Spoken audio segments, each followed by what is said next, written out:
Yo. So it looks like you have some rescheduling to do, maybe, Mario. Yeah, man, that sucks, man. That sucks. So just for anyone that doesn't know, I'll give you the news. I wasn't planning to do a space about it, but obviously people are flooding me. So Andrew Tate, for anyone that cares about him, he is under arrest. So as far as I know, this is not the first time he's under arrest. And the reports, there's a few sources about the reports. I'll read out one of them now.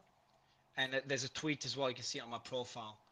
But his villa in Romania has been raided by armed police in Romania. I don't know the city's name. So him and his brother, they were both under arrest for 24 hours by the Directorate for the Investigation of Organized Crime and Terrorism, and that was today, um, a few hours ago. It looks like it was in the evening, so I'd say it was maybe. But how could they be under arrest for 24 hours if they were arrested on the 29th? So they're probably still under arrest for 24 hours. The Is raid there? is. Go ahead. I'm wondering because there's all these conflicting reports, like the terrorism versus the holding women against their will. So there's a couple of conflicting reports. By the way, I'm hearing myself echo. Oh, let me see. Maybe I just need to mute when I'm not speaking. Yeah, I'm not sure what. So I'm looking at a few reports now. One of them is, and I've got my team looking into them as well. So I've got the most important points here. So Tate has been. These are the most likely confirmed points. Tate has been arrested regarding human trafficking suspicions in Romania. He was. That's not the first time he was arrested for this. He was held for 24 hours in the past and let out, and we got reports that this is for 24 hours as well. Um, and I'm just having a look at more information now, trying to verify it. And apparently, they were waiting for him to come to Romania, and the way they knew he was in Romania, again, this one doesn't make sense to me, because if he's in Romania, they should be able to find out at passport control, at the border control. But apparently, they found out he's in Romania because they saw a video of him eating pizza with a Romanian box. That one doesn't make sense to me. That sounds stupid. That didn't make sense to me either. Yeah, like the police are not gonna sit there waiting for videos. They could know from border control if you're in Romania or not. But if anyone else has more information, do request to speak. If you don't have any information to add, you don't know much about Andrew Tate, just jump back to the audience would be great, just so we can have a panel of people that know more about Andrew, because people are coming in here that probably his fans will be coming into the space to get some updates on his arrest. So we'll be getting more information now. Have you, Brian? Have you read into? Where's Brian? He's the one that told me about this. I was bringing him up. Has anyone read the articles yet while I go through them? Brian is there. Brian, have you read them? The past investigation. Reisenstein? From what I've seen is that that an American may have reported that somebody they knew was actually within his home in Romania and was being held without their consent. I, I I think that happened last time he was arrested or allegedly arrested for this. Unless it's going to happen again where someone like basically got in touch with U.S. authorities saying that they knew someone at his house, and that first time ended up being someone willfully there. So I'm interested to see what ends up playing out with this. I saw one article that said that he is claiming it was a swatting incident. That was the last one, not this one. I don't see any reports now about this one. Yeah, this one sounds more serious. It sounds like he is probably being held. And somebody mentioned he wasn't exactly tweeting at this point, so there's been no official statement from him. It sounds like it's a bit more serious this time around. It does not sound like swatting. And that may be true. I'm just saying I saw an article, and I'll try to share it up, but I saw an article where he is quoted as claiming it was swatting. Yeah, but I think I think Mari is correct. That was the last time, because he was previously swatted, or at least he claimed that was swatting. So that did happen, but it seems to be in the past. This one does not seem to be the same situation. So yeah, he hasn't commented publicly on this one. Just something to be aware of. You're right. I'm sorry. I apologize. You're right. No, all good, man. All good. I'm just going through the article now because there's just a lot of reports, and we're trying to figure out what's just based on rumors, what's not. Um, yeah. So the point you're referring to is based on I saw the article you're referring to. Let me translate this one. This is kind of the interesting situation in this day and age, and with this particular individual, is that there is so much circulating, and it's kind of uncertain as to what's really going on, which may have not been an issue with a different person, and also in the past. But it seems to be more of a, mafia division or something, investigation, organized Yeah, so crime. I've got Okay, more so information. I'm gonna add him to the thread. Go ahead. So it seems just one quick thing I'm gonna add. I'll update some things on the what's thread that I have. Go Mario? ahead. What's the first? Is the first cause of action karma? Karma. Oh, okay. Uh, Does this mean I, he's not going to make it to your Twitter space? I'm just trying to confirm. yeah, I'm guessing so, and I'm not gonna message him And it's now like because kind of this unfortunate that is like the last. last thing that happened to him as a free man was just getting dunked on by Greta Thunberg. That's horrible. I Is mean, he my did audio initiate that. still echoing? Yes. Yeah. So the second cause of action is irony. Great. That's it. I thought I'd jump in real quick here. It looks like, and this is obviously there's nothing confirmed yet, but it does say that it was reported by the U.S. Embassy, or that it was reported that the U.S. Embassy received a complaint that a woman with American citizenship was being held at their home without consent. Yeah, that's what I saw. Yeah, so I think that's where this sparked from today.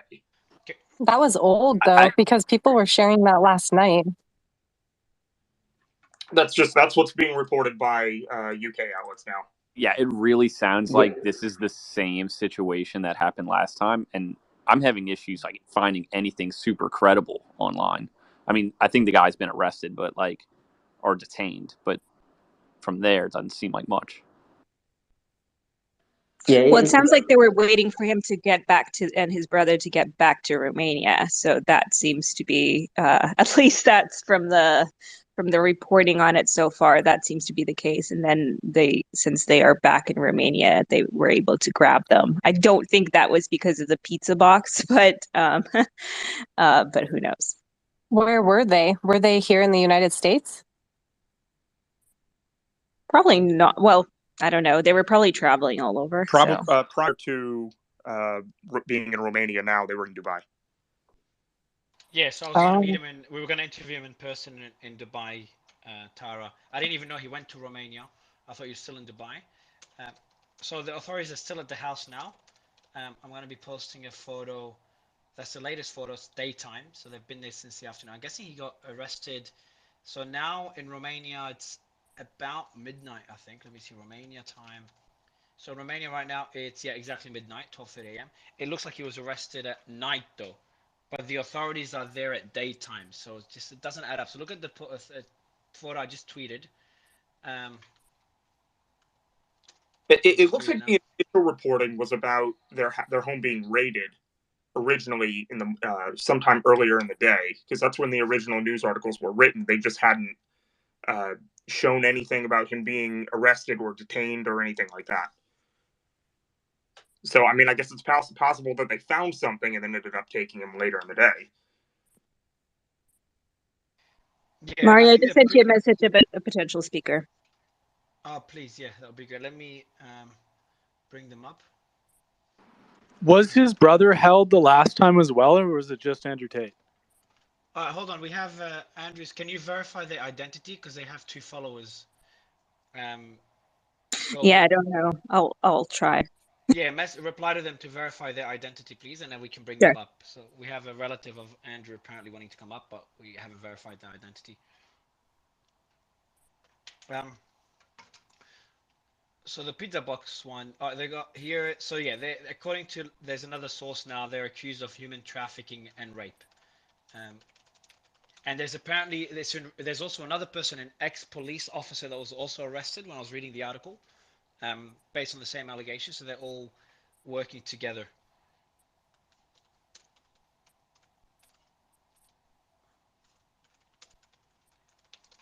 just trying to keep up with everything. It's kind of crazy. Like, he warned that people were gonna try to come after him and take him down. I'm interested to see really where this goes. I mean, they tried to charge him last time with the human trafficking thing, but like, people were willfully at his home. So I'm very interested for more reports to really come out. Maybe this So is much to all say, it but this is, is a but I got recorded to tell you, space. I think there's a real desire, as much notoriety as he's quickly gotten recently. He's always had it, but as it's grown, that people want to, discredit him in any way. Greta Thunberg's wanting to, but there's a real incentive in some people's minds to take folks like him on and in an unjust way. He was suspended from Twitter, correct? He was let back on by Elon Musk. 3 times he was suspended permanently, and they kept letting him back on. But yeah, Elon Musk did let him back on, I think, back in mid-November. He just did a Piers Morgan interview, I think it was a week ago, right? In London? Yeah, I believe so. Sorry, guys, I'm just trying to wake my team up to start going through all the DMs. We're getting a lot of people DMing us. Anyone in the audience that has information? Okay, so how's my audio first? Some people telling me my audio is very low. Is it good now? That's better, yeah. It's still okay, pretty okay. low, Mario. I don't know what's different this time than usual. Oh, weird. Okay, if it's too low, let me know. I've got it closer to my mouth. Okay, so British tabloids are starting to report the story. All right, I've got someone, he's sending me some info. Okay, so I've got another photo from someone that sent me now. I'll tweet it as well. I'm saying there's a thread I have. I'm posting everything there, everyone, so you can check out my profile. I'll pin it in the. Actually, if someone can pin it in this space, that would be great. Any of the speakers? All right, let me verify the identity. This is the latest photo of them being arrested. All right. Daily Mail has a bunch too. Never thought I'd do a fucking space about Tate. It's insane how quickly he's blown up, this guy. What, you were doing a space about Tate, like next week? Yeah, but it's like interviewing Tate, but to do it in space about like him getting arrested or something like that is... Let's hope you still get to do the interview and then hear what went down straight from the horse's mouth. We'll try to be the first interview he does, but he's pretty big now, so he'll have a lot of tabloids and stuff. Right, let me get that image for the audience, the latest one of their arrest. Where the fuck did I save it? Oh, I need someone from my team to wake up, start going through my DMs. I'm getting a lot of people sending me stuff.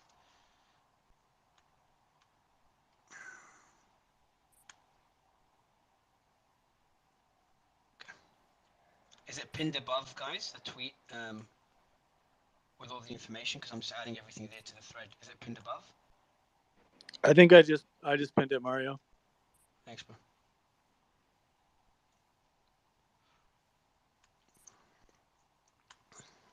All right, let's see what else we have. So the Daily Mail is covering it now. So I'll send through. Nick, do you want to read through what the Daily Mail says? You can just read them out here, so I can just go through the DMs until my team wakes up. Sure. I'm just going to hit on, I've just been trying to scan it here. I'll hit on a quick few bullet points here. Kind of new information is that according to a press release that it's DICCOT, who is All right, guys, so just have, I will bring up a gentleman called, who can verify if this person's Luke, because we don't have enough time to verify. My team that usually verifies shit is currently asleep. Well, so does anyone know Luke enough to be able to verify this information, know his voice and everything? Anyone on the panel, guys? Say again. Sorry, I got distracted. Does anyone know Luke's voice? Luke from his Andrew's cousin. Does anyone know his voice? So when we bring him up, we can verify his identity. All right, guys, we need more Andrew Tate fans on the stage. All right, we need more Andrew Tate fans. I'll bring up Ninja. Let's see if you can help us out, Ninja. Any Andrew Tate fans, DM me. I'm gonna bring up Luke. Let me co-host you. I'm gonna co-host you, Catherine, so you can bring up Luke if you don't mind. Sure. So I can then keep going through the DMs. Okay, and if you can you send through in the roundtable core group, Catherine? Can you send the details there so Nick can verify it before we bring Luke up? And he's apparently going to try to get. So what did he? What did actually? Don't share what Luke told you until we verify, because we don't want to spread things that we can't verify. All right, so I'll just say real quick, the Romania's Police Crime and Investigation Unit said they raided 5 houses after obtaining search warrants. The warrants were issued in connection to an ongoing investigation in organized criminal group, human trafficking and rape. We already knew that. One of the newer aspects to it is victims said they were, quote, recruited by 2 British citizens who were later transported and housed in buildings in one of the counties there, but they would not name the suspects.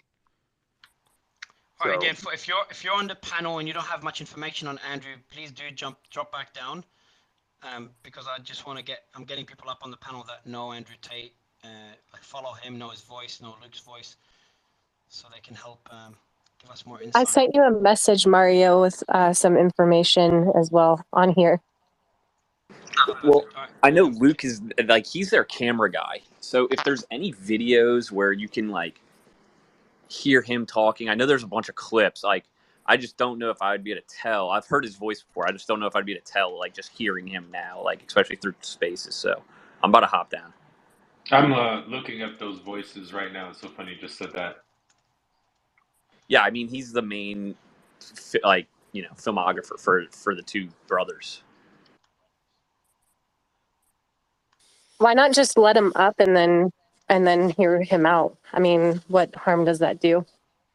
Yeah, I would. Yeah, we're gonna bring him up now. So, Catherine, do you mind bringing Luke up while Nick is verifying? I've just messaged you some information. I think he just wanted to clarify some information. He's not so keen to come up anymore, it sounds like, but he did want to clarify some information. So he just wants to say that.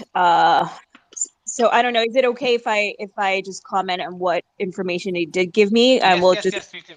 Yeah, okay, so we'll just. So what we'll just say is that, you know, we don't know 100%, so we don't have 100% verification on this, but it does sound legit so far to me. So it doesn't sound outrageous. Yeah, please share it, Catherine. Yeah, so what he's mentioned to me is that he will be on remand until the end of February. That's in terms of Andrew Tate, and then Tristan will be let out, but Andrew is going to be kept in. He can't say too much at the moment on the details of the charges, but there should be a press release that will be released in a couple of days to let everyone know more details. And it is not in relation to, they were not expecting it. It was a total surprise. And it is not in relation to rape. And it has to do with money laundering. Okay, if you can send me through all these screenshots, please, Catherine, and I'll get someone to add it all to the thread as unverified. Will do.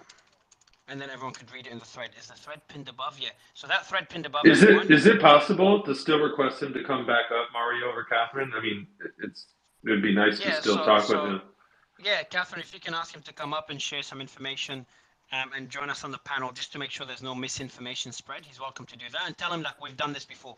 We've covered a lot of breaking news, and we've had whistleblowers and insiders from FTX to political events coming up. So we're pretty comfortable in doing that. We do need to verify his identity before bringing him up, so Nick can help with that. But otherwise, yeah, Catherine, if you can send me through the screenshots, I'll put them into the thread. Yeah, I will let you. I will give you the screenshots. He'd rather not come up, but he is still listening to the space, so he's let me know that. Perfect. Yeah, cool. I have someone messaging me as well saying they're from Romania and know the procedure locally in regards to what is happening or what will happen. Can you bring them up, please, Tara? I can try. I'll send him an invite in his DMs. So look for that. You know who you are.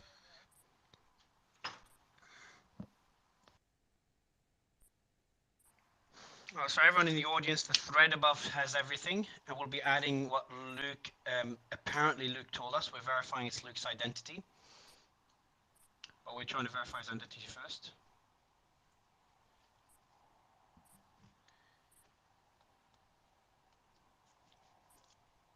yeah, I just need like I can start off with a handle.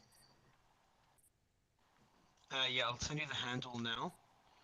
Catherine, can you please send it through in the core group, the screenshots and the handle, just for Nick to verify everything. Thanks for covering, guys, because my team is, it's Christmas, so they have a life. And they were meant to have a day off tomorrow. So, just to be clear, Catherine, did you say he said Tristan would be released, but they're keeping Andrew? Is that correct? Yeah, that's correct. So it sounds like they're keeping him, and I think he said till February. Did he make any mention of the sex trafficking or human trafficking, or it's Yeah, only he said related? it's not about. He said it's not about that at all. Did he say? Can you ask him what it's about? And who indicted him specifically? He said money laundering, and he said he can't say beyond that. And I'm just sending you the screenshot. I just screenshot everything, so I'm sending that to you, to your team, Mario. Perfect. Thank you so much. So he got arrested by the Romanian government? Yes. By the I'm just trying to think. I'm trying to think of agendas.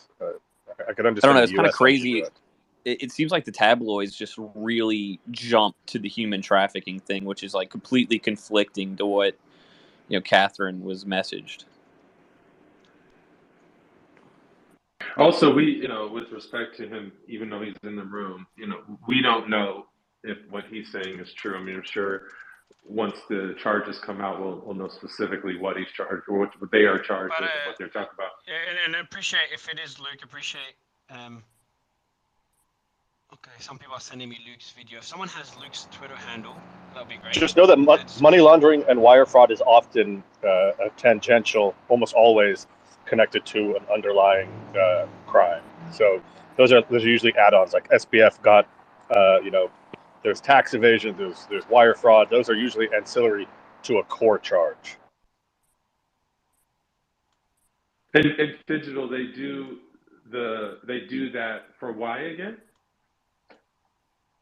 It's to add breadth to a complaint. So if you're doing illegal campaign finance, inherently, how that money got transferred is also an illegal act. And again, it's really important to remember, and I think this is important here. There are protections, at least in the U.S. law. I'm not familiar with Romanian law, but there are clear protections for what you can allege in a complaint in terms of even if they're incorrect. There's not much accountability for facts alleged in a complaint. So they can claim and they can charge whatever they want. What sticks is the meat.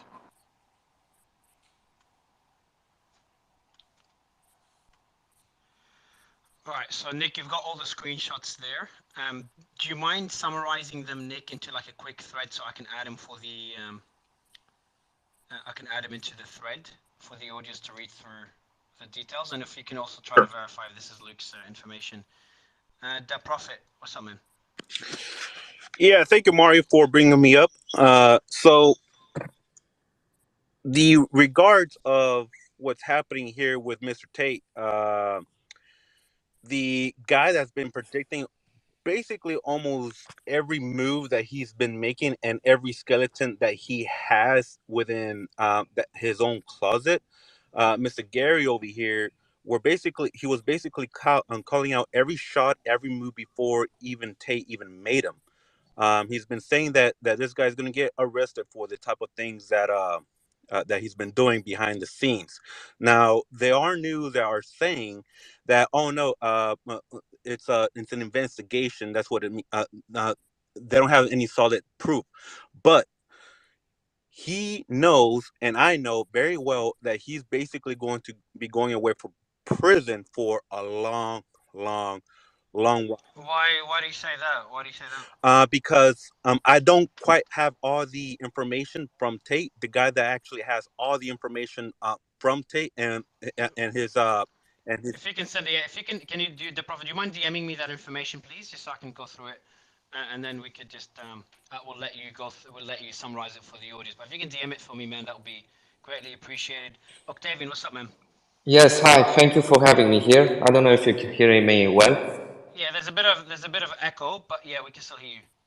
Okay, so basically I'm from Romania and I know very well the procedure here, being locally, and also I was in law school. So, anyways, I'm neutral, meaning that I want just to state the obvious and objective. And obviously, it's not good for somebody to be arrested, especially somebody so popular like Andrew Tate. But I just wanted to tell you guys what would be the procedure. So usually this is what happened today. It was the second time that police came to his house. So they were like 3-4 weeks ago. They audited the house, they searched and they did like a test on all the IT gadgets that they found there, like computers. And today in the morning, it was the second time that police came to the house to do some checkups more. And the procedure is that if they find something reasonable that they can charge you, they're going to arrest you first time for 24 hours. So the law permits you to be retained for 24 hours. So this is what the prosecutor decided. So that means they have some solid evidence.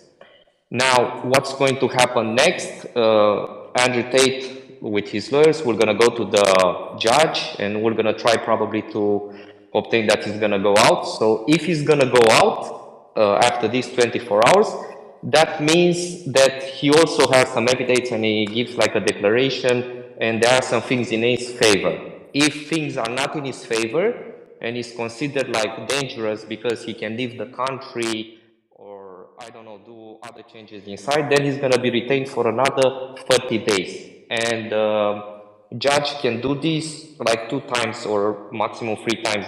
He can be retained up to 90 days in this way. So this would be the normal procedure.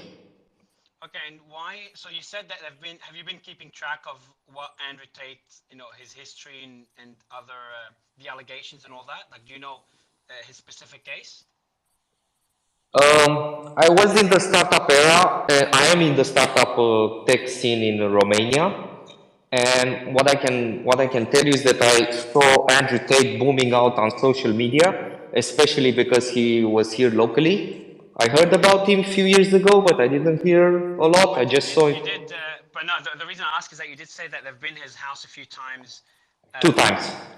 2 times, and why? So is that part of an investigation? And then why did he come back in Romania if he was in Dubai?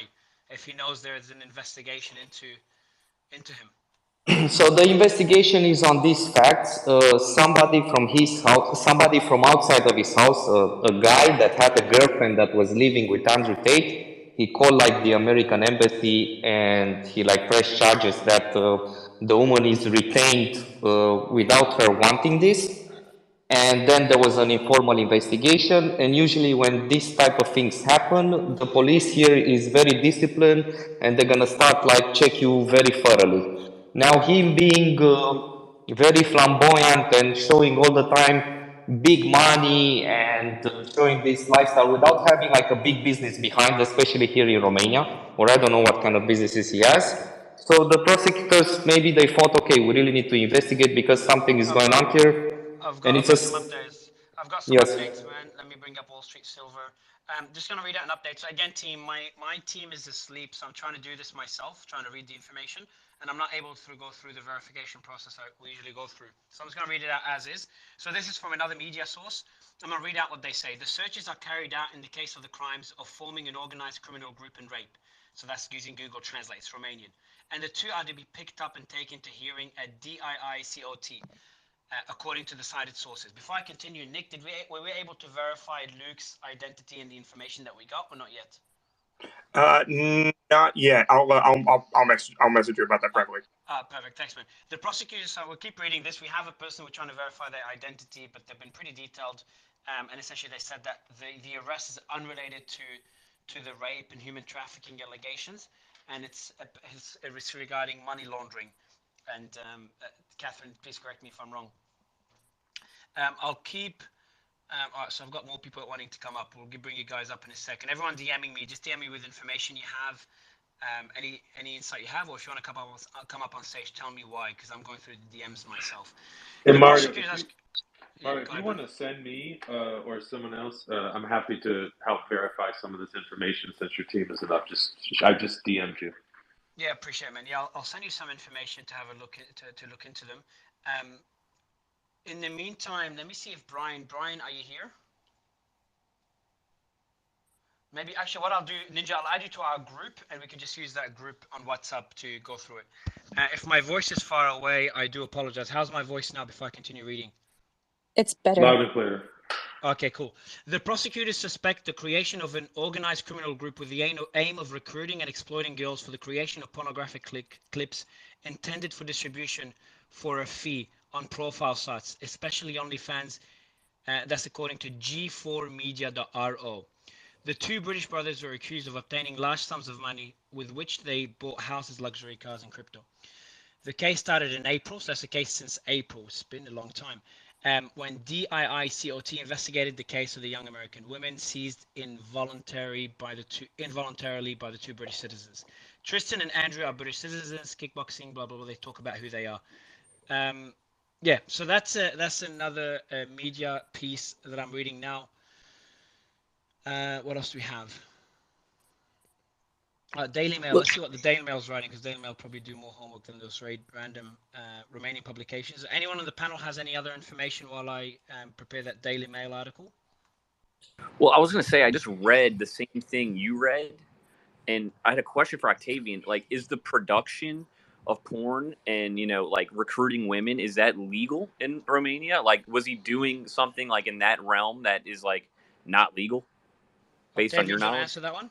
Yeah, so basically, as I know the law, as long as you pay taxes in Romania, you can have like a studio chat or how it's called for this, and including OnlyFans. But you need to make sure that you're going to pay your taxes locally. So that means you need to have like a company, you need to have like an accountant, declare all the money locally, pay the taxes, and you should be fine. Any possibility he had the company, registered not in Romania? Is that like potentially where this could be like leading to? No, it says, so the gentleman Luke said is potentially Luke said that it is not related to this. It's related to the money laundering allegations. I'm sure they would have set up the company properly. So I don't think. I don't know, because like if he has, by the way, Octavian, you've got a bit of echo, just letting you know. But remember, if you hold girls involuntarily to offer those services, I think that crosses the line. This is where it's human trafficking. But I do want to say that everything we're mentioning is unverified. That's different sources. There are no formal. There's no formal word from the authorities yet. For sure, we're gonna know tomorrow everything, because they're gonna come with a statement. This is one. And second of all, in Romania, money laundering is taken very, very seriously, and it usually comes with tax evasion, unfortunately. So both of them come together.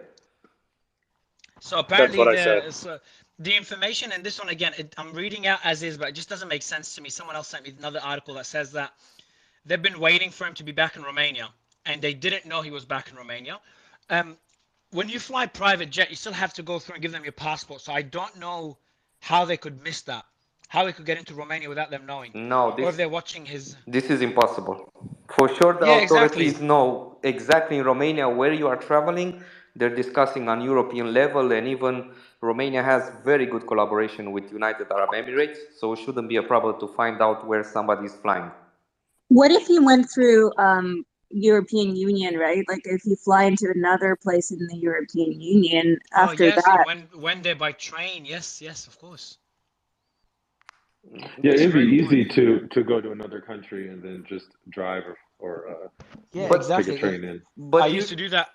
Usually, if authorities were gonna look at you, they're gonna put like agents, special agents from Secret Service to watch your house, to watch your friends, to look on your mobile. So they're very strong here in terms of applying the law, in my opinion.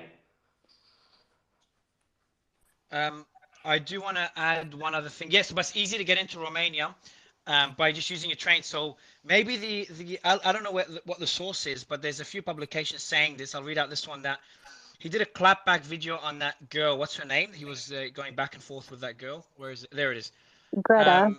Greta Thunberg with the WEF, the World Economic Forum. A lot of people claim her grandfather is George Soros. Yeah, so Greta and him were going back and forth on Twitter, and he did a video, hitting on her, and in that video he had a box of pizza, but it had Romanian writing. So they knew he's in Romania because of that video, which again, it just sounds very It weird. He's in his home. I'm sure sounds they're watching like, his home. yeah, I don't think, and it sounds, and from my communications with Luke, who may or may not be legitimate, but I'm starting to lean towards legitimate, is that the pizza has nothing to do with it. And again, I just don't think that that's where a police force is going to be going off of that. But that is And exactly honestly, where he's they're so going to be famous. going when they're looking for someone's location, is they're going to be looking for evidence of where they are. So a pizza box with Romanian writing would tell them exactly where he's at. So actually, that's exactly how they would be investigating him and looking into him, especially Well, if he was already wanted, which it sounds like they've been investigating him since this spring. but also Tara, I think he's such a famous guy that like anytime he goes out and he's a huge entourage, I mean, I think people would just be able to spot him. So I don't think he's not exactly invincible. I think that tomorrow, if he's going to be released, I think he has a case that nothing can happen. But this is something that you're going to see tomorrow. If he's going to be retained for another 30 days, then But for would you? sure it's going to come on No, investigation. it seems again. Just want to review. So it seems Catherine's communication with Luke is that he will be detained for longer. Till when? What was it again? Can you remind us, Catherine, what the messages said very briefly? Sounds like February. February for Andrew, correct? Yeah, for Andrew, yeah, and Tristan, no. Tristan, It sounds 24. like Did it say? Tristan. I don't know, but Tristan, how long? But it doesn't sound like he's either going to be released very soon or already out. I'm not quite sure about that. But his is not long. Because Tristan might be able to join you, Mario, on your on your space, hopefully. Um, I have a question for Okay, sorry. Octavian. Just before the question. So Tristan, the authorities knew he was in the country, but they knew we had a return flight booked for 2 weeks, so they probably did not rush. We planned to go back to Dubai in 2 weeks. It has nothing to do with the pizza box. He's going to mention pizza. It's not to do with that. Again, it's just speculation. The main issue is they found $10 million in cash. So that's by the person that Nick. Let me see, Nick, if you can DM me what verification you've done. But Catherine is leaning more and more that this is Luke, who's his cousin.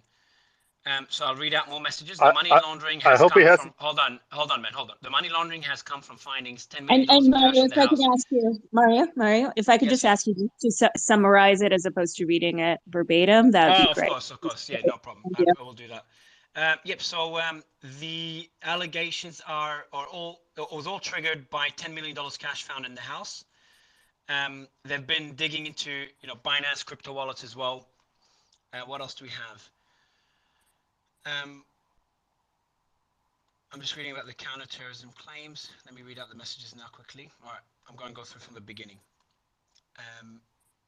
Okay, it's nothing to do with rape. I'm repeating some things we mentioned earlier for new people that joined. So this is from Luke. And Nick, if you could DM me what verification you've done, appreciate it. It's not in relation to rape, everyone. So it's relating to money laundering, and these are allegations because they found $10 million in cash in the house. They've also seized the cars that they had in the house. They've frozen the bank accounts. According to Luke, who may or may not be the cousin, it wasn't a secret that they were in the country. He had confirmed that Tristan is still in, so he's still being held, but sounds like he is going to be coming out soon. And they've also taken their Bitcoin wallets as well with a lot of funds. And they're not sure if it's going to happen there. Catherine, can you please make a group between me, you, and him so I can ask him a few questions and just easier communication and also verify a few things? Just remember, they would have had to have a legal reason to go into the house to find the 10 million in cash first. So there has to be a foundational charge here. Yeah, that's what I was just about to ask too. I was going to ask Octavian you talked about the first time how they have apparently a right to come in and then detain them for 24 hours. Would then him the pizza box story? Let's just use that for example. Them realizing he's in the country and having what would be their motive that they could come in, Octavian, and do this search and find this alleged $10 million. I'm not sure, but as I saw this Andrew Tate character, I find him funny enough. He did an amazing job with this marketing. So him being smart, I don't think he would keep like 10 million cash in a house in Romania. I mean, to amass, it's hard in Romania to have this much cash, in my opinion. And then There also there my aren't that second many follow-up. businesses that there aren't that many businesses in the world that result in $10 million in cash just being in your house, except for maybe Yeah, drug dealers No, I or think it big, can be a big, problem. big. I think it can be a more complex problem, and I'll tell you why. I think that their group made some money before they were famous in one way, and I'm not sure how they did it, and I don't have evidence because it's not my interest. But I'm sure that in the last 1 year since the pandemic, they make like legitimate money through their affiliation marketing and through their Hustler University, which was an interesting program in the perspective of marketing. Now the Romanian authorities, they may look to see, okay, you made a really strong business with a lot of users, you're making money and you're staying in Romania. Did you pay taxes here or not? So they may look on this. and just a follow-up question, Octavian, and maybe for you too, Catherine, is because I'm very curious to hear is Mario, you mentioned that they seized crypto. You just said that they took Bitcoin, Catherine.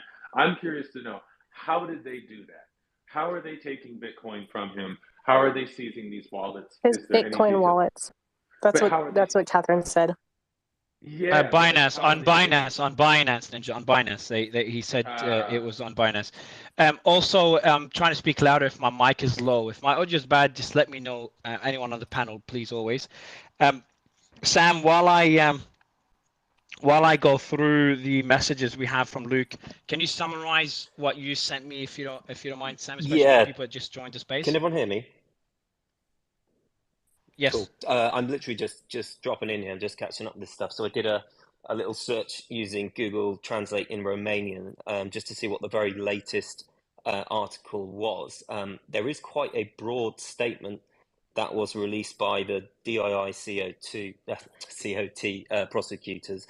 Quite lengthily. I can drop a link. I've translated it into English.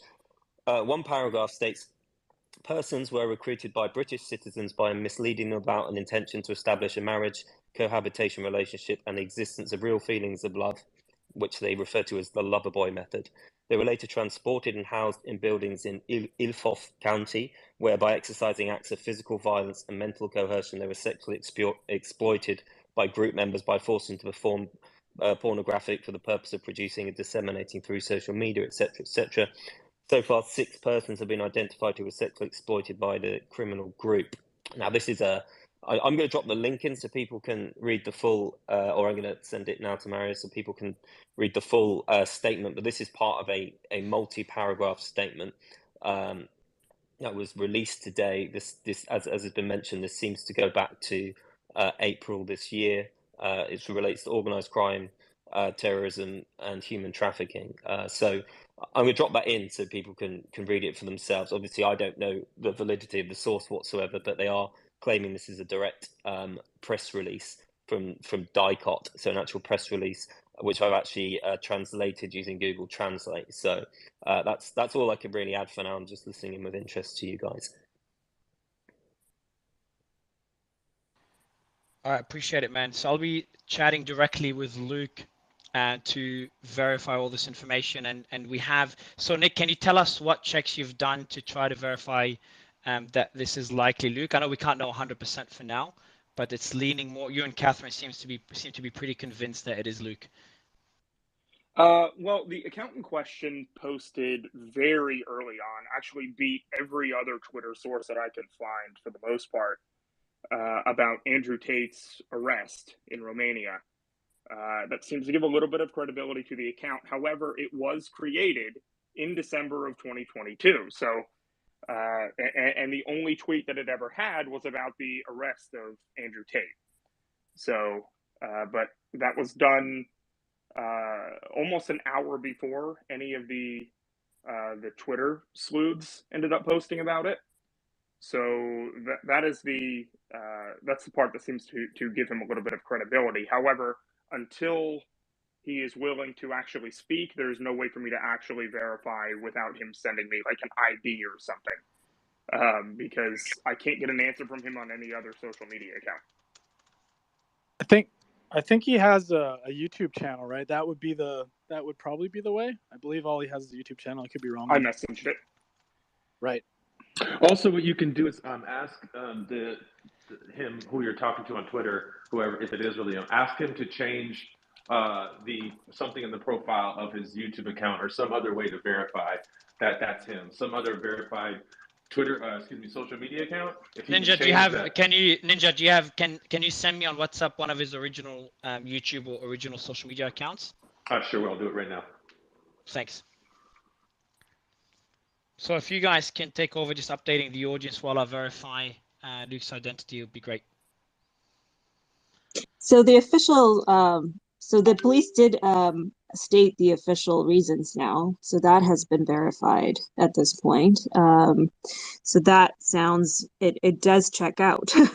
It sounds like. It's all in Romanian though. So, and we did just have somebody translate. Is that what? Yeah, Sam. Right? Sam, can you summarize it? Did you go through it yet, Sam? If you can summarize it for us. Hey, yes. So, sorry, just to jump in, I did actually just go to the official source of the Romanian authorities. That quote is accurate. It's quite long. I can send the link. I don't know how to. I'm going to drop you the actual link for the official source rather than the media, so you can share it or whoever wants to. Let me jump back onto. I got it. Onto the page I translated. I mean, I could go from the beginning. It's a few paragraphs. It basically says, I just want to see where it says. So following the communique, blah, blah, blah, and the interest shown by the media representatives and information, so this is just announcing the release, on the 29th of the 12th, 22, the prosecutors, the Directorate for the Investigation of Organised Crime and Terrorism, together with police officers from the Bucharest Organised Crime Brigade, implemented 5 home search warrants in a case in which investigations under the aspect of committing the crimes of constituting an organised criminal group, human trafficking and rape. In the case, it was noted that at the beginning of 2021, 4 suspects, 2 British citizens and 2 Romanian citizens, constituted an organised criminal group with a view to committing crimes on the territory of Romania, but also other countries. So this could be quite severe, including the United States and Great Britain, of the crime of human trafficking. So obviously these other countries come into the equation as well. It gets even more severe. The injured persons were recruited by British citizens by misleading about the intention. I've read this part about establishing marriage cohabitation. So they call this the lover boy method, effectively trying to seduce these young girls with promises of love and marriage and all these things, and then transporting them to buildings, physically abusing them, mental coercion through intimidation, surveillance, control, and alleged debts as well. So saying they owed them money. They were sexually exploited by group members, forcing them to perform demonstrations pornographic for the purpose of producing and disseminating through social media platforms material having a character. This is a translation. It doesn't read too well. So 6 people have been identified as victims effectively so far. With regards to crime of rape, it was noted that in March 2022, a person was forced on 2 different occasions by a suspect through the exercise of physical violence and psychological pressure to have sexual relations. At the headquarters of the Directorate for Investigation of Organised Crime and Terrorism, 4 people who are reasonably suspected of being involved in criminal activity were taken in for questioning. Following the hearings, the prosecutors of the Directorate for the Investigation of Organised Crime and Terrorism ordered the detention of 4 people for the period of 24 hours, which you guys have already discussed. The activities were also attended by policemen from the Service for Combating Organised Crime and the Service for Combating Trafficking in Persons, as well as gendarmes, which is policemen in many European countries, a special intervention brigade, and that's the end of the press release. So those are the actual facts. I've sent Mario the link. That was a press release on the government official website. So these are the facts that we can now work from. I will add it just for everyone. I'll add it to the. If you can, guys, you can just not pin anything above, just so we put it in one Catherine's thread. already shared it there. So all you need to do is click it and then Google translate it into English, and you'll be able to see what I was just reading out there. Oh, perfect. Okay. Awesome.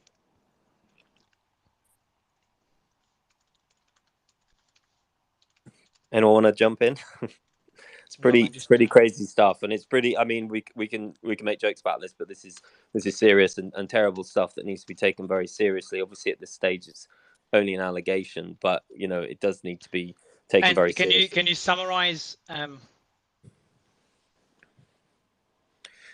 Okay, so to summarize, Mario, quick question for you too, Sam. Mario, do you maybe want to talk about or Sam too, the kind of the correlation between these charges and what's being the allegations, and what he's actually said that's similarly in alignment with the charges, actually his own public statements?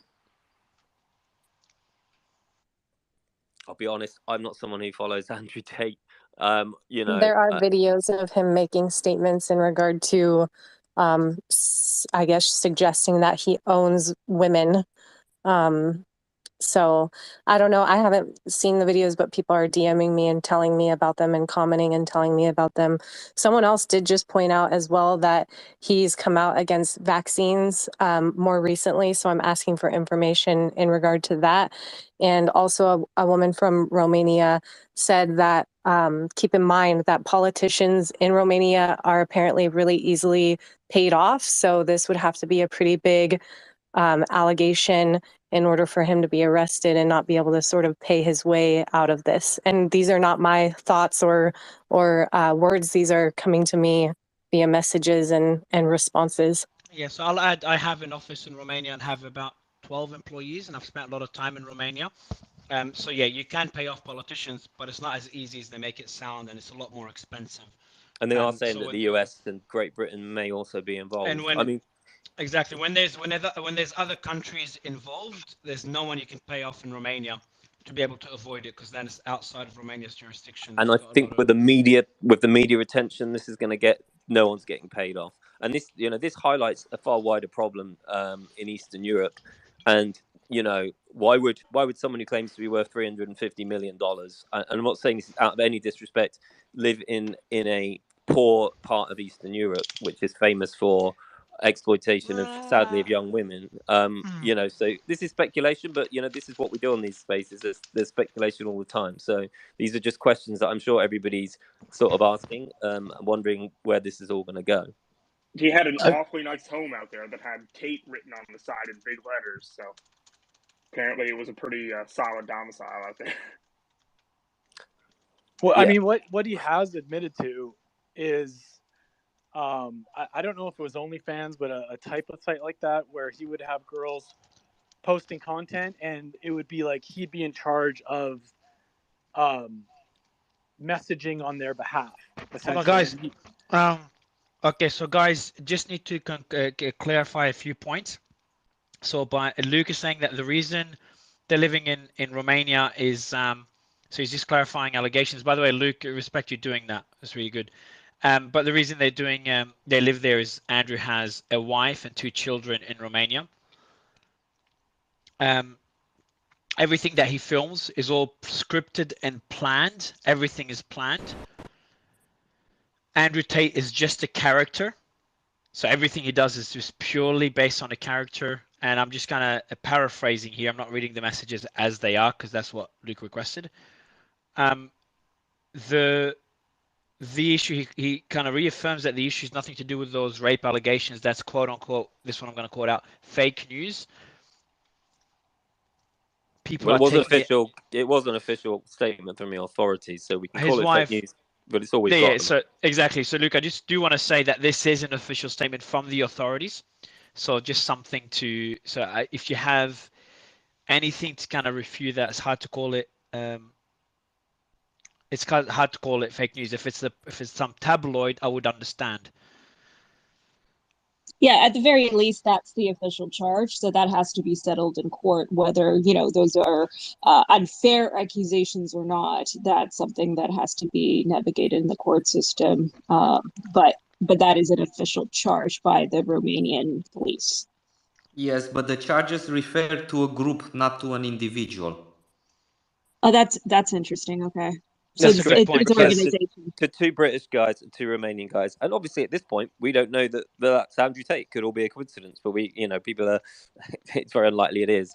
But yeah, the claim is that there were 4 people running this criminal organization. But again, I don't believe these are charges at this point. Is that right?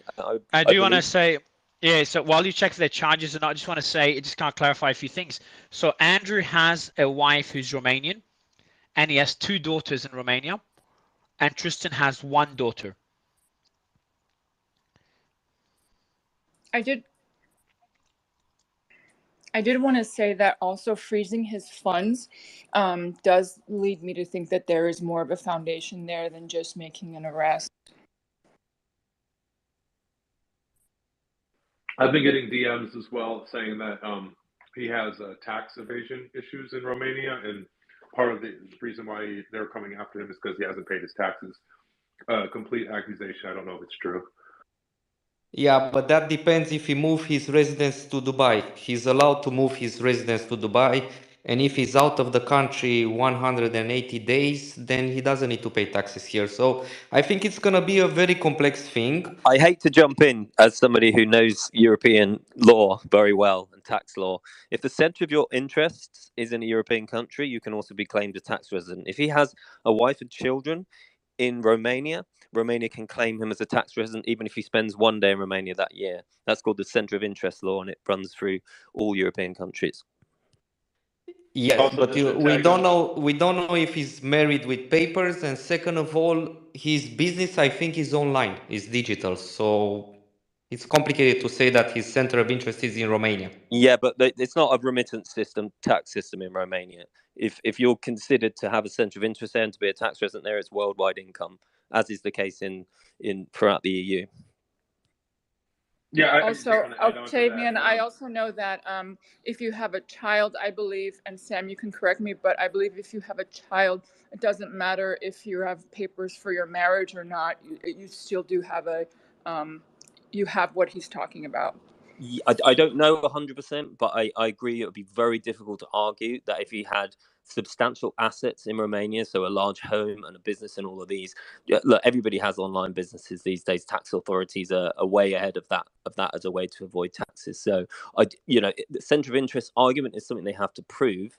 That is the center of his interest. If he's got a huge house and a child in Romania and he spends a lot of time there, and he's got an apartment in Dubai that he flies into to party with his friends, and then he goes back to his family, then it's very likely that Romania would argue that the center of his interests are Romania rather than Dubai.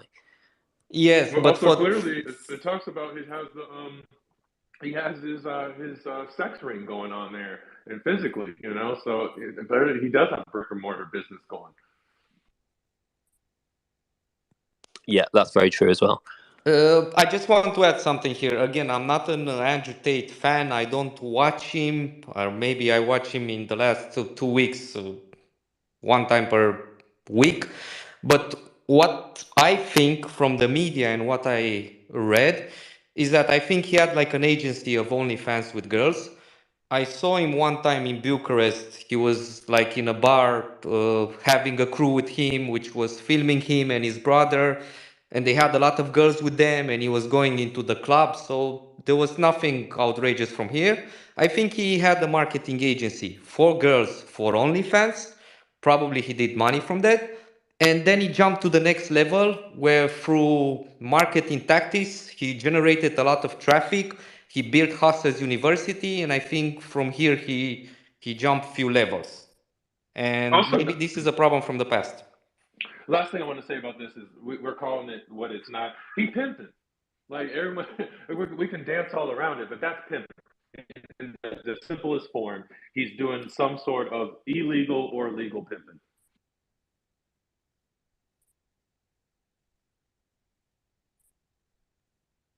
Yeah, I don't want to break it to you, but in Romania, there's a lot of girls doing OnlyFans. Yeah, but I think the point he's making is it's being facilitated, by this guy, and the claims are that he is using violence and intimidation to get these girls to do things that they're not comfortable with, having kind of, made declarations of love and things like this. This is what the statement says, and this is all we can really go for at the moment. There's nothing in the statement that talks about $10 million or tax evasion or anything like that. So everything. Guys, I do want to jump in. So the gentleman that's claiming to be Luke, while they were early to tweet this, and there's a few reasons to believe that it could be Luke, and not enough. Like, I'm not happy, could not verify identity. So I would say that everything mentioned by that person that could be Luke, that we made clear that we couldn't verify, and we don't have enough information to verify. So I would take it all with a grain of salt, and I'll stop sharing information from that person until they verify their identity. So if this is Luke, we need the identity verified before keep sharing all the stuff you're sending us, because you're sending us some pretty, some things that I'd want to verify before I share. I think there's going to be a backlash from this because one of Andrew Tate's MOs has been to make himself a figurehead for, a lot of guys out there who, may be insecure, feeling desperate about their lives. And that's why he's rallied around himself such a big following, because, there are a lot of very vulnerable guys out there as well who, in my opinion, the aim of his business is to exploit. So, he's no stranger to exploiting people around him. Obviously, again, all we've got to go on at the moment is the police statement that the investigation is based around, trafficking with six named victims, with 4 perpetrators, 2 British, 2 Romanian.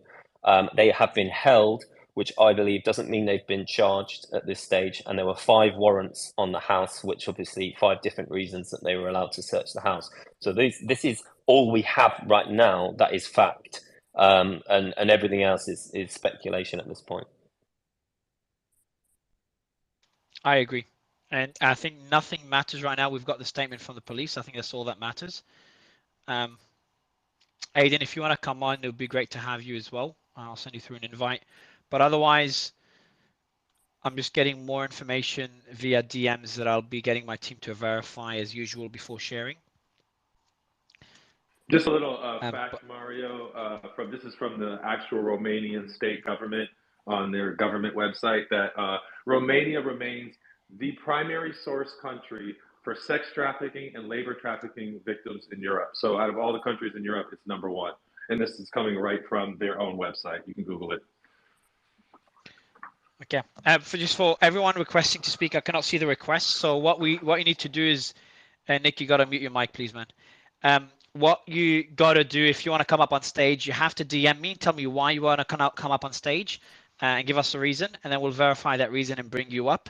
So as usual, we do this every time there's breaking news. The team will be reviewing all DMs and bringing you up. But I would say that at the moment, everything I'm getting, nothing I want to share,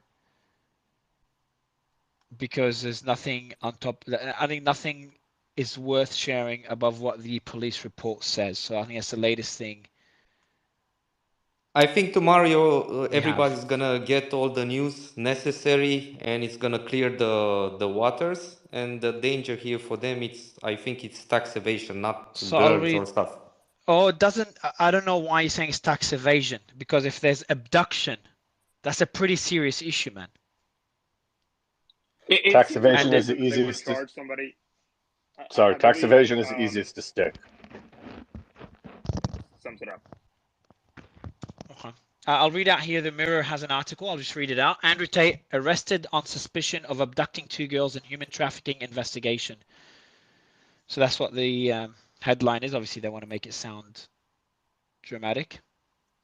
The siblings, so I'll read out. The Brit, who was born in Washington, is under investigation by the Directorate for Investigating Organized Crime and Terrorism. And reports that some of this we already read, but I'll read it again, see if there's anything new. And reports in Romania claims he and his brother are being questioned on suspicion of forming an organized crime group which used girls in adult videos. The siblings were also questioned in April, when police reportedly found 2 girls who claimed they were being held against their will. The brothers were released while the investigation continued, but were detained again today, reportedly in connection with an investigation for human trafficking and rape.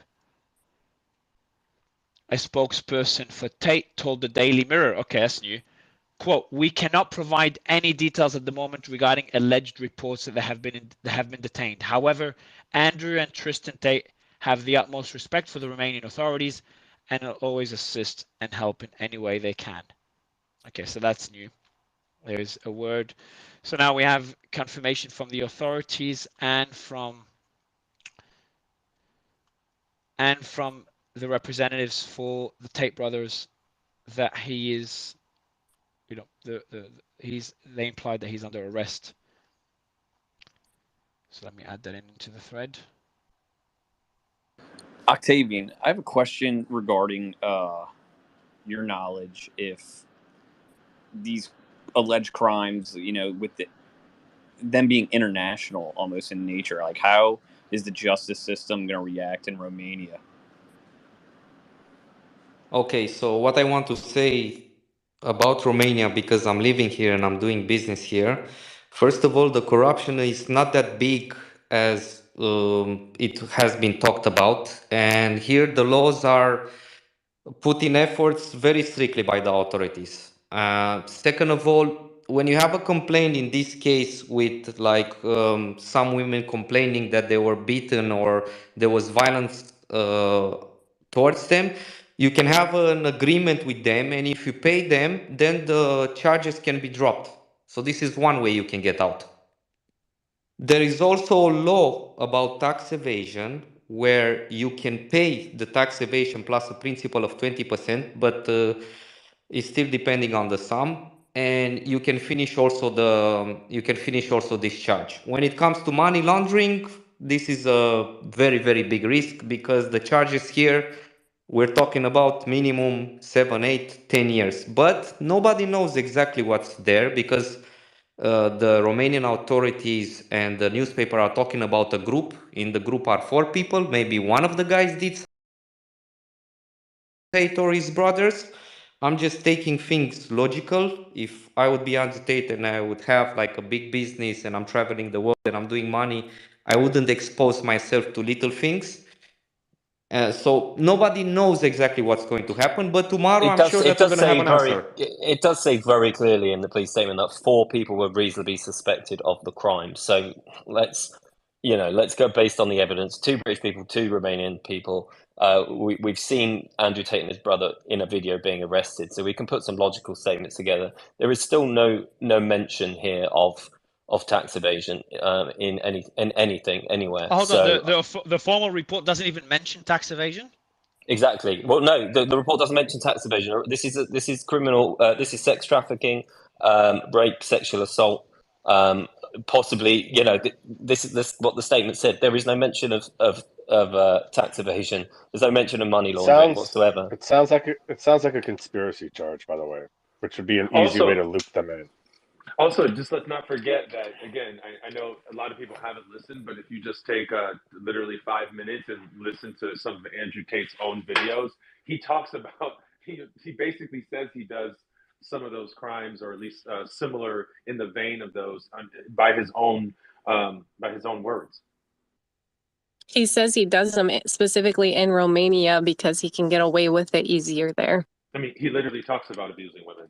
So this is not something that I think is out of the scope of reason, especially if that's what he's being charged for. I guess my other question for you, Octavian, is there any way to determine if this is one of those 24-hour lockups that you were referring to, or is this a longer lockup? Do we know the difference? I can answer that because it's in the statement. Yes, they're being held for 24 hours initially, so they haven't been charged. All the evidence and suspicions. But it sounds like they haven't been charged. They're being held. They'll be interviewed, and I guess they're charged. After that process. The procedure is like this. So you are held, retained for 24 hours.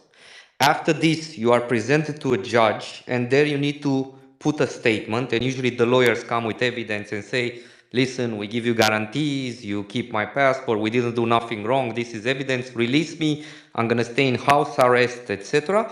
And then the judge can take a decision where either he's going to let him free or under only surveillance in the house or only to stay in the city, or either he's going to keep the measure and still keep him arrested for 30 days. So tomorrow we're going to see exactly what's going to happen, and I'm trying to be objective because I'm neutral and I state the facts. And media sometimes exaggerate, but tomorrow I'm sure we're going to have a statement where we know exactly why he's being charged, and if he's going to be detained for another 30 days. But there is, hold on, what do you mean a statement?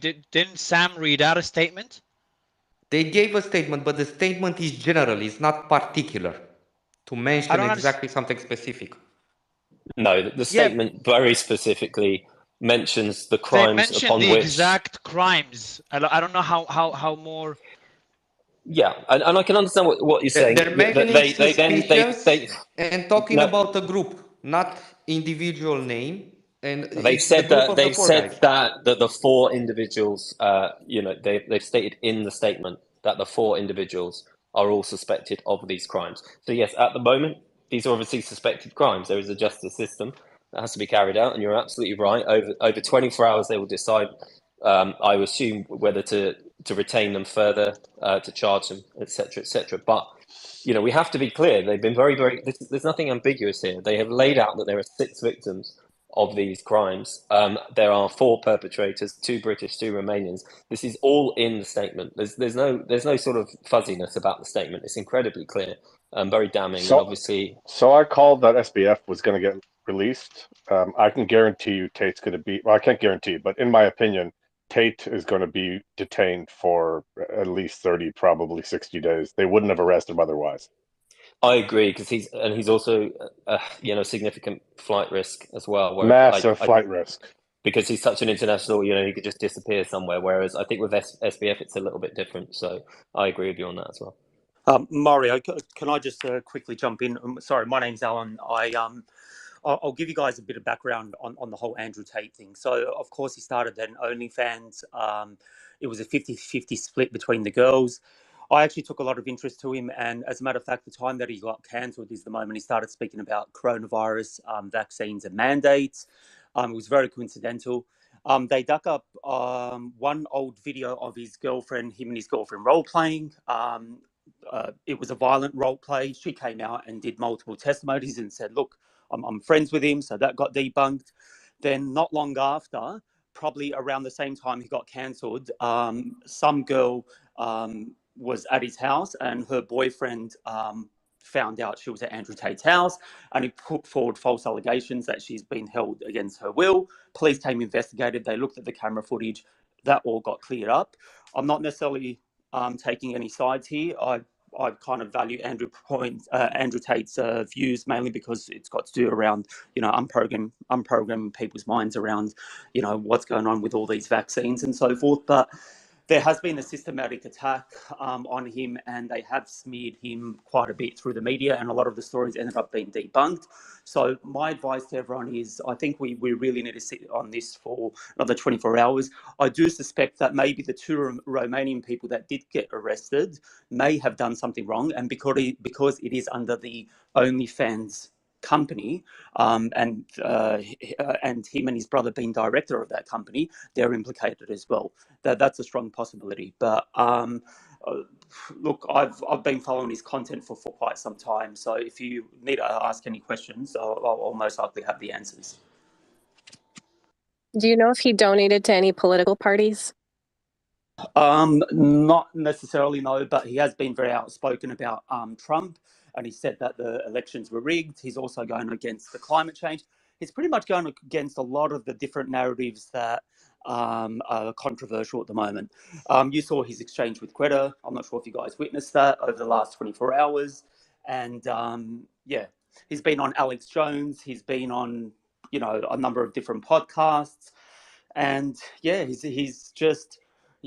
against this whole narrative of toxic masculinity. And but you know what, the strange thing is, when they did go after him and they removed his videos off YouTube, the one video that had the most views wasn't anything about, women or anything else like that. It was about mental health. And there were a number of different testimonials of people saying, I was suicidal, I was this, I was that, and Andrew Tate helped me through my mental health.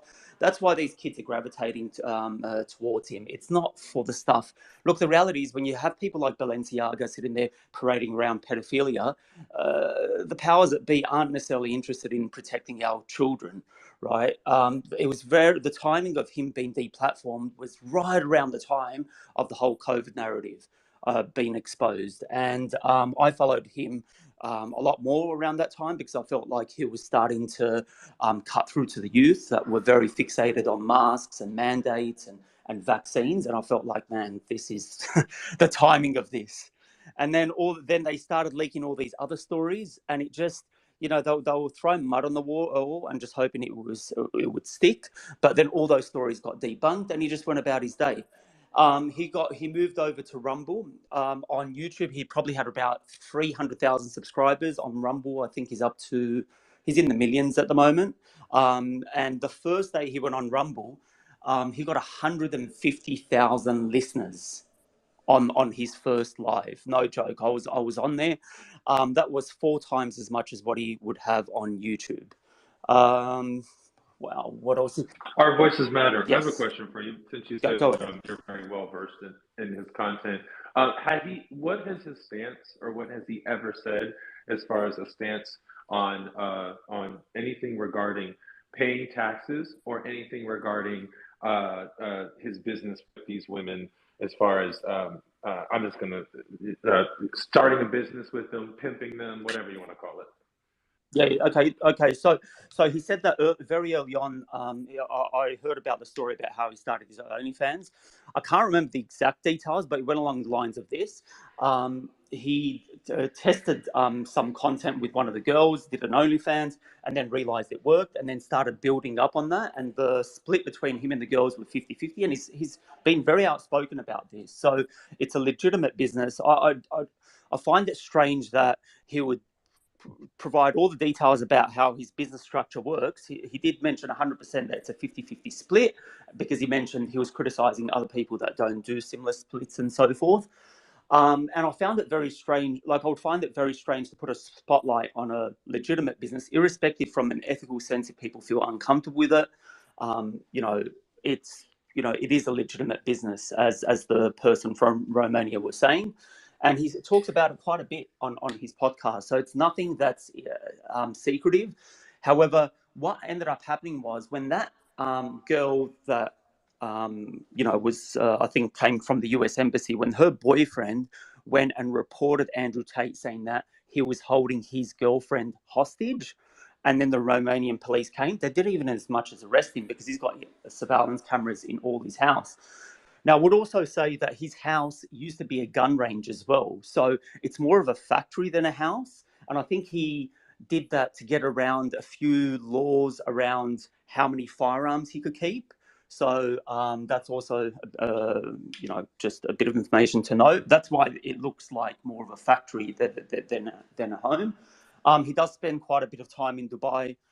He's very cozy with the King of Dubai and so on. He normally flies his cars. But when this is the funny thing is, right, when they did cancel him, they just didn't cancel him off social media. They cancelled him. Can I just jump in here? Because, no offense, you do sound like an Andrew Tate fanboy. You've just said that he's very cozy Can with you the let him King of finish Dubai. what he was just No, saying, but I mean, please? I No, know, I want to but hear what he was just about to say things about where like else he was to canceled, say. please. No, I just he want to just hear made a about the other statement. platforms that he was Tara, he removed just from, made a please, if you very could be political. quiet. Can you please be quiet so he can finish what he was saying about where he was canceled, please? Thank you. Go ahead. You have to unmute. Our voices matter, Sorry about please. that. So right around the time he really started to blow the lid of vaccines, mandates, and so forth, that's when I started to become, very drawn to that message, because right now in Australia, we've got a 20,000 excess deaths, and no one seems to be able to explain it. But I will say this, when they did cancel him, it wasn't just off social media, right? It was a systematic attack. He got cancelled off Airbnb, off Uber, off all his payment gateways, off everything. So one would sort of think, if they were trying, it sounded like a lot worse than, hey, we didn't like what you said online, we're just going to remove you off social media. They removed him off about 6, 7, 8 different platforms. All his payment gateways went down, and so on. And he's also made a point very, very clear. He's been offered millions of dollars for endorsing cryptos and all that sort of stuff. He's never done that. There's a lot of people on Twitter and YouTube that constantly do that, and then there's all I could just jump in though. I mean, he's probably never done that because it would bring more. So, guys, just quickly, I'll let you finish off Our Voice Matters, and then we'll go other panelists. I'll just update the audience about a couple of things as well. So go ahead, Our Voice Matters. He's got a... Yep, I've got my own reasons why I follow him. I'm living in one of the most draconian rules and regulations when it's come to the mandates. We've copped it quite hard over here, and I felt like, you know, his message to the young men to stand up for themselves, you know, ignore this whole toxic masculinity and think differently, take the mask off.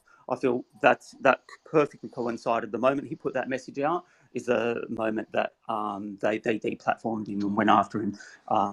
Yeah, that's all I got to say. I appreciate you coming on, man. Sam, you were responding, and then we'll give it to Ninja. Go ahead, Sam. Yeah, I'm sorry. I mean, there is no king of Dubai, by the way. But so a lot of what you're saying just sounds like recycled Andrew Tate self-publicity, which is what it's all about. Convincing, I'm sorry to say this, weak men that he's the alpha male, that he's worth hundreds of millions of dollars, which I'm sorry, he wouldn't be living in a former compound in Romania if he was. There is no king of Dubai, you know. So all this stuff, it's just speculation. And you've got to be careful. You can't go around saying Andrew Tate is friends with the king of Dubai when he's just been arrested for the sexual trafficking of 6 young women. And this is on a big space with lots of people listening. So that's why I felt I needed to jump in there, because I don't want thousands of people going away from here, doing exactly what people do on social media and going, oh, you know what I'm saying? Sorry, man. No, all good, Sam. I appreciate you giving us. Sorry. I do want to just share. I've got a video. No, I'll watch. Yeah, Just that's take fine. it easy, bro. I just gotta share.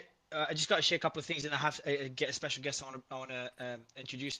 I'm just gonna share the latest footage of I'm just gonna add it to the thread that's pinned above, of Andrew Tate's of them breaking into the FBI, whatever you want to call them, the authorities breaking into the house.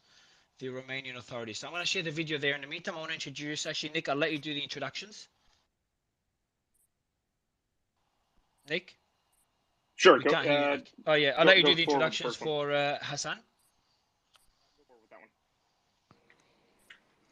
Nick, all right, you can't hear you. Hassan, I appreciate coming on. I'll let you introduce yourself. Thank you, the Mario. mic is yours. Thanks for coming on. Thanks, Mario. Thanks, Nick. I hope you guys can hear me clearly, because I've been literally having issues with my phone. Fantastic. So first of all, guys, thank you so much for inviting me. First of all, let's be very clear here. He's got no connections with any royal family members or friends or as such here in Dubai or in the UAE. I mean, that's something we got to be very clear on one point. Second, I think now Dubai is a huge, I mean, when it comes to fame, when it comes to opportunities, of course, a city it's an emirate that has come up from a zero to all the way to today to top 3 cities in the world when it comes to traffic, when it comes to people. It's a meeting point of the world, right? You're in the middle of the world here. We are 8 hours from 7 hours from London. We are 6 hours, 7 hours from Malaysia. So or let's say from Far East. So we're in the middle of the world. People come in, people meet here, people do businesses. Everyone follows rules, regulations, laws. We've got very strict laws on everything when it comes to any of these. The rules, regulations are strictly enforced here. So I think it's a famed city. Everyone comes in. A lot of TV stars, celebrities. They jump in here. They walk in here. They drive expensive cars. Obviously, you can even hire Lamborghinis. You can hire Ferraris. You can hire for a day, for an hour. So you can never say that, if you're driving a Ferrari, here, this guy is a billionaire or is a millionaire. No, you really don't know that, right? So I think a lot of stuff has been built that this is a place where people come in. I want to be very, very clear that this is a place where everyone comes in. Everyone is welcome as long as they follow the rule of law. And from I mean, yeah, he was here lately. He's apparently he's moved his residence here as well. That he's been saying on the videos. He did a lot of fame stuff here with some fans. Yeah, he's got fans here as well. But I mean, from personally speaking, from my view, and a lot of friends that I know, a lot of Emiratis that I know, like myself, really didn't like the way he talks. They really didn't like the way what he's promoting. What is he promoting? At the end of the day, today here, the UAE government, the Dubai government is promoting a lot of connectivity and a lot of creativity into the youth. They're bringing something that is materialistic here more to the people. They want people to develop faster. We've got first Emirati who'll be on a 6 months mission to ISS in the next 2 months or 3 months. We had first Emirati who's flown to space. First Arab, in fact, flown to the space. So people are just very quickly before I give you the mic again, just for the audience, I just added to the thread. It should be pinned above. I've just added 2 new things to the thread. I'm just gonna clear up the pinned tweets so everyone could see it. Can I just I've say added the latest. also, really quick, that the hereditary monarch of Dubai would technically be a king? Is that correct? Is that what you were referring to? Our No, voices matter? so the way it works here in the UAE, we've got a president, the highest authority here, and then we've got the cabinet. They've got the members of the Supreme Council, which are the the members of Supreme Councils are technically the emirate rulers or rulers of every emirate. We've got 7 emirates here, and then you've got a government. You've got a prime minister. Then you've got a cabinet within the prime minister. You've got ministers who follow up. You've got an FNC or a parliament that runs and debates laws and regulations as well, and those go up. So there's no kingdom as such as Saudi Arabia or Bahrain. It's a presidency here. President is the highest authority in the country, and the word goes from there finally. So it's not a kingdomship as such the way you guys have been looking. I've added. So just quickly, if you don't mind, Hussein, so I've added to the thread the footage of the Romanian authorities raiding Andrew Tate's house. I'll put that footage there. Also, I'm not sure if that statement you've already read, Sam. The DIICOT say in a statement that at least 6 victims had come forward to allege they were trafficked by Andrew Tate and Tristan Tate. They say they were kept captive in houses where they were sexually assaulted and forced to produce pornography under threats of physical violence. So that's the latest from the Romanian authorities. So just one question for you, Hussein. Have you had any interaction? Sorry, Hassan. Have you had any interaction with Tate? No, not at all. Okay, except for the video that I saw, which I was, in my personal opinion, very disgusted the way he described women. I'm not sure if you guys have seen that. No, I haven't, but I'm sure a lot of people have. I think it's all over it was all over the social media here in the UAE. So cool. I can I appreciate it, man. Thanks for sharing. That's what I was saying. That's what I was saying earlier, Mario. Is that his own? Thank you, Hassan. His own videos, align. There's alignment with the videos and what he's being charged with. And listen, I understand the perspective that our voices matter with sharing, and his perspective is valid. However, it doesn't take but a little bit of common sense to understand how the business of pimping or soliciting women on their behalf for different favors, whether they be legal or illegal sexual favors, works, and that in this industry, all of the things that he is being accused of are extremely commonplace for a pimp or a quote-unquote legal authority person to solicit these women do. It's in alignment. Okay, so it's all just in the same field. Okay, so just anyone that is affiliated with Andrew in the audience, do request to speak by DMing me, and we're in communication with a few people trying to convince them to come on. A lot of people were caught by surprise by this, so we're trying to have them on. But if you are in the audience, you want to come up, if you want to do it anonymously, you can DM us. But if you DM us, tell us you want your identity to be anonymous. We do have to verify it, and we'll respond to you there. Tara and Nick, go ahead, Tara. You know that I have invited someone in who tweeted back in October 11th, saying that Andrew Tate would be arrested by the end of this year or early next year.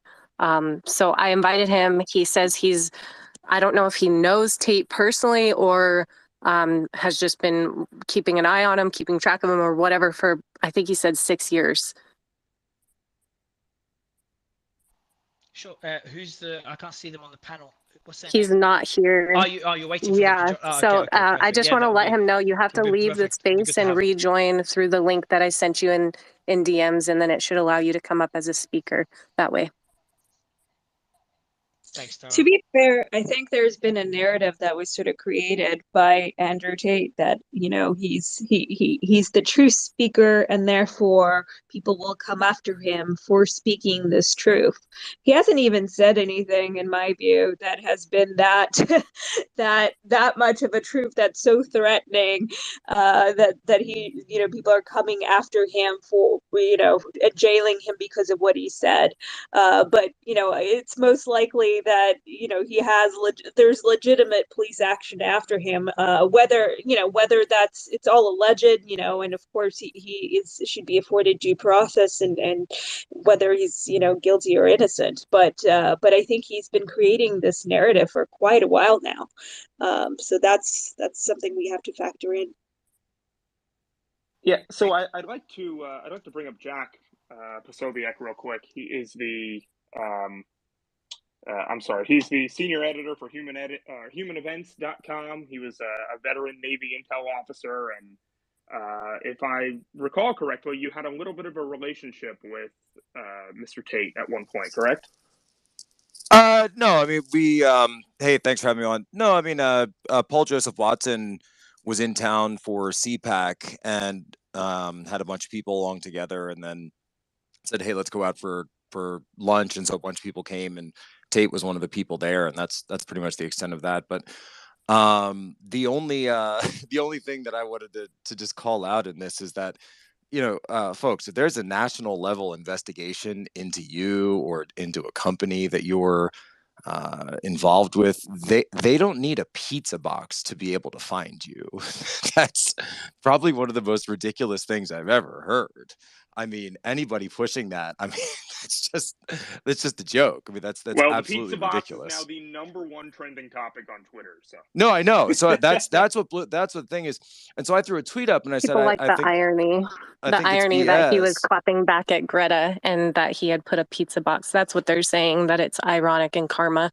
Anyway, sorry, Jack. Yeah. I get the instant karma narrative, but it's like, guys, the government is not that stupid. And by the way, if they did need a pizza box to be able to find somebody, I'd start to question the investigators at that point, because you really there's about 100,000 ways you can find someone, especially a guy like him who's, for the past couple months really is constantly on social media and constantly surrounded by people on social media. If you've got people assigned to that investigation, you could even take one of your low level, officers, or I would take like a junior analyst or something and say, hey, just follow this guy on open source constantly, track his name, track his associates, track people around him. They're constantly going to be posting videos with him or live streams or whatever. I mean, the guy pretty much lives, like a lot of influencers these days, live on social media. So it's not exactly the hardest thing in the world to track an influencer. Do you think that his Gary? Gary's up here now. I'd really, really like to give him an opportunity to speak, to hear what he is. So, Gary, did you know Andrew personally, or you've just been following him on social media for years? Oh, no, me and him are rivals from before he was famous. He got me suspended on Twitter. I got him suspended on Twitter.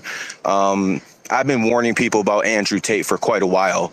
And the way I met him is I am a numerologist and astrologer. That's what I do for a living. I've been doing this for 20 years. I'm the guy in the game. So mutual acquaintances introduced me to Andrew Tate around 2019. And I basically told the guy, you're born in 1986, the year of the tiger, and you're going to get famous in 2022, the year of the tiger.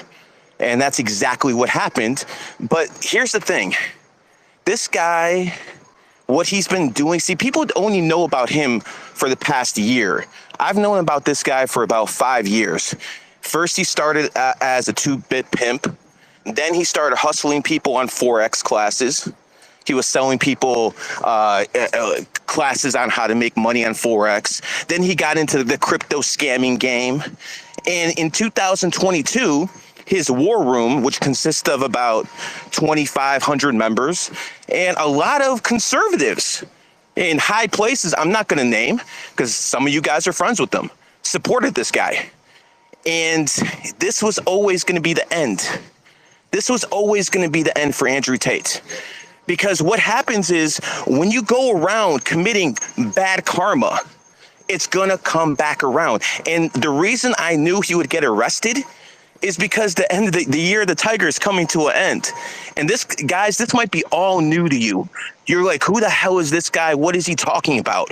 But the fact of the matter is, Andrew Tate never talked about the Matrix until he talked to me. We had a phone call. I started telling him about the Matrix. All of a sudden, this guy decides to incorporate this into his brand. He calls himself Top G. Why does he call himself Top G? Because he's trying to represent Freemasonry with the G. The G, a capital G, is the 33rd letter. He basically uses symbols that most people don't understand what they mean because he's all into metaphysical science while he tells other people that he's a religious man. If you go to his tweet to Greta the other day, he mentioned he has 33 cars for a reason. Gary, you're confusing the hell out of me, man. From Year of the Tiger to the 3-3 to the Top G to you and him competing. But I will go. I want to go to one of the friends of Andrew Tate. Andrew Tate follows him, so that's enough verification. We've just sent you an invite.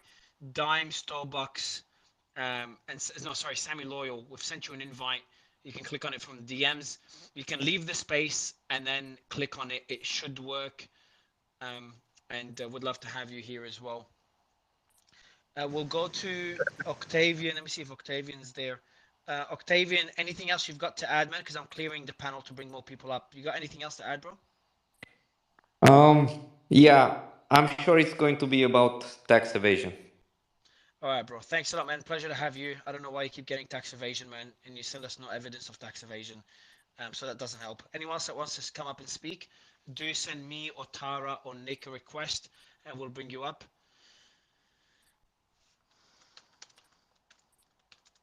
I'm just going to review some of the information. All right, I think that's pretty much what we have so far. I don't think we have anything new. We've got a few allegations here and there, a few theories here and there, and then we've got what did you have, Sam? What did you call it? I haven't slept yet. A formal report or press release. You got the press release from the authorities. Can you summarize it briefly for the audience, and I'll summarize what I have as well, Sam? Just for anyone else Oh that gosh. joined, while we bring up. Yeah, if you can bring it up, and that allows us time to bring up the Andrew Tate's friend that requested to speak. Okay, so let me. Hold on. He's there, man. Yeah, no worries. Saved your time. No worries. You can prepare it for later because we can brief it. So we got Big Pulley the trader. But Sammy, I want to go to you. How are you, man? Hey, what's up, bro? I'm good. Sammy? How you doing, mate? Good, man. How are you? Yeah, decent. It's 4 a.m. here in Dubai, but still kicking. Oh, you're in Dubai as well. Yeah. I live in Dubai too. So oh, nice. There you go. You were hanging out with Andrew in Dubai? A couple times, yeah. Okay. And what do you know about what's happened now? Have you spoken to anyone? Nah, dude, I'm not like super in that circle, but like him and I are just friends. We've known each other for some years, and yeah, I'm just as shocked as everyone else, to be honest. I mean, well, to be fair, it's not a huge shock, is it? Like, we kind of should have seen this coming, but yeah, I think he'll get out. I mean, it's happened a few times. It's not the first time this has happened to him. All right. So first thing you said you've seen this coming. Is that just based on what exactly? I think everyone's seen this coming, right? Like, he's a very controversial figure. There's a lot that, if you want to pin him down for something, there's a lot of straws you can grab. Do you know what I mean? Like that. I think this is quite well known to everybody.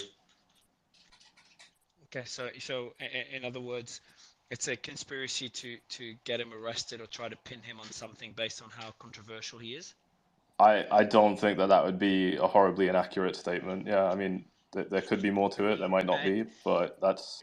And do you think the allegations are true from what you know about Andrew? No, I don't. And I don't know much about what's going on. And that's also not something that I know enough to comment on. Okay, did you read the Sam when he went through the press release from the authorities, from the Romanian authorities? Were you there in the space when that was done? I'm not sure, mate. I've been here for maybe like half an hour, 1 hour, so I'm guessing I would have heard it. Cool. Yeah, I think so. Yeah, let me read out the latest one I have.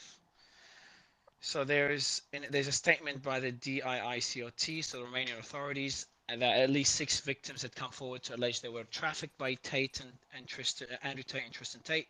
They say they were kept captive in houses where they were sexually assaulted and forced to produce pornography under threats of physical violence. Yeah, I don't So know it's anything pretty about that. serious Yeah, allegations. yeah, those are huge Yeah. allegations, and obviously it's horrible.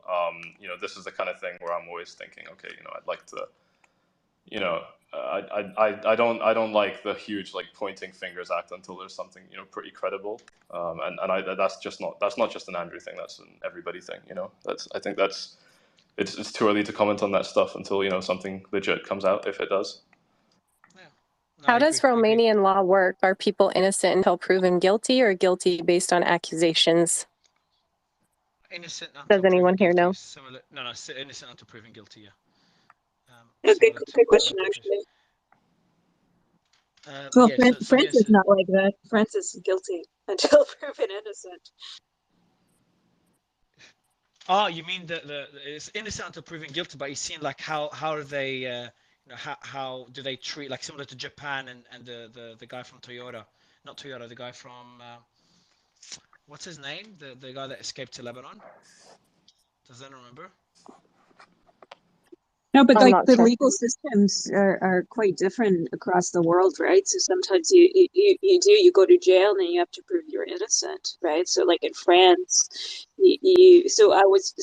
that's actually a great question, because I do wonder if in Romania there is that presumption of The innocence. Constitution of France presumes innocence, So not guilt. I've I got don't know where that's come from. The EU yeah, is I know quite a where does powerful that come force. from? Yeah. So I don't know where I've lived in France, and yeah, there's no country that I know of that legally has a system where you're guilty until proven innocent. So unless you go to, I don't know if you go to some a country that doesn't have a good legal system in Africa or something, but otherwise, I think it was you, Catherine. Otherwise, Catherine, like, was that you who said that the France is It guilty? was me. I thought it was because because of Catch Me If You Can, to be honest. So No. It's innocent until proven guilty. All right, so let me read out. There's a thread here. I'm gonna add it to my thread. Let me add the link in a bit. But I'll read it out. The allegations against Andrew Tate, according to the translated Romanian police press release. So, Sam, tell me if this is what you said or if that adds anything new. So, I'll go through it now. Victims were recruited by British citizens by misrepresenting their intention to enter into a carriage. Yeah, that's what you said, Sam. Into a marriage cohabitation relationship and the existence of genuine feelings of love. So that's how victims, and I'm just reading out the press release by the Romanian police. So again, the victims were recruited into the ring, the pornography ring, through misrepresentation. They're saying, hey, we're going to potentially marry you, have a relationship, and there's going to be love. And Nick, if you can mute, that would be great. Or I think Sammy, let me mute everyone. So that's the first point. Next one. The Loverboy method. They were later transported in house and buildings in Ifov County, where by exercising acts of physical violence and mental coercion through intimidation, constant surveillance, control, and invoking alleged debts, they were sexually exploited by group members by forcing them to perform demonstrations of pornography for the purpose of producing and disseminating material of such a nature through social media platforms, and by submitting to the execution of a work, okay, he's using Google Translate, in a forced manner in order to obtain important financials. So he's apparently used Google Translate. I'm just reading it out. In order to obtain important financial benefits consisting of the sum of money obtained as a result of accessing. All right, so essentially, they've been promised love and relationship. They're brought into the ring, and this is just I'm just reading out the press release. And then they were just exploited to create pornographic content, adult content that was then sold to people. I'm guessing platforms like OnlyFans. That's how they make their money. So far, 6 people have been identified so there's 6 people, as I read earlier, that were identified, that were injured, and they were part of this, part of these allegations. With regard to the crime of rape, it was noted that in March 2020, an injured person was forced on 2 different occasions by a suspect through the exercise of physical violence and psychological pressure to have sexual relations. Following the hearing, the prosecutions. All right, so just to confirm, Sam, I just want to reconfirm. So far from the press release that you read earlier, formally, the only allegations are about what I just said. the bringing girls under the false promise of love and relationship, coercion, and then exploiting them to create adult content and sell that adult content. Just to confirm, this is the only allegation we have, nothing to do with tax, nothing to do with money laundering. Is that correct, Sam? I'm not sure why you're asking me that. No, I'm talking. Yeah, No, sorry, not you. me. No, Oh, you're sorry. Sammy. Yeah, Mario, that's spot on. And so you know, just to be fair, so they have been detained for questioning, as we've said before, for 24 hours, so not charged. You know, to have some balance in this. But all 4 suspects are suspected of these crimes. I think one thing that may come out the back of this that we haven't really been thinking about is OnlyFans itself, and similar platforms, and what responsibilities they may bear in terms of due diligence on the artists who perform on these platforms. So whether there might be a fallout there as well that could go broader, because if there's clear evidence of exploitation, human trafficking, and it's been commercially you know, exploited I've through just these yeah, platforms. I've just invited one of the biggest guys on OnlyFans and legally working with OnlyFans as an agency and working with girls in a very ethical way to come and comment on this. I'm curious to see how common this is. And just to be clear, that Andrew Tate's business is not only OnlyFans. It's a webcam business, which means he uses other websites and platforms. Someone just DM me that just to kind of clarify. I do want to go to, where are you? Big Puy the Trader. You there, man? Yeah, I'm here. Can you guys hear me?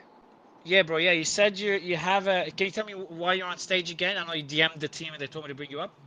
Yeah, so one of my cousins works for the Gendarmeria in Romania.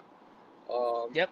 So he basically, a couple of his buddies were part of the team that brought him in, and he stated that they've been on standby for a couple weeks now, waiting for the hit. So it was a pre-planned hit, just waiting for the info to go in and take him. So the only thing they could take him on is on the whole accusations, which got released to the press. But allegedly, that's not why they brought him in. They don't have anything on him, according to him, and saying by the morning they won't have a choice but to let him go after the 24 hours are up, because that's how the Romanian rules work. So it's innocent until proven guilty, but if they can't come up with anything in the next hours, then they have to let him go after the 24 hours are done. All right, man. And Nothing were you able personal. to get any? None of that makes sense. Yeah. I want to go to. Let me just mute you, man. I want to go to. Is he on stage yet? No, he's not. I'll wait for him to come up. All right, come up, bro. All right, I'm trying to bring someone up as well. I won't disclose who they are until they're up on stage. Make sure it's all good. Let me see if I have any other information. I think this is it. So let me see who else can we bring up that's either close to Andrew Tate or is involved in the Romanian authorities that can give us a bit more clarity on what's happening.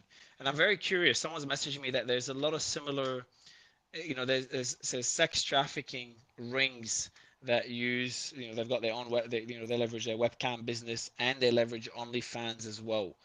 It'd be surprising to me, like I find this surprising considering Andrew's size now. Like he's one of the most famous people in the world in a very short period of time. He doesn't need this entire business model to make money anymore. It's just too big of a risk. So you know, if this is all true, it will, you know, it's not implausible. It's very, you know, it's very possible, but it's just an unnecessary risk to take. So for the sake of the girls as well, I hope it's not true. Can anyone give us clarity on him being arrested before as well? He didn't, you know, got out and it was all okay afterwards. Does anyone have any clarity on that? Has anyone read about it? I think Sammy, you were referring to it as well earlier. He's been in jail before, no? He's been arrested before for 24 hours, correct? That's right. Sammy? Yeah, I mean, there was that thing where, you know, he was with a girl. I don't know if it was him specifically or just someone at his party that had a boyfriend, and he wasn't particularly happy, bless him, that she was there. And he, I think we've already spoken. You guys have already spoken about that with like calling the U.S. embassy, stuff like that. So that's one. There's also in England. I forgot this happened years ago, but he had an issue where they seized some of his devices. I think it was to do. You see this the thing where he was hitting this girl in the role play. I think that might have come out, and then he got called in, something like that. And like she threw up on his floor. She didn't pay for it. It turned into a fight where he was upset about that. She was upset about being kicked out of the house or something. And then when the British police took him in, they also took his devices and found some other stuff that he wouldn't have wanted them to see. He said all of this publicly. I'm not saying anything that's like private information.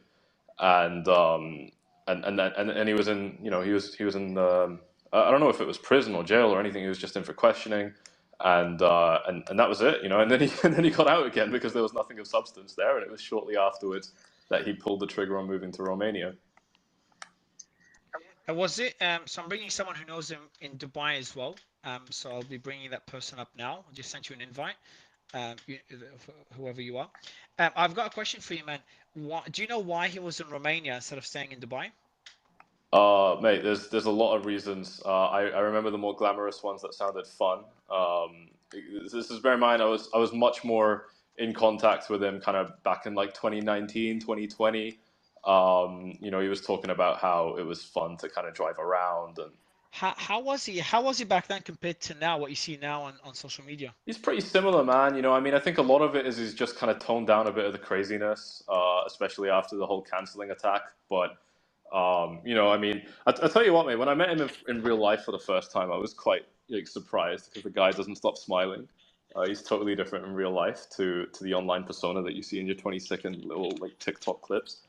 But was he big in 2019, 2020? Didn't he just blow up in the last few months or last year? It's all relative, right? On the side of Twitter that he kind of, for lack of a better word, started to dominate. We're talking like I'm going to use some really cringe words here, but like the alpha Twitter, or there's also like the money side of Twitter, the side of Twitter that's about I don't know, just being socially excellent, those kind of things. He really started to gain a lot of traction there, from what I know back then, and he was actually quite a lot more controversial back then. It was quite obvious. I don't know if you saw like the Star Wars thread, just like looking to piss off as many people as possible, and then at the end kind of saying, here's why I'm excellent, you can listen to me and learn from me, kind of thing, which is like just kind of part of that like amazing, in terms of success marketing strategy that he's had over the years. So he's just kind of learned how to twist that even more, with the TikTok thing and all the virality he gained this year. But it was all relative, he was pretty well known back then. A lot of people I know knew him back then. Now, obviously, everybody knows him.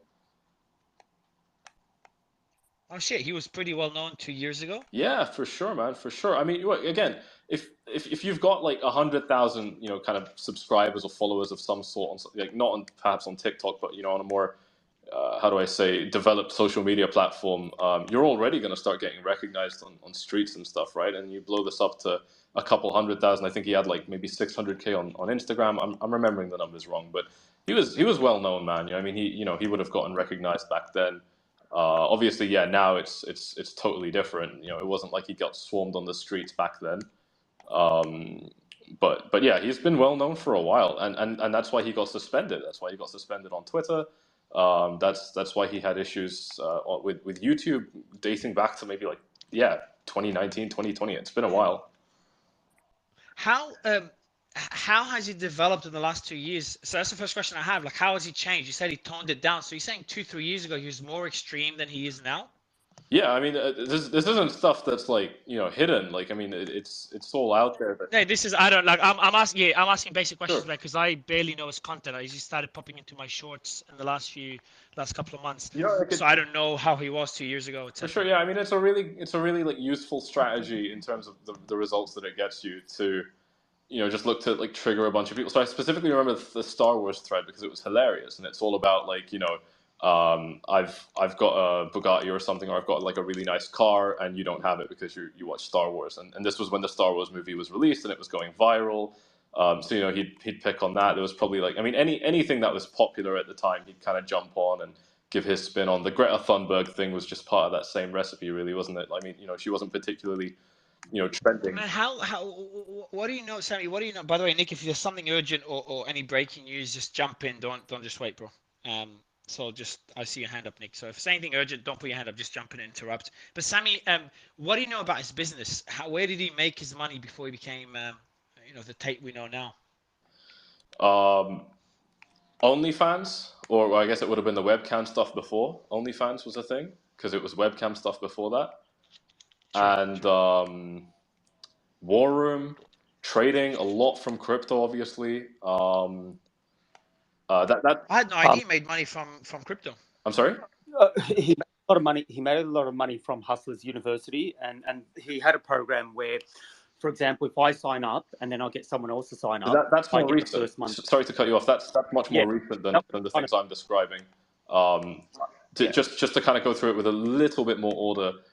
It was, War Room was a little bit earlier on, and there was some other courses, to do with body language, fitness, girls,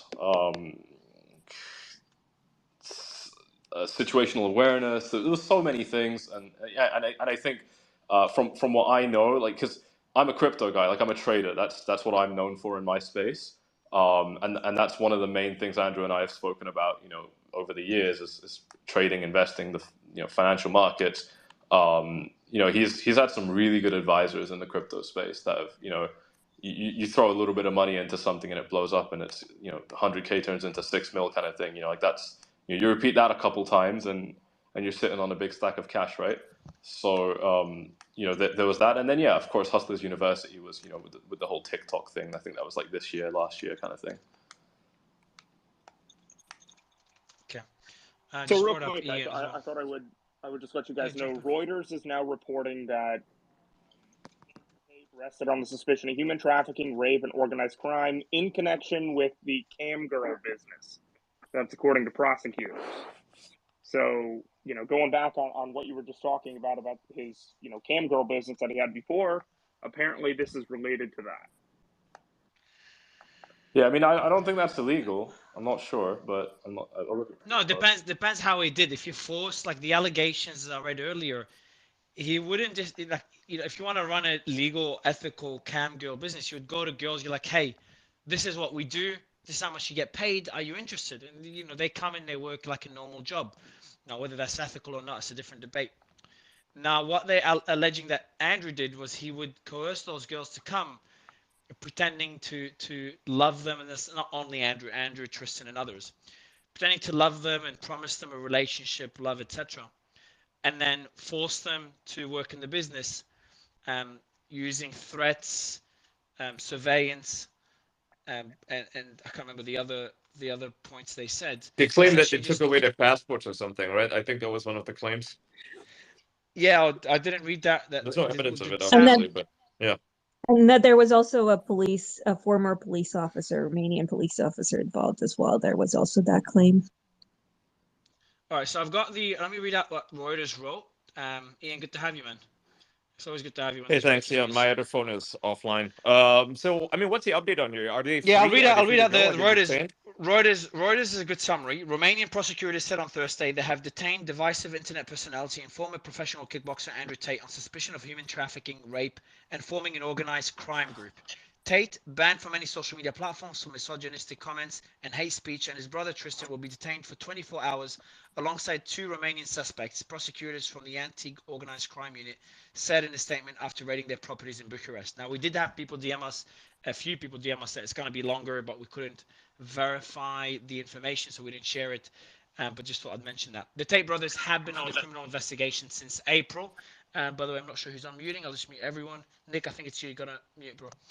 Or maybe it's not you. They declined to comment, but their lawyer confirmed they had been detained. So again, Tate's lawyer confirmed they have been detained. Quote, the 4 suspects appear to have created an organized crime group with the purpose of recruiting, housing, and exploiting women by forcing them to create pornographic content meant to be seen on specialized websites for a cost, prosecutors said.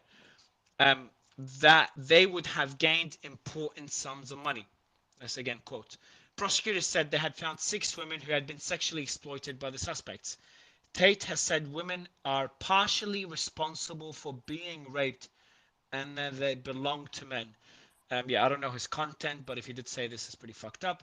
Earlier this week, the British national was told to get a life by climate activist Greta Thunberg on Twitter after he told her he owned 33 cars with enormous emissions. Why is that part of the article? That should not be part of the article. Come on, it's so Yeah, stupid. but it's just it makes it entertaining. But yeah, surprising Reuters adding. But the Tate has said women are partially responsible for being raped and that it belong to men. Did Tate say that? Does anyone know? Have you read his? Have you listened to his content, Ian, or anyone else? I don't know if he said that. Maybe someone else here can attest to it. Oh, see, yeah, he has said that. I also just got photos in my DMs of pictures of some of the marks left on women, claiming that it was done by Tate and or Tristan, his brother. Very disturbing. I'm just having a look now. Did you send? Oh, okay. I'm not going to share them because I don't know if the woman wants them shared. So I'm just going to keep them. My hands are shaking. It's gross.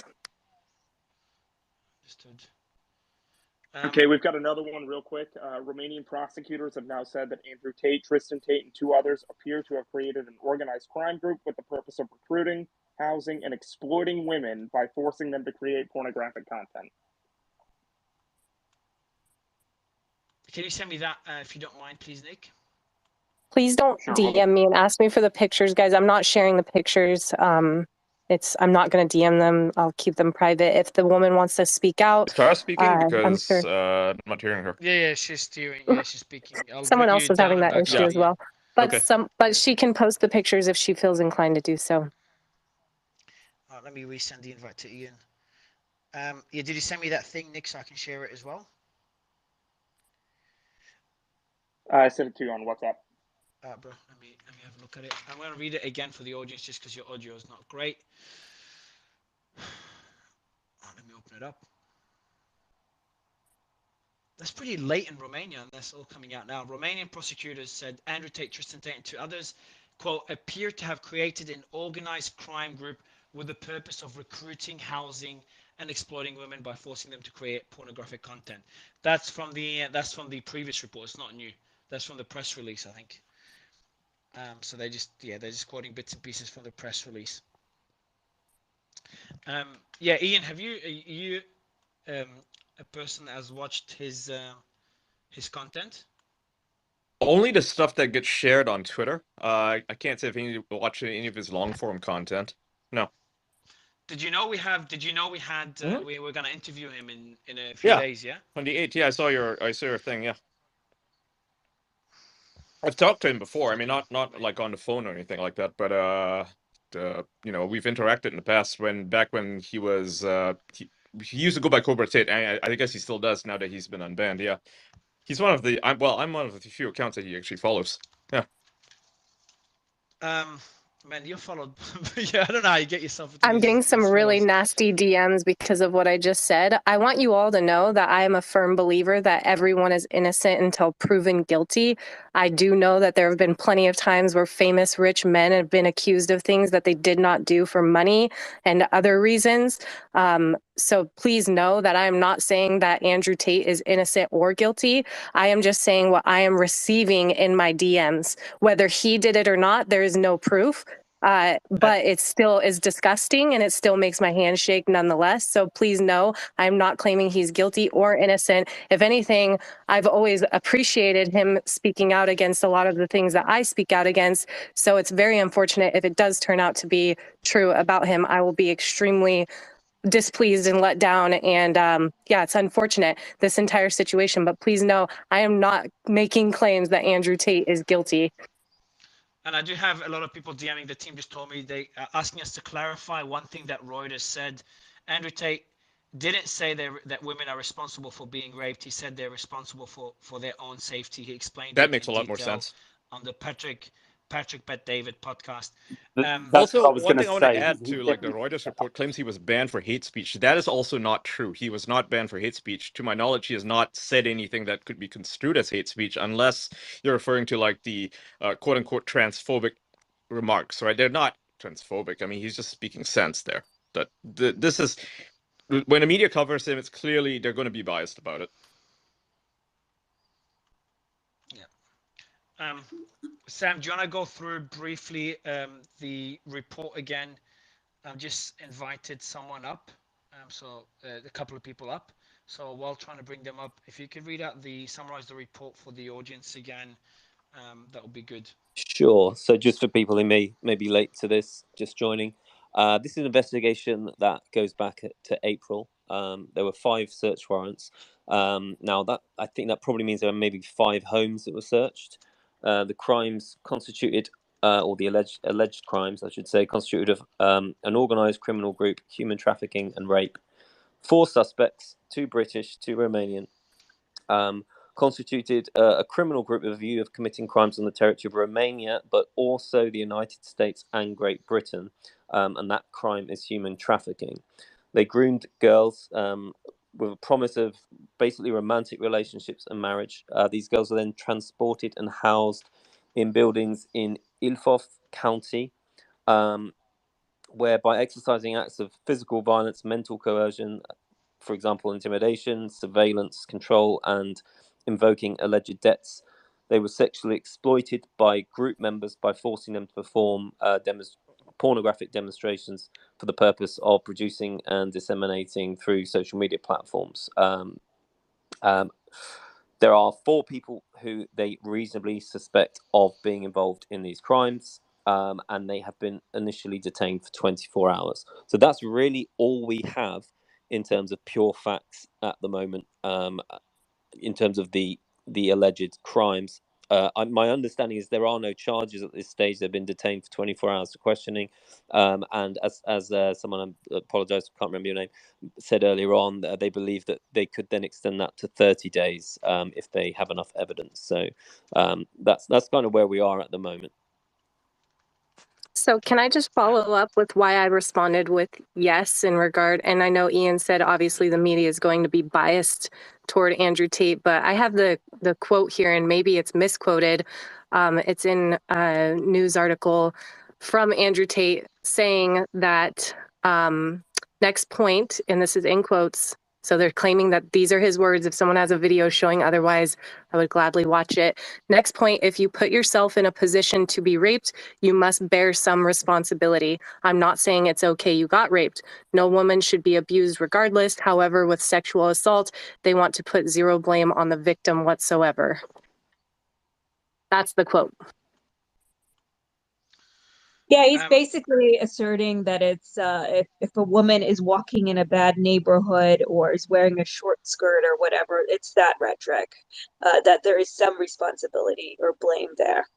That's the idea there. So I'm gonna, or that she doesn't have weapons to protect herself or something along those lines, or means to protect One thing herself. that he mentions on Patrick Betts-David's podcast is that it's basically comes down to the woman. If she wants to go out at night on a dangerous road, she shouldn't really expect the guy to essentially protect them.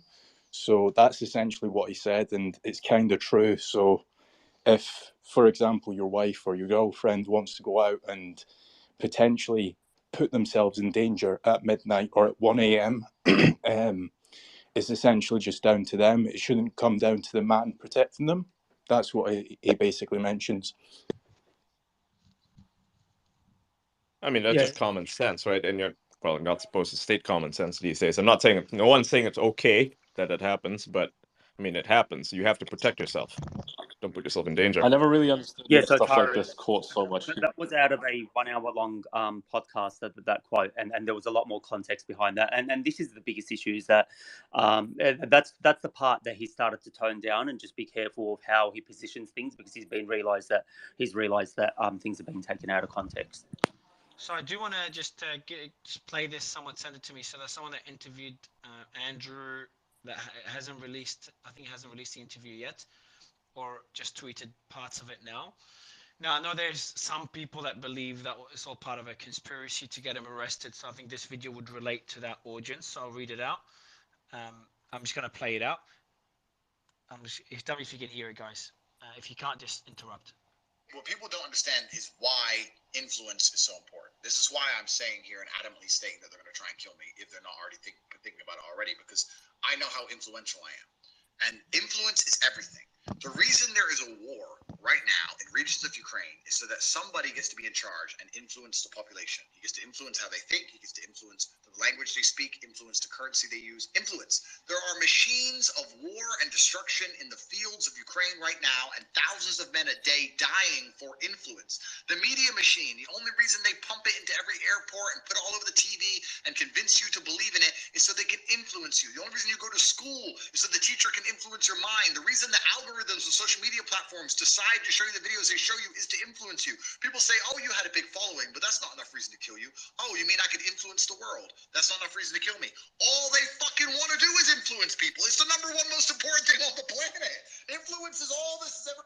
So I just want to, the only reason I'm playing this is just to relate to that audience. Look, the one thing to mention before I go to Patrick Bet-David, who's on stage, is to say that, criminals will also create such a narrative because it makes sense, because if they know they've done something wrong and they're worried about authorities, they'll start creating such a narrative because then it will just serve them, will work to their advantage later on. I'm not implying anything. I have no idea. I don't know much about Andrew, but I will go to Patrick. Patrick, how are you? Good to have you, man. How are you? It's great to be on. Pleasure is ours. What are your thoughts after seeing this? You've interviewed Andrew. Your interview is one of the ones that was mentioned the most. I'd love your take on this news. Yeah, obviously, there's two ways we have to look at something like this. As a parent who's got 4 kids, when the school calls you and tells you your kid's done something wrong, the initial reaction is always to say, my son would never do such a thing. He's an angel. He's this, he's that. And then you realize, yeah, your son did it, right? So we have to kind of understand that we all have some biases. Some of you guys may be on here because you like him and what he says. Some may not like him. Some may be glad. I'm getting a lot of messages of people saying, look what happened to your boy. You were so wrong. I can't believe you gave this guy a platform and interviewed him and said good things about him, et cetera, et cetera. Okay, I'm logical enough to know that we are all sinners and we all can make mistakes, some bigger than others. And I'm not sitting here saying he did not make the mistake. So let's put that as before I preface anything else with other things. What I will say is the following. Look, we have to be, you got to be naive if you think large establishment organizations like it when we are very loud. They don't. They don't like it when we're opinionated. They don't like it when we call out their bullshit. They don't like it when anybody pushes them around. And Andrew Tate, as popular as he's become over the last 6 months, whatever the timeline is, he's going after everybody's #1 hero on the woke side. He's going after, Greta Thunberg yesterday. It's so funny that a day after that happens, they rate him. So a bit of the timing is off for me, where my natural paranoid instincts kind of sits there and says, really, a day after that happens, you target him. Interesting. Okay, that's fair. I mean, I can sit here and be 50-50 skeptical on both sides on what's going on. Yet at the same time, we've known about Epstein for how many years? And I've not seen a single person. You had the list of people that went and visited his island. Who's gotten arrested so far? Who's gotten raided so far? So if there's one thing we are learning, and I like what I want to say your co-host is Tara. Forgive me, Tara, if I'm not saying the correct name. That's right. Yeah, Thank you. said, yeah, thank you. No, you said something very important. You're nervous about this because as a woman, you understand the fear of what happens when a man takes advantage of a woman. Not that it's happened to you, but it's a natural fear of a woman. I got my 6-year-old daughter sitting to me right to my right, and we're driving together. She's listening to this. Of course, I'm going to be telling her what things she shouldn't be doing. And you said everything's about innocent until proven guilty. If there's one thing we've learned since 2016, with what the media and large establishments have been doing, everybody is jumping to conclusion immediately. We want everybody to be guilty. We don't know that yet, but the timing's a bit off. I'm a little bit naturally paranoid, and we're going to see what's going to come out over the next few days here. What's your I sense couldn't of agree. Andrew having... Sorry, go ahead, Sorry. Tara. I was just going to say I couldn't agree more. And that's initially my first thought is, what are the odds He has a spat with Greta yesterday, and then today he's being arrested. But from the information being relayed, it sounds like this has been an ongoing, potential ongoing situation or investigation. So I'm not even sure how true that is. But like you, Patrick, I'm extremely paranoid. He's been canceled before. So have doctors who have spoken out against COVID. So, I mean, let's just be real here. Exactly like what you just said, they do not want dissenting voices gaining traction and gaining a crowd of people who will follow what they're saying. I do want to remind everyone that this did go down in Romania, which Your is mic, Catherine, I'm going to interrupt you. Your mic is really, really bad. So while you fix your mic, Catherine, I'll let you jump in right after. Patrick, what's your sense of Andrew? You've spent time with him. I'm meant to interview him in a week or so I won't get the opportunity to know the person behind the camera when the camera is not rolling. What's your sense? It's funny. I judge people if I like them off camera more than if I like them while we're doing the shoot or the interview. I liked him 10 times more off camera than I liked him on camera. He seemed like a human. He seemed like a funny guy. He seemed like a regular person like you and I, who you would have a lot of fun with if you played Monopoly with him, if you played chess with him, if you played a sports game with him. He seemed like a guy that is one of the guys. He's sarcastic, witty, sense of humor. His brother was there. Had a chance to, I've only hung out with them based on the 5-hour interview you saw and another, I would say 90 minutes. So 6.5 hours of total. I've never gone to Romania. We've never had any kind of time outside of that 6.5 hours together. I had to come back to the States. But I liked him the way he is. Here's one thing I will tell you. Years ago, when I was going to a church, I was an atheist for 25 years of my life. And as an atheist, I'm growing up in Iran and I'm seeing people getting bombed on and I'm skeptical about God. How does God exist if people are dying, and he's doing nothing about it? So as a kid, I would get kicked out of Bible school all the time.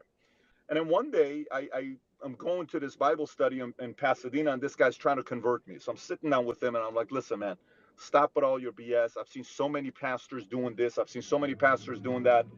And he says, listen, if you're gonna have a relationship with the man upstairs, if it's gonna be horizontal, you will forever be disappointed. But if it's vertical, you're never gonna be disappointed. What does that mean?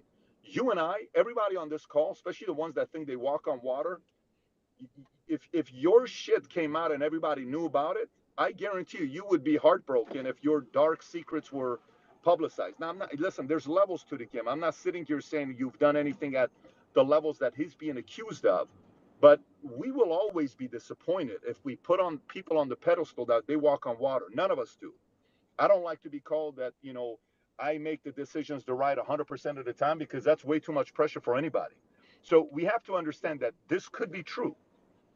And if it is true, if you're going to be emotional about it, you set a standard of God as Andrew. And Andrew's not God. Andrew's a regular guy like everybody else that has temptations, that has flaws, that has a temper, that is frustrated. The only difference with him is this.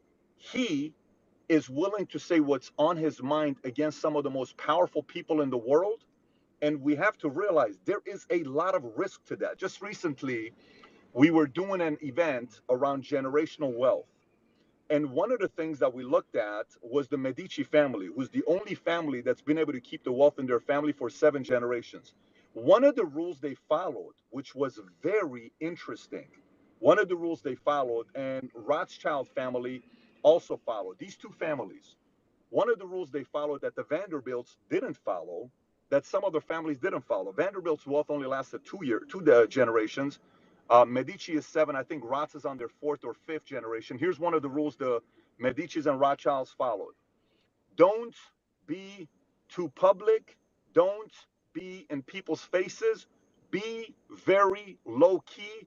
Don't call out the powerful people publicly. Don't do it. Why would they say such a thing? Because when you do, there's always people more powerful than you that will have the most creative ways to target you and take you down. And quite frankly, Tate took that risk. And, my kids and I were just in Aspen a couple of days ago, and I told my son, I said, there's 2 things you are never going to be more powerful than.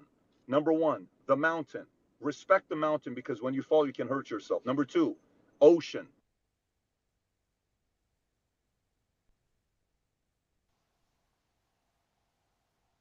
Is it me or did Patrick drop out?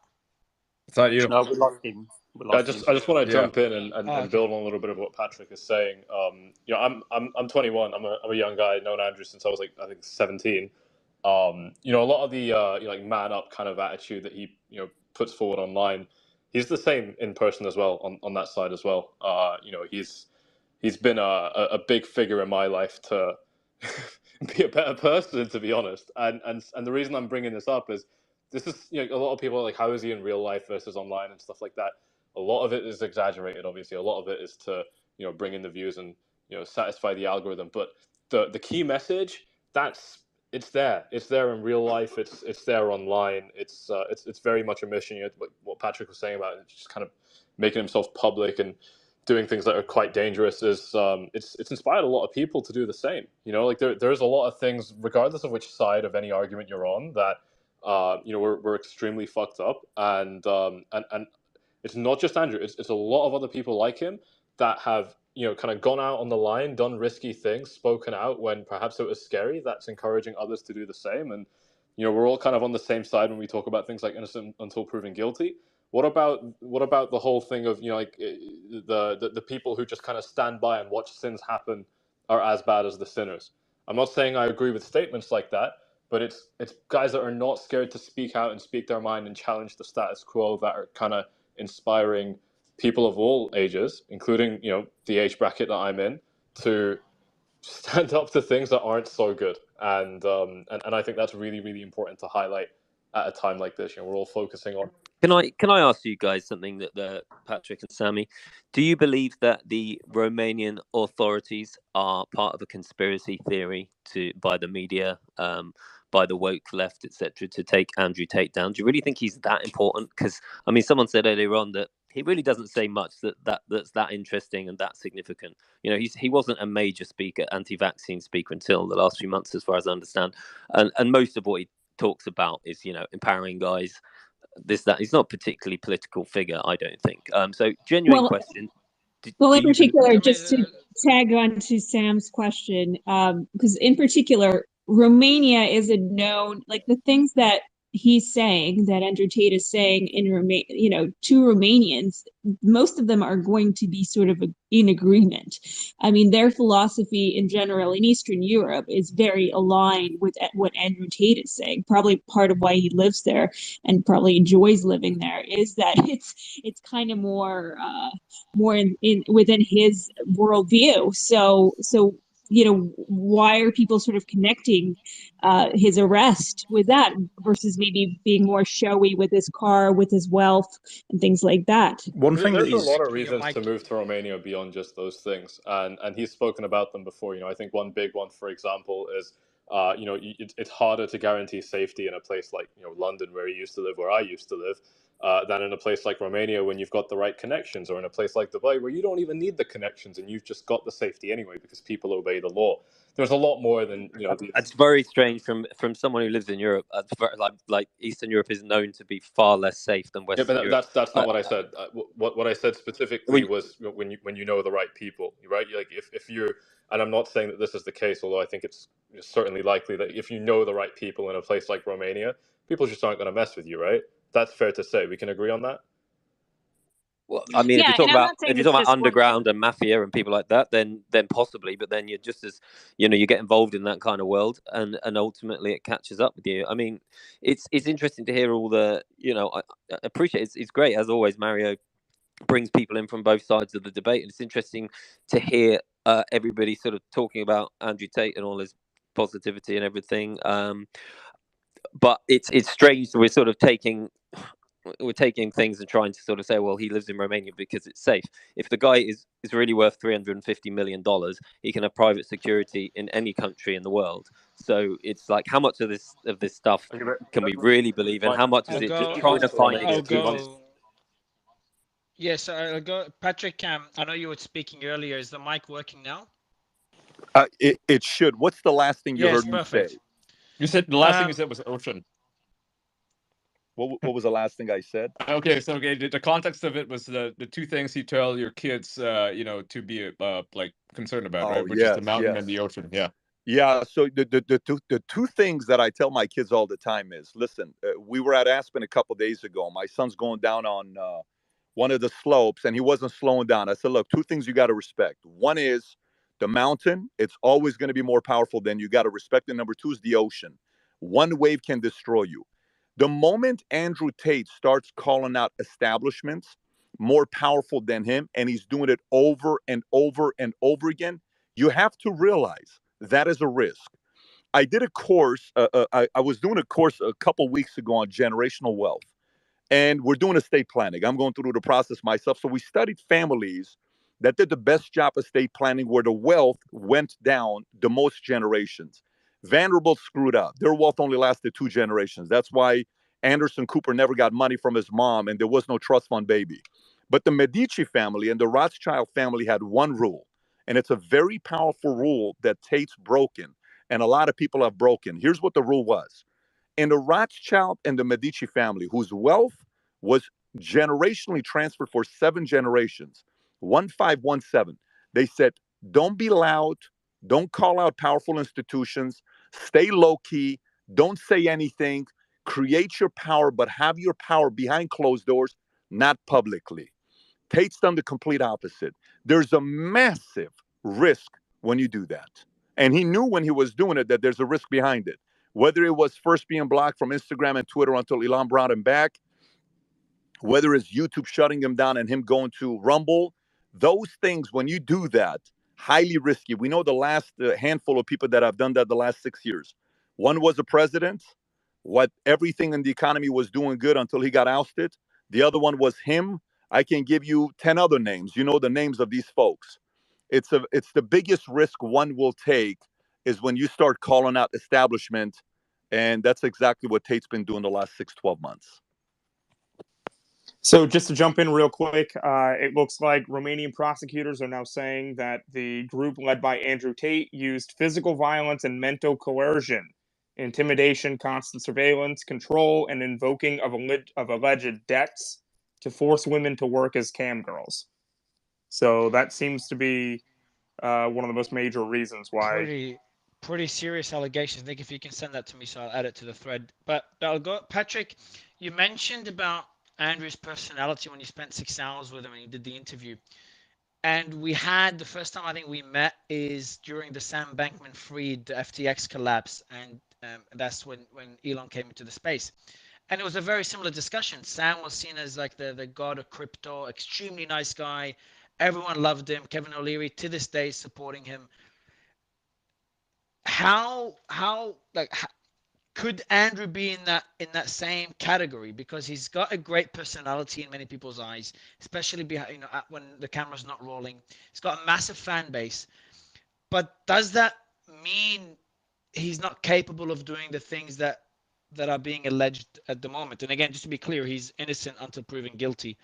But do you think it's a similar story to Sam? Like his personality just doesn't give you the sense that he would do such a thing? No, it's actually the opposite. I think his personality gives me a feel that he's willing to push the envelope and go to levels that the average person's not willing to go to.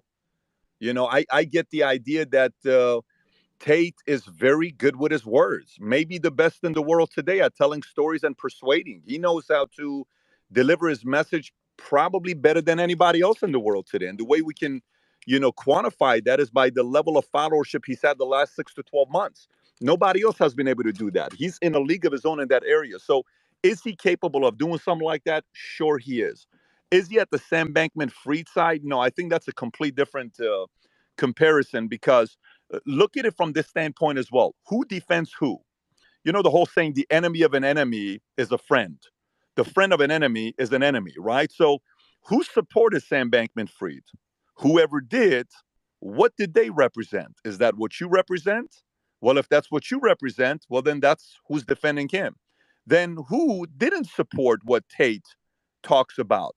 Is that who you support? So you got to be very careful on why the establishment is so careful with the dates on when they come out and arrest Friedman.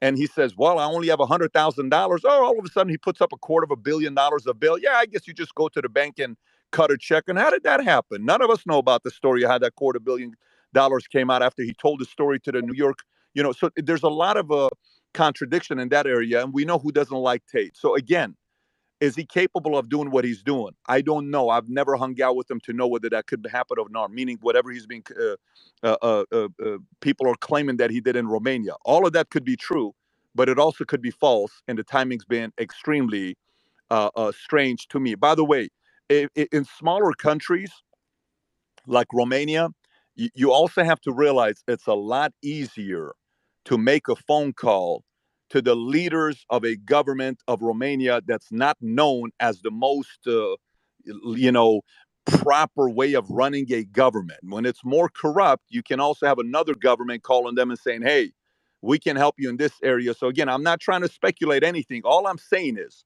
governments are afraid of bigger governments. So if somebody called them and said, you better do this or else, they may have caved. We don't know that. I do want to add, having a team in Romania for one of my companies, having spent a lot of time there, corruption is a very serious problem in Romania. So it is something worth noting. But so if we go to other stories, Patrick, before we go to Tom, how does it work? Like, I'm a bit more naive. Like, when I hear those stories, I'm like, nah, come on, it can't be true. But then I've been proven wrong a few times before. I'm not saying in Tate's case, but in general, if that was a story that people that want to silence Tate, and a lot of people seem to be, to believe this theory, that people that want to silence Tate are behind this. Is evidence fabricated? Do they need to be evidence? How does it work in countries that are corrupt? Because you've given examples, you probably have a better understanding about this. Look, I'll go from the lowest level to the highest level. I don't know if you guys have ever partied in Mexico. I went to Mexico and I partied a lot when I was 18, 20, 25 years old, 23 years old. I can't tell you how many times cops would come up to us and they would arrest 5 guys and they would say, listen, guys, if you don't give me all the cash you got, I'm going to put this cocaine in your car and say that you did this. By the way, if I tell you that's happened 3 times, that's a small number, okay? There's a Revolution Avenue in Mexico, Tijuana. If you went there, it was very easy targets to find people that didn't speak Spanish and play this with them. So what would we do? Guys, we definitely don't want to get arrested here, and we're going to be staged. Give them the $500, give them $1,000, and we give all our money. They will let us go. We go across the board, okay? So that's at the lowest level. At the highest level, when the average person who's been following the media for the last 7 years, and you sit there and one moment you're seeing Guardian, just a couple of years ago, we're not talking about a long time ago, Guardian, New York Times, WAPO, Reuters, saying the following things. I'll just read it to you. This is just a couple of years ago. Welcome to Ukraine, the most corrupt nation in Europe. What do they say now in the last 2 months? The fight for Ukraine is a fight for liberal ideas. Reuters, Ukraine's neo-Nazi problem. This is just a few years ago. Today, Reuters, for foreign fighters, Ukraine offers purpose, camaraderie, and a cause. Vox, just a couple years ago, a Ukrainian comedian turned president is embroiled in Trump's impeachment mess. CNN today, Ukrainians are giving 2 lessons in democracy that Americans have forgotten. You know how many newspapers we can go back and read 4, 5, 6 years ago, reading what they were saying about Ukraine? So we went all of a sudden, this is the more corrupt nation, to now this is the most noble nation, and he is now Churchill. I'm 50-50. I'm not the one that's sitting saying Putin is a hero. Definitely that's not what we're saying, because we know what he's driven by. But to all of a sudden assume this guy's a hero, it's naive. So if countries that size can be bought, a country the size of Romania can as well. Having said that, again, let me say this, and before I wrap this up, I am not sitting here telling you that all of this is BS. This could still be true. Okay, we can't, like, if our parents have let us down and you never thought your father was going to make a mistake and he did, and your husband, your mom and dad got a divorce, or if your mom's let you down, if we've let our parents down, if we've let our spouses down, if we've let our bosses down, what makes us think another guy is not accidentally going to let another person down because of temptation of wanting to make more money? So we have to have enough reason and logic to know that both are possible, yet not emotionally jump in and say, oh, the guy must be guilty. I appreciate it, Patrick. Thanks a lot for coming by, man. You're welcome on the panel anytime, and I appreciate you sharing your thoughts. I know you're Thank on the you. way to drop off your kids somewhere. Thanks, Patrick. Thank you. Take care, guys. Bye bye. Before we go to Samira, Tom, good to see you again, man. Hi. I don't expect you to be following Andrew's content. Not sure, maybe I'm wrong, but I'd love your thoughts on this news and what Patrick mentioned. Well, I'll confess, I didn't know much about Andrew Tate till he came back into the news with his reemergence on some of these social media platforms, as your other guests have discussed. And I didn't follow him widely, closely even after that, but I did recognize that he was on the list of individuals the left expected everyone to denounce. And as you might imagine, I'm not into denouncing folks because the left tells us to denounce folks. And we can all agree or disagree with individual statements he's made or approaches he has. But my half joke is that I don't agree with everything I say all the time. That's the reality of it. We're not expected to defend everything everyone does or says, but there's a big difference between that and targeting someone improperly because of what they say. And my concern is, even if he had been arrested here in the United States on charges, I would just caution everyone that given the way the Justice Department and the FBI have been irredeemably compromised in this country and can't be trusted to conduct any political or investigations or prosecutions of anyone politically sensitive, obviously it follows, to me at least, similarly in countries like Romania, that where the U.S. Embassy is a big kid on the block, can be similarly trusted. So the challenge we have for folks who want to have the rule of law enforced is that sometimes people like Andrew Tate, and I'm not saying he's guilty or innocent because I don't know enough about even the case as it's being brought here or investigated, is that we just can't trust the system to adjudicate this. And, that's why there's urgency, certainly on the American side, and I'm not naive as to fixing it in Romania, to ensure that we have a justice system that can be trusted to pursue or adjudicate cases like this. And, my view is if we can't trust the American justice system to investigate politically sensitive subjects, why would we expect a country like Romania to do that? So, as your prior guest was noting, he may be guilty. He may have done something wrong. And the question is, can that guilt be, can that decision as to whether he's guilty or innocent be entrusted to the Romanian government or the government who ultimately pursues any charges against him? And, given what's going on in the United States, I'd say no. I want to go to Alex. Alex, did you drop out? What are you, Alex? Damn it, I'll have to invite her again. But we do have Kim on stage. Kim, how are you? I'm trying to bring up one of Andrew's friends. She was just Very up on good, stage. thank you. I've been listening for a while, and Andrew is also someone who follows me and who I've been in touch with over DMs. I found his career quite fascinating, so I've been spending a isn't bit it? of time looking into him. But I think what people need to understand is that Andrew Tate is the product, right? He is marketing himself, and he's nowhere near as rich as he claims, and probably his success story is not as clean as he would like it to be. He started with basically building a casino in Romania that was all electronic. It's like slot machines and stuff like this. It went quite well, and I think he expanded to something like 10 of those casinos. And people need to understand, those people who go there and lose money, I don't think it's a moral business. It's ripping people off who have gambling addictions and things like that. Then his other business with cam girls and OnlyFans, it's also considered a bit shady.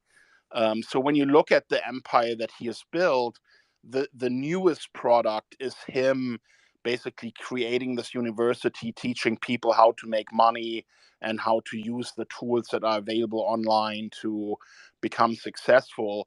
And in order to sell that, he needs to present himself as, a super successful, self-made young entrepreneur.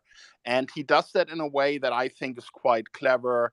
You know, he charters a jet and people are thinking it's his jet. He charters a yacht and people are thinking it's his yacht. You know, probably a lot of his cars are leased and it looks like it's all his cars. So, you know, he's creating with relatively little money an image of someone who's like a half billionaire, who's made it, who has escaped the matrix, and now he can teach you how to do it. But when you actually look at his homes, you look at his lifestyle, for anyone who's lived the multi-$100 million lifestyle, it's not really the lifestyle he's living, right?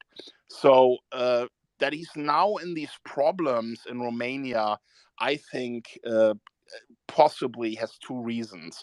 Number one, he got too big too fast, because in the industry he's in Romania, it's all organized crime, right? You don't run casinos without having some partnership in organized crime and paying off the right people. Otherwise, you just wouldn't exist in that market.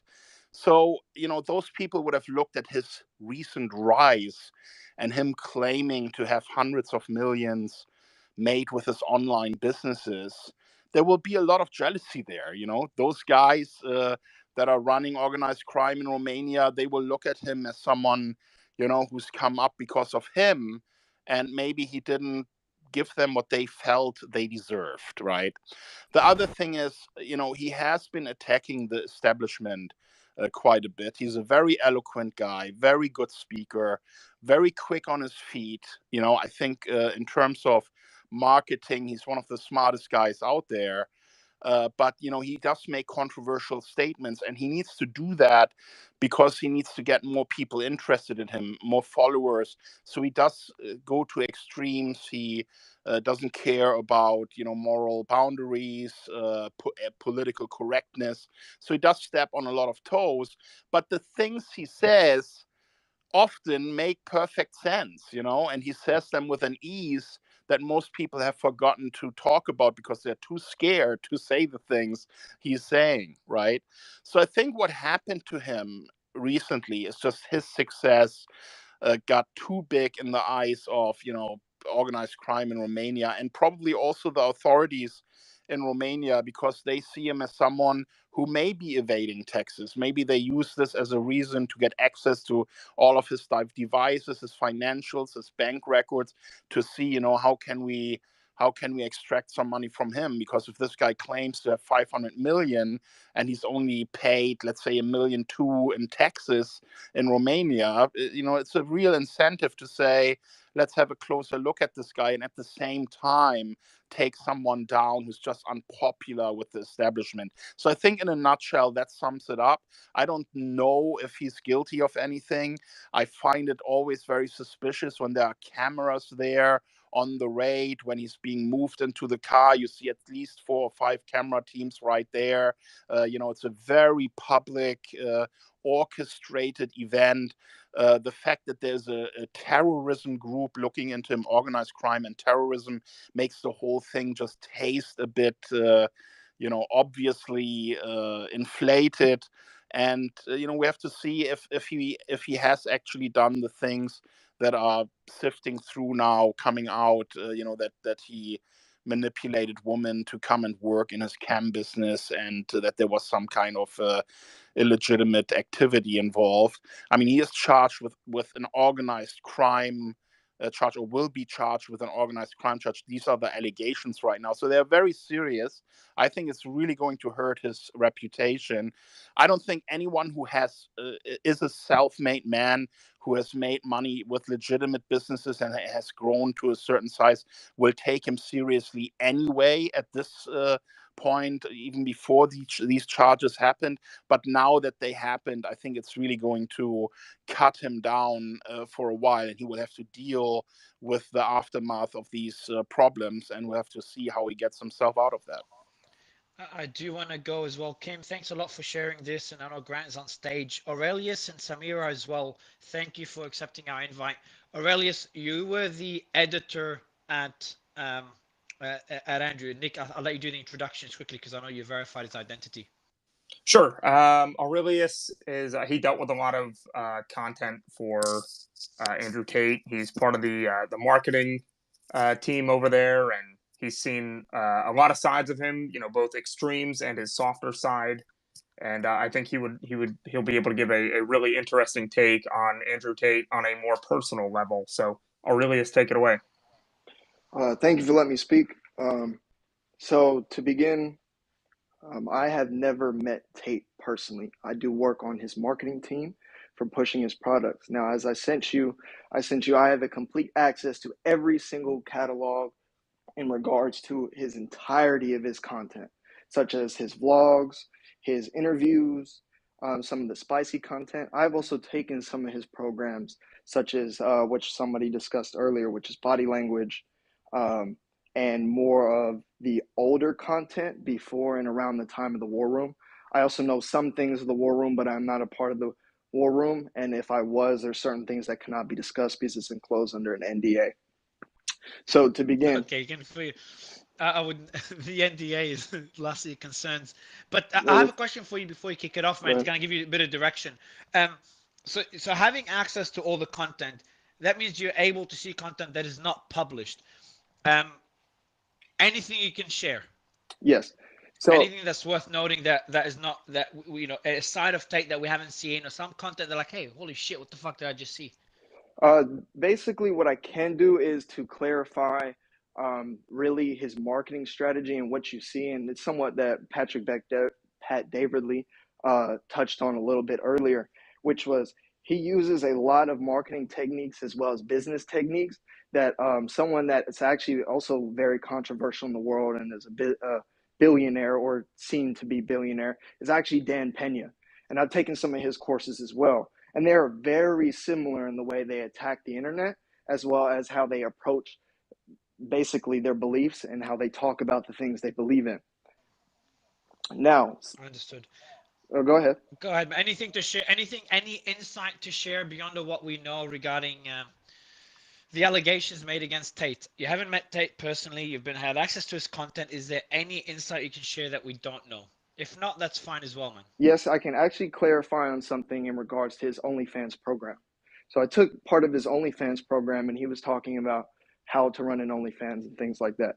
Not once has he ever explicitly spoke about being able to take advantage of a woman if it's not consensual and a part of basically having the woman's consent of going into the OnlyFans business. Now, once as he said to use physical violence, to use manipulation such as verbal manipulation, making them feel bad, making them feel lesser or anything of such. It has always been consensual. It has always been a business tactic as like basically trying to take lead in the business, not trying to be cut out as the man per se, etc. It has never been ever of all his content exploiting a woman, especially an underage woman, trafficking a woman, or anything of such. Most of his the main thing that you can get from that. Most of his content to do with like OnlyFans, like marketing and stuff like that, is mainly to do with like how to actually market the woman itself. So like making sure that their Twitter profiles optimized, making sure that they've got a Reddit, making sure that they've got multiple channels where they can essentially get guys in.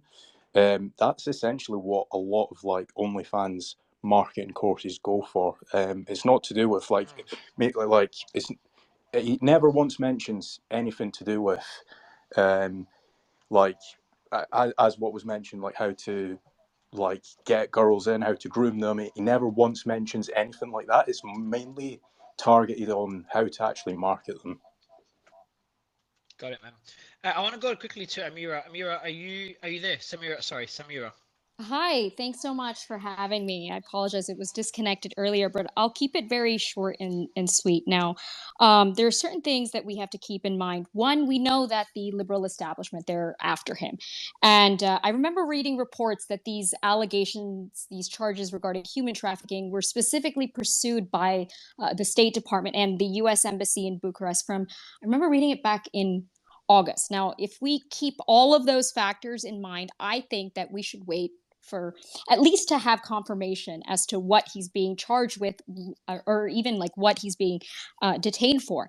Now, I find the media reaction very interesting because everyone jumped to the most extreme conclusion and determined without any sort of evidence that it was indeed these, human trafficking allegations that he was arrested, detained for, right? And I think it's important to note that it's not just his cultural positions, positions on the culture war that the liberal establishment is threatened by, but his positions on geopolitics. For example, the Russia-Ukraine war, the Taliban, China, DPRK, etc.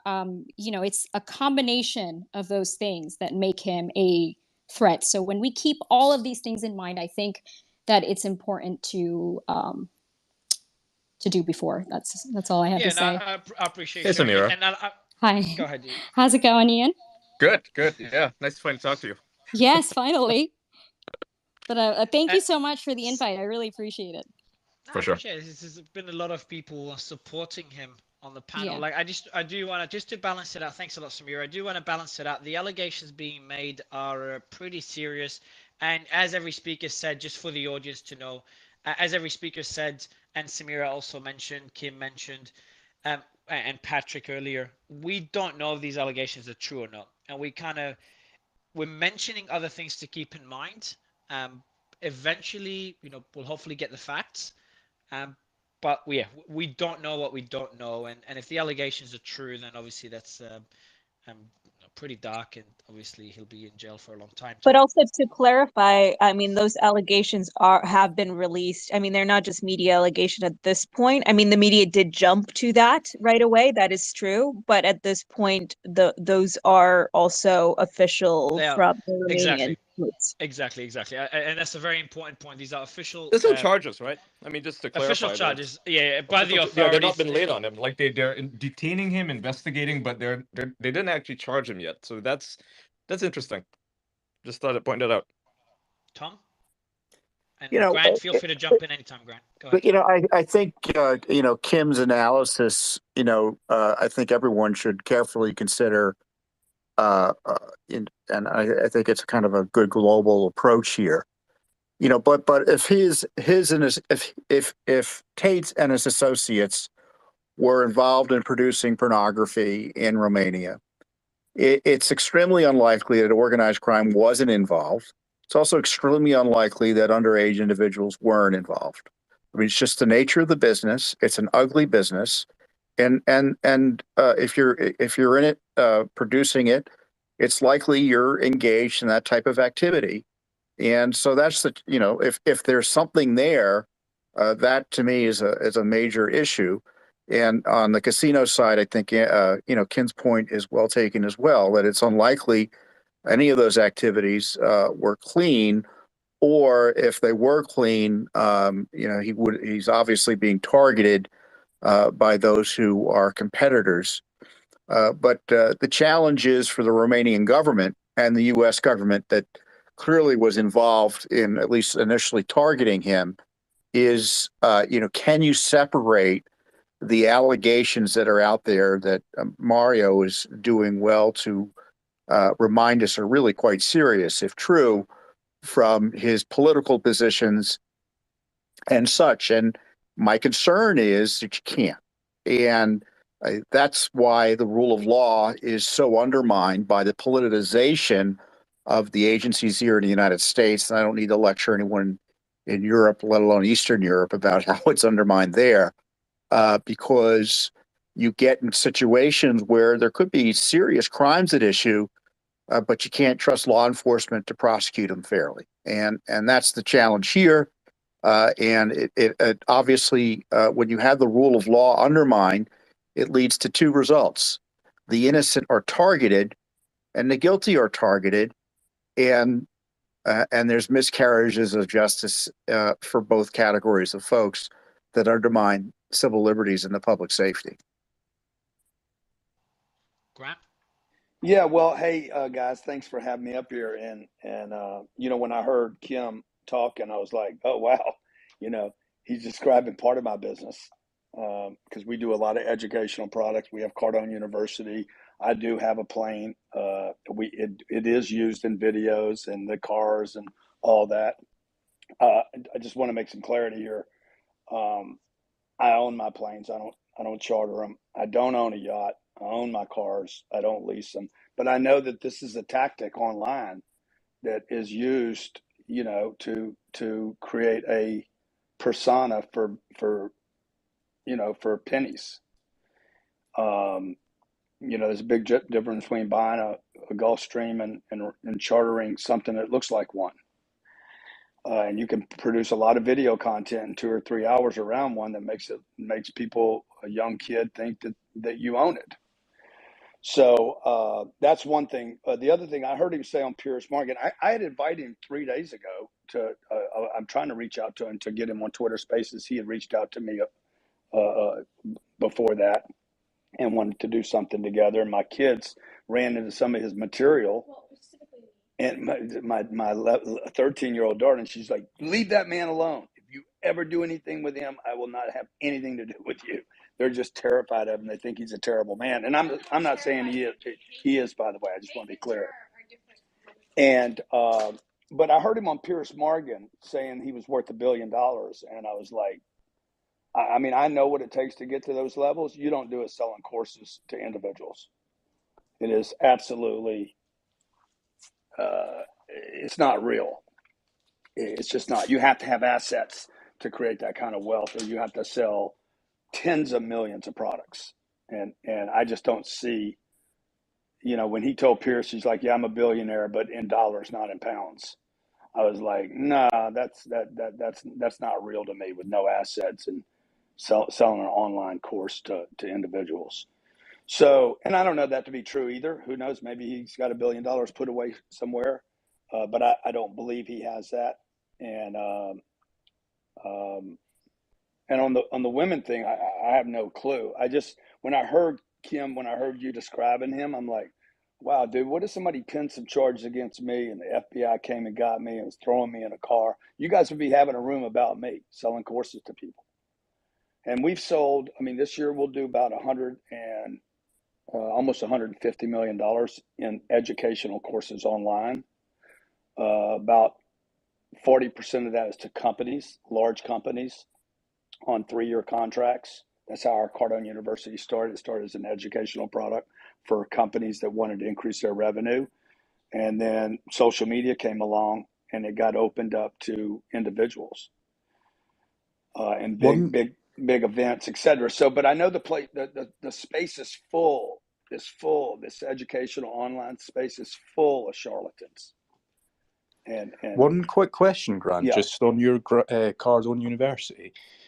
So there's a lot of people that obviously try and sell their businesses. Do you think that Cardone University or Hustlers University is a sellable asset? I don't. I think somebody could buy my Cardone University in the future because it's corporate content. I'm not teaching. I don't know that he can. I don't think any sponsor, any major corporation or a BlackRock or, those are my targets, right? So, I want somebody with tremendous money to fund something like that. And I don't see how he would ever get that funded. I do want to go to Adam as well, if you don't mind, Grant. Adam, you told us that you've worked with some OF agencies, and you can give us a bit of insight on that side of the business that Tate was involved in. Yeah, so I come from the digital marketing space, and so I know a couple people, and I've been in some Discord groups with a couple of guys who own OnlyFans agencies, OnlyFans, and who was it? It was. My question is, so I know how they work, and I think we talked about it earlier. Just for the audience, like OnlyFans agencies, essentially what they do is they go to a girl, they take a cut out of the revenue she makes, 30, 50%, whatever, and they pocket that and they help market her and get her more, and do customer service for her. It even goes a bit further. Because I had, all of crypto, when crypto collapsed, everyone started going to OnlyFans, and I started getting people DMing me, telling me about it. It just sounds stupid. Where they start pretending to be a girl and chatting with people that are, horny men talking to other men pretending to be the girl. So I get how they work. But my question to you is there a dark side to all this that you know of? Because the allegations made against Andrew are pretty fucking serious, and I'll read them out in a bit, because I know a lot of people joined last hour. But is there a dark side to that to that world that no one's talked about yet? From what I see, from the guys I know, there isn't a dark side, but that's because it's a for-profit business. And there's a lot of profit to be made when you can market these girls, and if you can expand horizontally, and get a huge portfolio of girls, and just manage them, and then expand vertically from there. So, from what I see, I don't know if I can. Yeah. I have another question for you, and that's leading somewhere. From what I know, it's relatively easy to get girls to an agency at OnlyFans. Is that true? And the reason I ask you is because why does, and I'm not defending Andrew in any way because I have no idea and the allegations are very serious, but my question is like, why does Andrew need to do this? You know, Grant Cardone was talking about his business model and Andrew's getting a lot of reach. Like he could create a lot of wealth without going down that path. Maybe he did it in the past, but he doesn't need to do it anymore. Yeah, So I don't know actually. I don't think he has done it recently. Because I think I read somewhere, and don't take my word for this. But I think they've been collecting evidence for 7 months, is what they claim. Can someone back me up on that?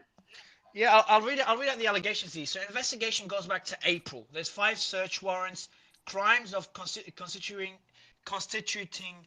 an organized criminal group, human trafficking and rape. 4 suspects, 2 British citizens and 2 Romanian citizens, with a view to, and obviously the 2 British citizens are Andrew and his brother Tristan.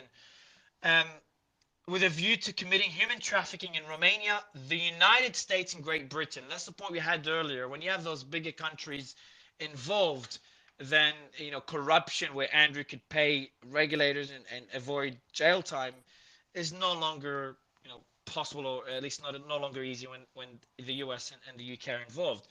Apparently, the claims are, and this is a formal press release, they groomed girls with the promise of a romantic relationship and marriage, and then they transported them and housed them in Lvov.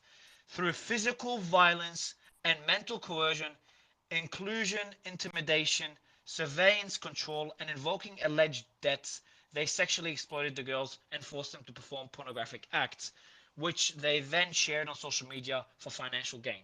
So far, 6 victims have come forward. The 4 accused are being initially held for 24 hours. To make it clear, I'm not saying this is not true. I'm just saying, like, it's just for someone at that level with that much fame and attention, there's just so many ways to generate revenue that it just doesn't seem necessary. That, like, no matter what, whether he is capable of doing it, whether he's done it before, Well, it yeah, just Mario, doesn't click. Go ahead, Grant. and like there's another video where he's talking about 6 passports. Guys, I'm never ever worried about, okay, the FBI is going to come grab me and I'm going to be stuck in America. Like, if you're not doing criminal activity, if you're not doing anything wrong, why promote even the concept that you need 6 passports to run around the planet? Now, maybe it's practical, I don't know, but I've just never thought that way. And when I see that, I'm like, dude, this guy must have, there must be something, because why would you figure that angle out? Why would you prepare for that angle if you're not doing anything wrong?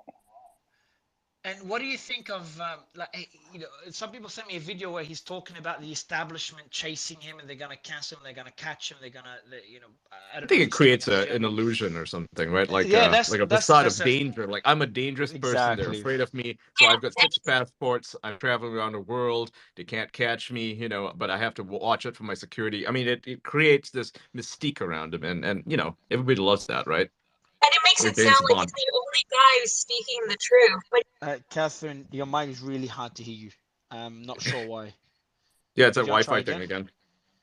Yeah, I'm not sure what's wrong with the mic. But so Ian Grant, like that's one way is like create that whole image of like I'm a bad boy on the run, fighting the big guys.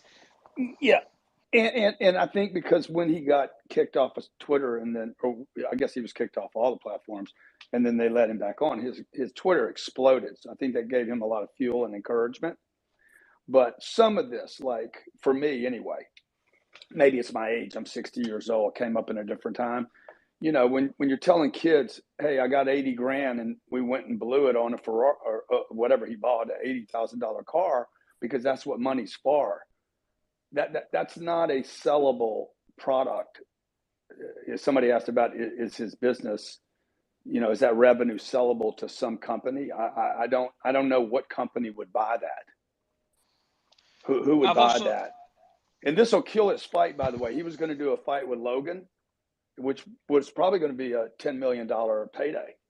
This will kill that potential of him and Logan fighting. Do you think it will hurt his... I'm waiting for Bobby to come up on stage. He's spent a lot of time with Andrew and Tristan. So, Bobby, I've just sent you through an invite to come up via DM. If it doesn't work, you can leave the space and then click on it. It should Maybe work. we should get Jake Paul in here. Jake Paul... I don't think he will, bro. Like yeah, there's that whole video of. I'll try. Let me give it a try.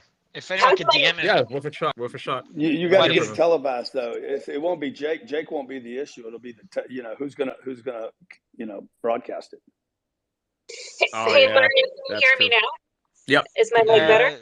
Yeah, no, it's not better. Barely. Go ahead, give it a shot, Catherine.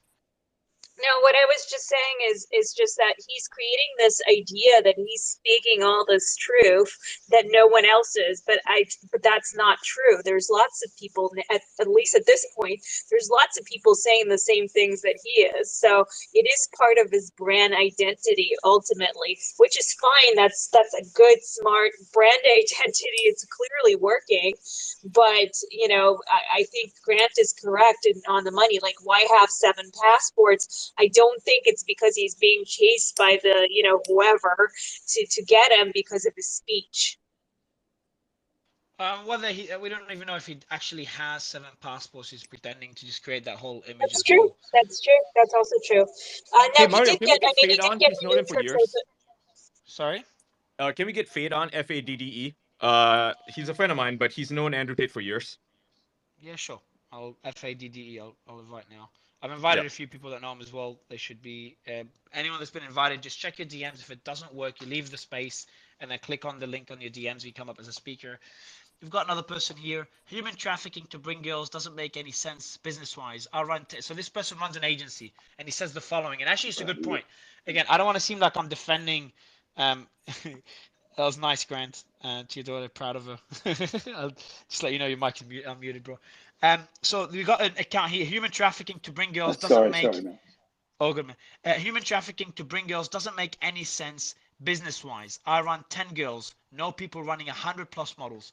Once you get the system set up, girls just spam your DMs trying to work with you. Exactly the point I was making earlier. That there's a lot of, because I know someone, probably the biggest guy in the OnlyFans space. I know him on a personal level, and he tells me, Mario, like, just my problem is not getting girls.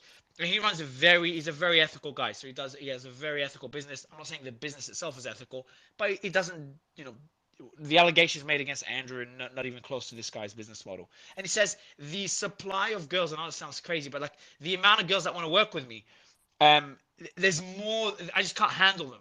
So that's not the issue. So then the question is that why does Andrew need to, that's actually a very good point.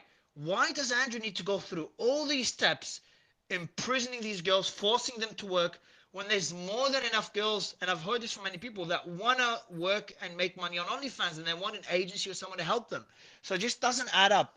But the webcam industry 10 years ago, but the webcam industry 10 years ago was entirely different, and Romania was a very popular hub for webcam studios. And I know that because once I went to Romania, I rented a big suite, and I went there and the bed looked very weird, and I had my team with me. They're like, Mario, you know why the bed looks weird? I'm like, why? He's like, hey, that's a very common bed for Airbnbs that are for the people filming for the adult industry. So there's actually a lot of Airbnbs designed for that. I didn't know that. I ended up in one of those rooms for a few days. Same as Colombia, and some of those studios ran in. Mario, say that again, man. Did you film any OnlyFans videos, Mario? Of course I did. How do you think I made my money, man? Like, and same as Colombia, and some of those studios ran in very shady, unethical systems. So there is a possibility. I'm glad you were very balanced. I'm actually going to invite you, a Caribbean Menace. There's a very balanced argument that he makes. Like, there is more than enough girls that want to work on OnlyFans and want an agency to help them. You don't need to do what the allegations are against Andrew that he's doing. But at the same time, at least 10 years ago, it was very shady, which kind of makes the point that maybe he did that in the past. He's not doing it now. It's hard to know. Maybe these allegations are from things he did prior to OnlyFans, when there weren't as many girls that wanted to be in that business. Who knows? Fade, good to hear you. Good to have you, man. Mario, just to counter that, I think you made a good point, but at the same time, there is so much human trafficking going on. So while there are certainly women who volunteer to do this, I mean, there is so much human trafficking and sex trafficking. So it doesn't. I would say, I don't know about that. That's something I don't know much about. If it's related in general, he's doing is human trafficking in general, unrelated to OnlyFans. That's a discussion I probably better for another panelist to have, and that's a whole different story.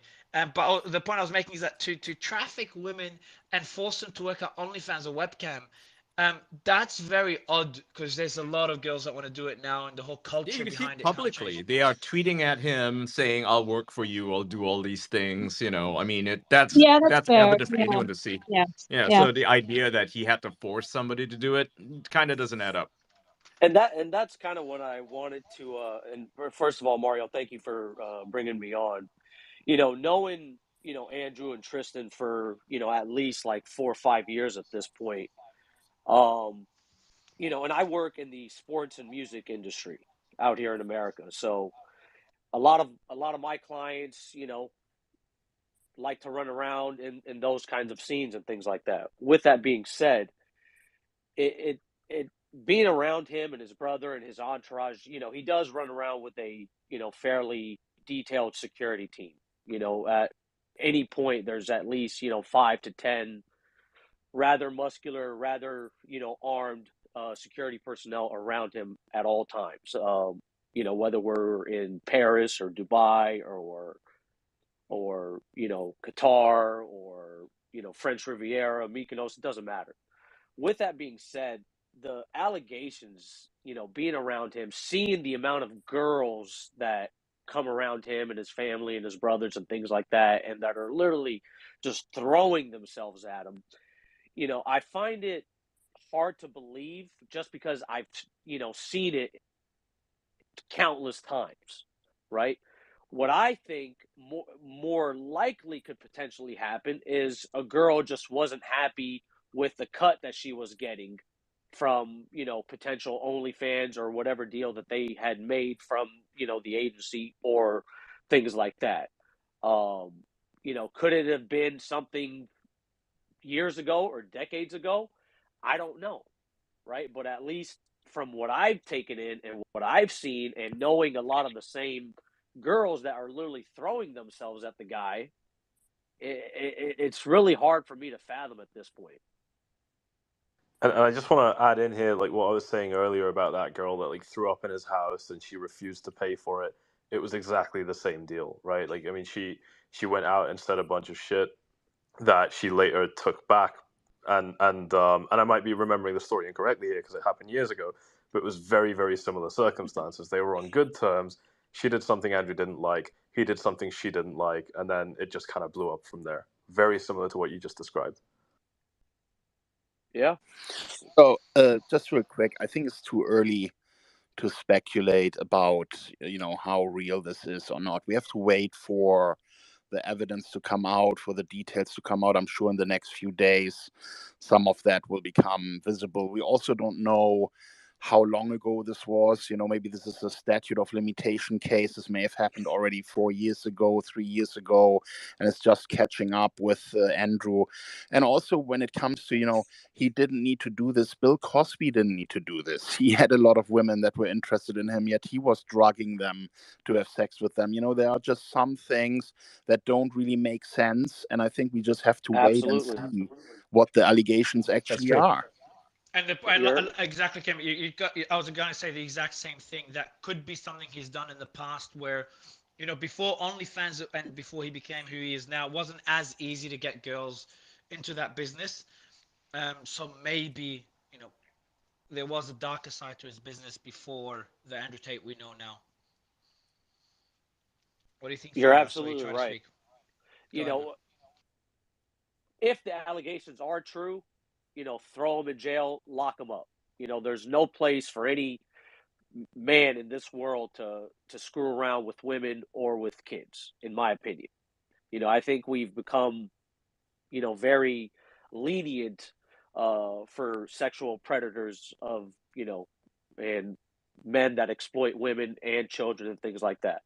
So we will have to wait to see what the legal process is going to ultimately render down. But as we have seen, with a lot of these, situations, a lot of the times the headlines turn out to be very futile and don't yield any results. Having constantly working in the sports and entertainment space, I've seen girls throw allegations at my own personal clients, and quite frankly, it comes out that, client X and girl Y never even met, ever. Yet she's alleging, sexual assault and rape and all this other stuff. So, I've seen it in my own business. I'm reading through the allegations as well. Viva, have you read through everything? Any thoughts? And Wall Street Silver, I saw you try to speak as well. I haven't read through everything yet. I would only say I'm listening and I'm reading some articles as things get updated here. Just to the argument that, why would he need to do this? There are people who throw themselves at whoever manages the talent for OnlyFans. First of all, innocent until proven guilty, full stop. Second of all, we've seen how, find me the man and I'll find you the crime. When someone becomes politically toxic, they can find all sorts of crimes.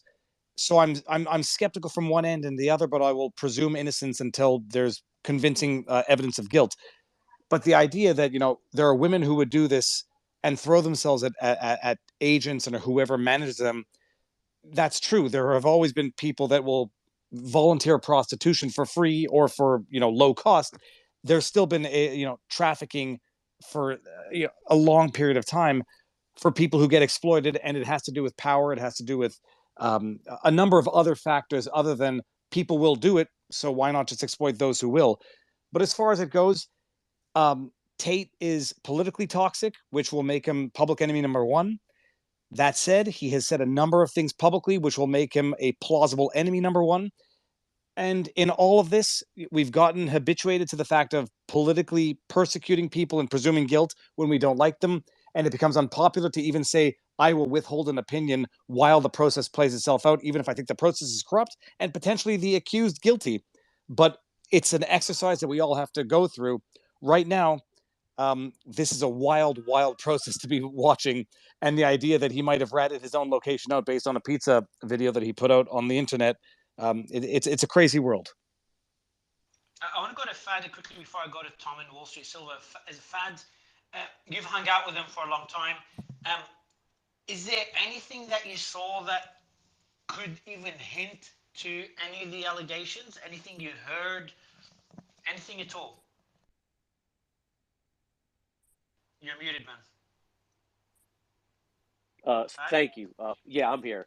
I've never once seen anything like that. I've literally seen him and his people throw men and women out that have brought in drugs to whatever venue or house or boat or yacht or whatever it may be. Cocaine, marijuana, it doesn't matter. I've literally seen him and his people eject those people just for having that sort of paraphernalia on them and bringing it to the establishment. And how long have you known him? Because as Kim said, this could have happened many years ago, and the allegations are just coming in now. I want to say about 5 years. Okay. I definitely met him before COVID, and COVID started in 2020, so it was well before that. I want to say about 5 years. Tom, you there? One of the I think it's interesting that the human trafficking issue has popped up, and Tate's role in doing any of that obviously is going to be described further in future days. But I just want to highlight something that's going on. The United States is in the middle of, on the wrong end, enabled by this administration, of the largest human trafficking operation in the history of humanity. And when you have a human trafficking operation like that, at such great size. It means children are being trafficked. It means drugs are being trafficked, and it means there's sexual trafficking at the heart of it as well. So I want as much media focus on Andrew Tate's alleged human trafficking, on the crisis we're facing with the human trafficking being aided and abetted by this administration. So when you have the government involved, in my view, in committing crimes that we would find morally outrageous, as you know, we're concerned about in terms of what Tate's been alleged to have been involved in, we're in dire straits for sure. Wall Street Silver, I saw you unmute earlier. Yeah, you know, I can see both sides of this. On the one hand, Tate's a very famous guy, rumored to have a lot of money. Women do make crazy allegations sometimes for financial reasons, to, you know, get a settlement. I would say women and men as well. Yeah, well, yeah, we can't dismiss that might be what's going on here. It might not be, but that's definitely a possibility with someone as notorious and as infamous as Andrew Tate. On the other hand, you know, speaking to something Grant was talking about regarding the way he just so casually flaunts money, you know, maybe perhaps leasing jets, do exotic cars. It reminds me a lot of the Atlas trading guys, those guys who were just indicted for the trading scandals, for the pump and dump scams. That's a very common element for these people to try to build a persona that's false in order to sell their image, make themselves more famous, to increase their marketing ability of whatever business it is they're doing. So when I see people like Andrew Tate, you know, doing these crazy videos or these crazy images, flaunting wealth just you know, to ridiculous extremes, that just screams out to me, what's really going on here? What's the angle business wise for doing that? But you know, there's a marketing angle to that for his persona, and whether there's a legitimate business there or not, you know, I don't know his business or how he made his wealth, but there's a lot of red flags in his background that just jump out at me as, you know, not all is as it seems with Andrew Tate. So I mean, I don't have any inside information. I'm just giving my gut instinct from observing this. Yeah, we've got a few more people requesting to come up, so we're just verifying their identity to bring them up. I also want to bring up someone that understands the legal system in Romania. So if you do, or you know someone that does, please do DM me, especially if you're an attorney. I want to understand the process, because for them to arrest him, actually, can anyone answer this on the panel now? For them to arrest him now for 24 hours, and we've had a lot of people say it's probably going to be longer, it's looking that way, at least for Andrew, not Tristan. How much evidence do they need to have before making an arrest? I think it's just an investigation, right? I mean, you hold them in for questioning, just like in the United States, you can hold a person in for, you know, for as long as it takes until they get a lawyer, or, you know, they invoke their rights. So I can't imagine it's that different in Romania. Like in Sweden, you can hold them indefinitely. So thankfully, he's not in Sweden. What do you mean you can hold them indefinitely? Oh, you remember when that one rapper, Aesop Rocky. Yeah, ASAP Rocky. He got arrested in Sweden because it was some bullshit reason, right? I mean, we all saw the video, and they held him for as long as they wanted to, because that's the law in Sweden, where you can literally hold a person for as long as it takes until you charge them. It's an absurdly backwards position, and it's completely terrible compared to the United States, certainly, and even to most European countries, including Eastern Europe. So Sweden is a very odd country in that regard. So we got someone close to Andrew. They say, hey, Mario Tate has said he's never been violent with women on multiple occasions. I'm happy to bring this up. So yeah, just wanted to mention that. That's another person that is close to Andrew. Again, like, we don't know how Andrew was 5 years ago, 7 years ago, 8 years ago. So, but these are serious allegations. Roger, how are you? Hey, how's it going, Mario? Good to hear from you again. Good, man. Good to see you. Good to see you, man. Good to see you. You wanted to mention something about in the military, the briefings on human trafficking? Yeah, so right before deployments, if you can imagine, human trafficking and prostitution are kind of big things for soldiers. So they would debrief us, and they would break everything down for us. They would say, these are typical, very similar to drug trafficking, if they're really organized. So I mean, they have a business that they have during the day. Maybe it's a nail salon. Maybe it's well, I don't know a nail salon, but maybe meat packing or a distillery. And that's where the money comes in on the paper, and then what do you call it? It is brought in. It's layered in through proceeds of prostitution. Even though I don't know if it's legal in Romania specifically. It's legal in parts of Europe. I don't know about Romania in specific, but in parts of the West, where prostitution is legal, most of the prostitutes or sex workers are from the East, like Ukraine and Romania and Bulgaria. So yeah, very, very, Well, very it's well organized. decriminalized in Romania. It's like it's in the penal code, but it's decriminalized. They no longer consider it a criminal offense. That's my understanding of it. Okay, so for the most part, yeah, it's not mainstream. It's not like in Germany where they have establishments, and so. So I'm just having a look now. BBC just got a notification. BBC controversial online influencer Andrew Tate has reportedly been detained in Romania as part of a human trafficking and rape investigation. That would be insane if it's just a false allegation made by one of the girls there. Again, I don't think you can assume that, Mario. I no, don't I'm think. saying it would be. I'm not assuming this weekly, not at all assuming Yeah. this. I So wouldn't be surprised. they're I saying wouldn't they're be saying they're I was saying gonna the say I wouldn't be allegations surprised if the from. allegations are true. Because look at the things he says. I would not be surprised at all if they're true. Yeah, We're not so talking there are about some of those. allegations as it stands from 6 females, at least one of them supposedly underage. When you run an OnlyFans agency like he does, we're talking about hundreds of girls, and then you have like a steep fall off rate. A girl who is on OnlyFans, I assume, has to have a certain attractiveness. I'm sure a lot of them get into relationships with some of the clients that they have, and there will be a turnaround rate of every couple of months you need to refill these vacancies. So they would have gone through potentially 1,000+ girls over the last couple of years. To have 6 of them come forward and make allegations, I think is a reasonable number. And probably because of these allegations now being public, you can imagine that there will be others coming forward that have been working in that agency that will also make similar claims. So I think we really have to wait and see how this story evolves. And you mentioned one of them, Kim. You mentioned one of them is underage. Yeah, that's the allegation in the police report, where they say human trafficking and minors trafficking. Oh yes, I got that one. Well, it'd be interesting to know how this impacts OnlyFans' business model.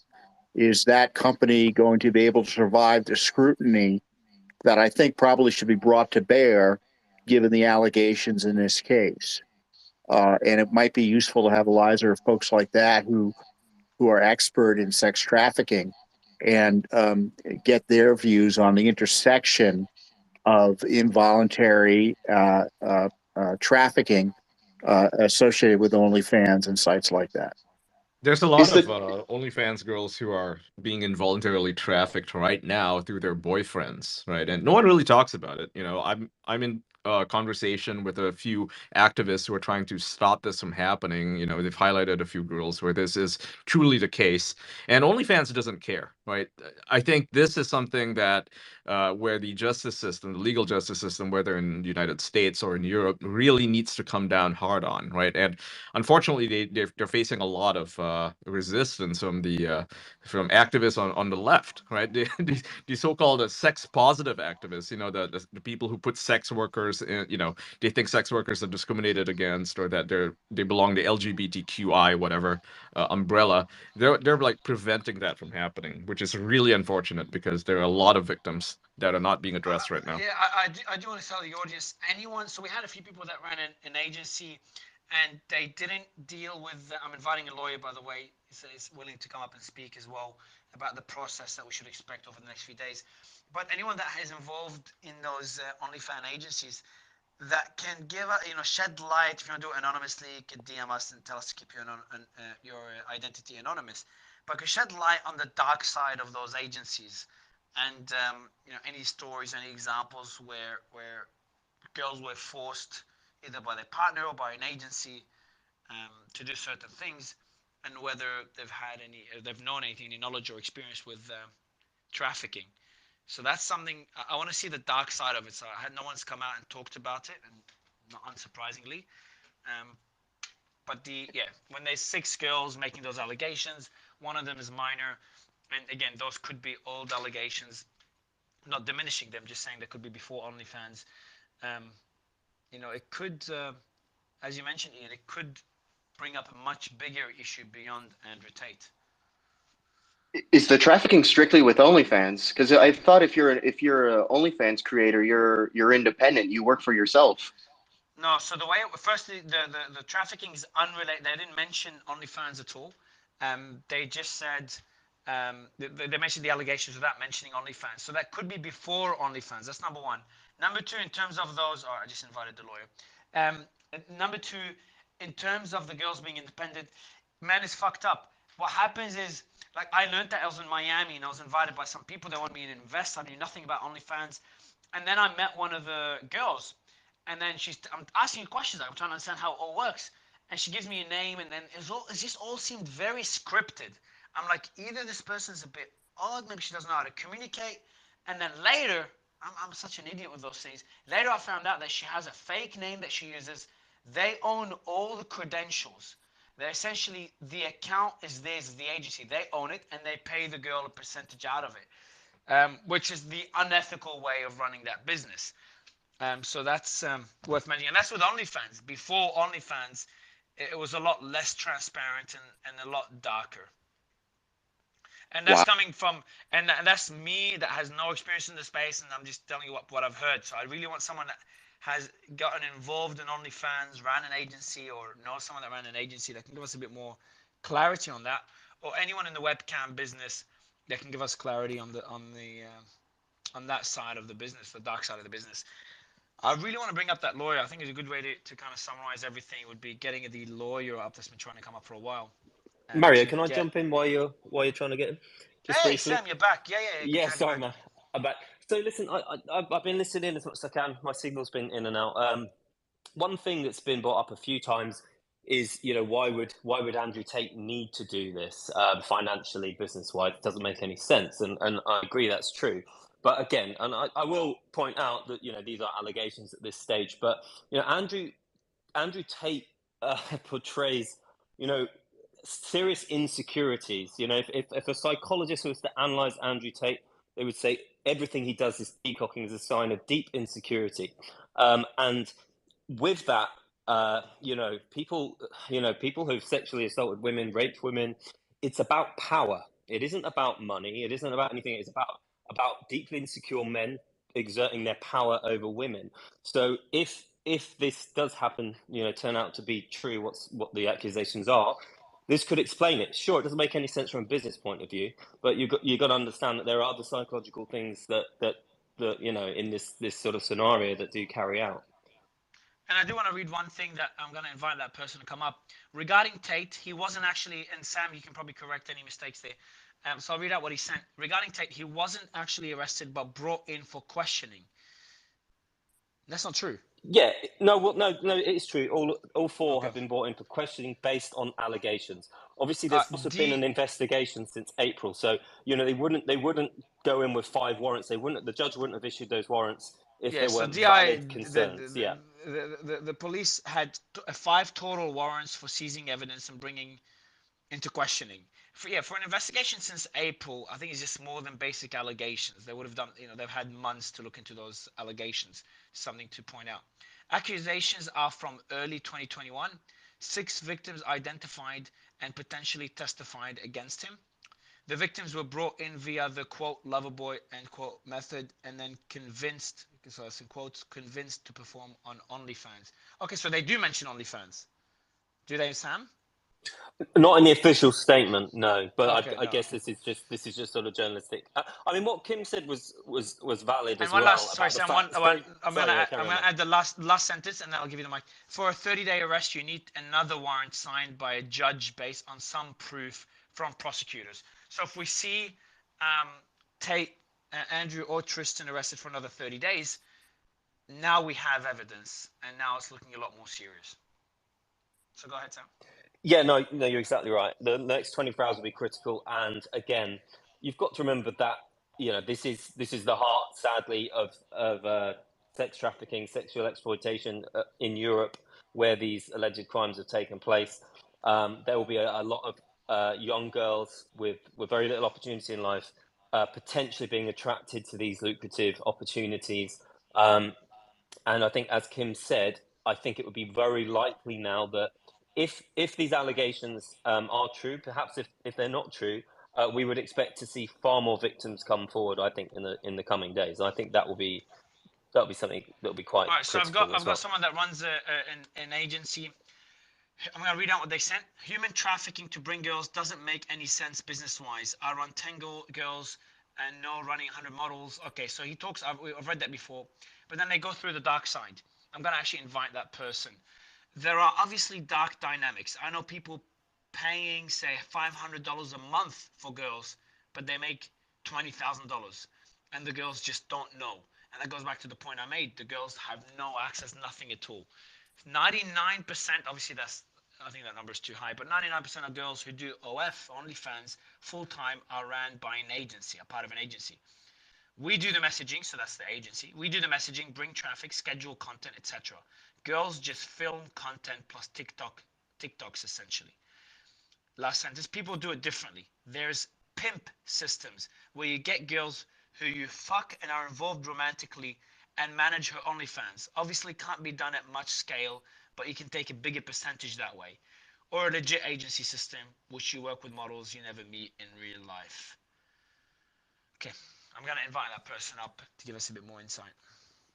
And again, I think this is kind of gross. we just need to reinforce again that if the allegations are true, then there's a different pathology at play here than just a businessman. I think we keep dismissing that. People who commit sexual crimes against women have a pathology there about power. It's not about money. And we seem to be ignoring that. We keep saying, it doesn't make any business sense. I think we've got to understand that, it can be way beyond money and business, the sort of thing that happens in this industry. Stan, So I Stan think is up. Go ahead. Stan's the one I wanted to bring up. Yeah. Okay. Oh yeah, you were going to bring up Stan. Yeah, I'll let you do the introduction, Nick. Sure. All right. So it's Lucas. Lucas Stan. He is an OnlyFans manager. He manages several girls at the moment. And basically, I thought it would be pretty good to bring him on for a perspective. He knows a lot of top people in the game. And there are, according to him, only 2 ways to become successful in the game. And so I'll let him explain those to you. Yeah, okay. Can you guys hear me? Yeah, not bad. The mic, if you can improve the mic a bit, that'll be perfect. Okay, is this a little bit better? Much better. Okay, so brief little rundown. I got a couple girls that I do run, and Nick talking about the 2 ways to kind of become successful in the space. It's what I've noticed.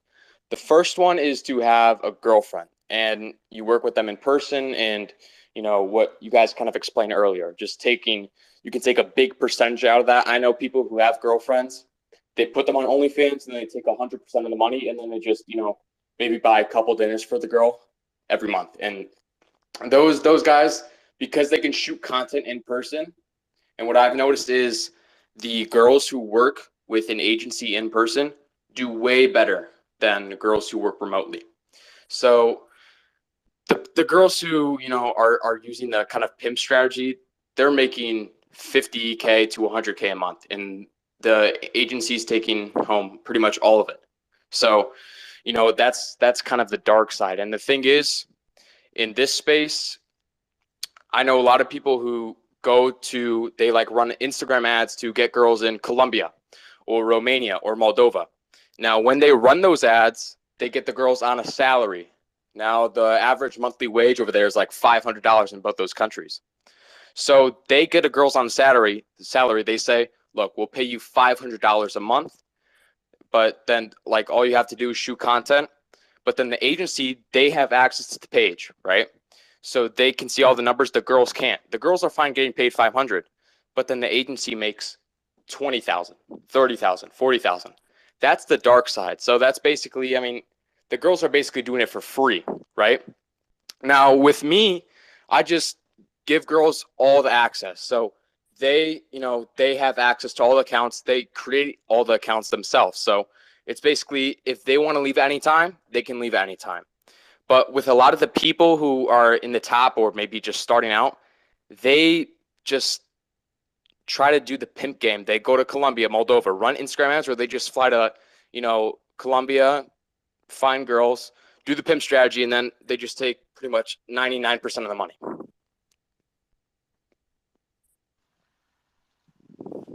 I have a question here. I want to read out something. I'll give you the mic, Tom. I'm just going to read out a message here. Catherine, feel free to jump in anytime as well. But let me read out this quick DM by someone that worked with the Tates. Hi, not willing to speak on voice, but yeah, you are right. I'm in an OnlyFans group run by a Romanian guy who was mentored by the Tates. And some of the tactics taught are simply about getting the girl. This can be your girlfriend to be useful for you, which is, as the gentleman just mentioned, and convincing her to do webcam for you on your behalf. These are tactics the Tates used. Okay, so that kind of validates one of the allegations made. So one of the allegations is that they used the concept of, hey, come be my girlfriend, etc., to lure in the girl, and then they essentially force them to create that content, and they force them to keep doing it by through surveillance, I think holding their passport, and other threats. Whole point is to persuade her using different psychological tactics, again back to the allegations, to get her to make you money, etc. It usually works better if you date them, which is Tate's tactics. So you got to date them, and then they'll be able to work for you on OnlyFans. And obviously, if that's the strategy, then dating a few women will be the best way to scale the strategy. There's a lot more to it. All right, man. So if you can share more, that would be great.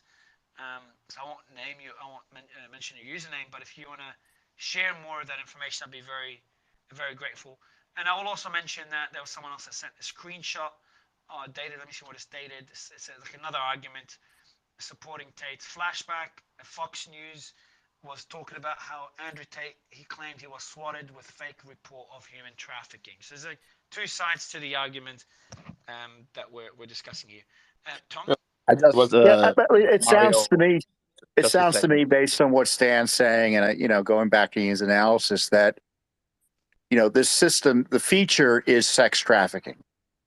And Stan, with all due respect, that's what you're in the business of doing. However much independence you give to so-called girls who work with you, how do you ascertain the age of the women that you use in your sex trafficking operation? So, like, what girls do I work with? Like, what kind of age they are? Yeah, how do you ascertain? How do you make sure they're not minors? Yeah, so with OnlyFans, when you create an account, you have to verify the account. So when you go in and verify the account, you need two forms of ID that can be in, a passport, driver's license, state ID, whatever the case that may be. And then you submit those documents, or the girl does. I always let the girl submit the documents to OnlyFans. Then OnlyFans, they go in, takes 24 to 72 hours to go in and verify. And if they verify it, that's who can take money out of the account. And, it's kind of like proof that you're real, that you're legit. If you have the check mark by your name, that's how you get verified. So you need a couple forms of documents, couple forms of, identification to prove that you're legit. And it's up to OnlyFans whether they can verify it or not. I've had cases where girls have, I've personally known them, and they were like, hey, I have OnlyFans. Can you do this for me? And I saw that their account was already verified, and I just work with that. So it's up to OnlyFans to verify the girl or not verify the girl. And sometimes, they don't verify the girl, and then they verify. It's kind of weird what they do. I want to jump in and mention the dark side of it. This is a good example, and this is the shit that pisses me off. I'm not referring to you, Stan, just the message that I just got from a user. I can't follow anyone at the moment, but okay. Girls are being groomed by older men. So she's talking about the dark side. Girls are being groomed by older men when they are still at school. This happened to my daughter, aged 14. School did nothing. Police cautioned her for making and distributing child porn. I fought hard for her. Managed to keep her safe for years. After a health issue, she was taken away from me, basically. She now lives with a customer. The fuck? She now lives with a customer who now basically pimps her out. I've not seen her for over a year. This isn't glamorous or empowering. They also use drugs to groom and control. That's the dark side. And then she says she starts swearing. So for that user, I just read the thing. If you can share more information It's to pretty verify the empowering if you story. ask people they, them in their profiles. You know, they'll tell you that sex work is real work and that you have to respect them. I'll keep. Yeah, go ahead.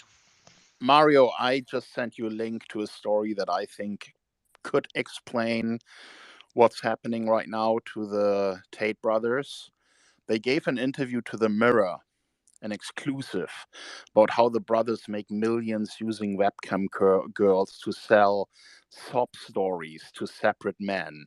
You know, some people handing in thousands and thousands of dollars thinking that these girls are in relationships with them. And the Tates call it all a scam, and the authorities cannot do anything about it. So they are kind of telling the story that they are committing these total scams where they're using the girls to tell sob stories to clients to get them to pay, you know, thousands of dollars, believing they're becoming their girlfriends. And they're basically saying, you know, that's at their own risk. It's their fault, and the authorities can't do anything against this total scam. So if that is what kind of triggered this thing, because look at the timing, right? It's now December. The story ran in March. That's kind of the time, the lead up time that an investigation team needs to come up with enough evidence to bring a case. And if they were able, you know, if the angle was maybe we can't do anything about the clients that are being hurt here with these sob stories and losing thousands, maybe we can find some of the girls who have been working here who can, you know, provide us evidence that allows us to go against these guys. So I think what's going to happen here is not only are there going to be more girls coming forward, because apparently the Tates have been dealing with hundreds of girls, you know, setting up these calls for clients at $4 a minute. But you know, there's also much more to the story than just these girls. I think there's also another side to it where clients are being scammed out of millions of dollars over the last few years by scripted stories that these girls are telling these men, where they are located in Romania or in other Eastern European countries, but telling these clients they are actually in London, they are in, you know, in the UK, so they seem to be attainable for these men. And you know, it seems like what they're also admitting to is that there are professional agents that actually do the chatting for the girls.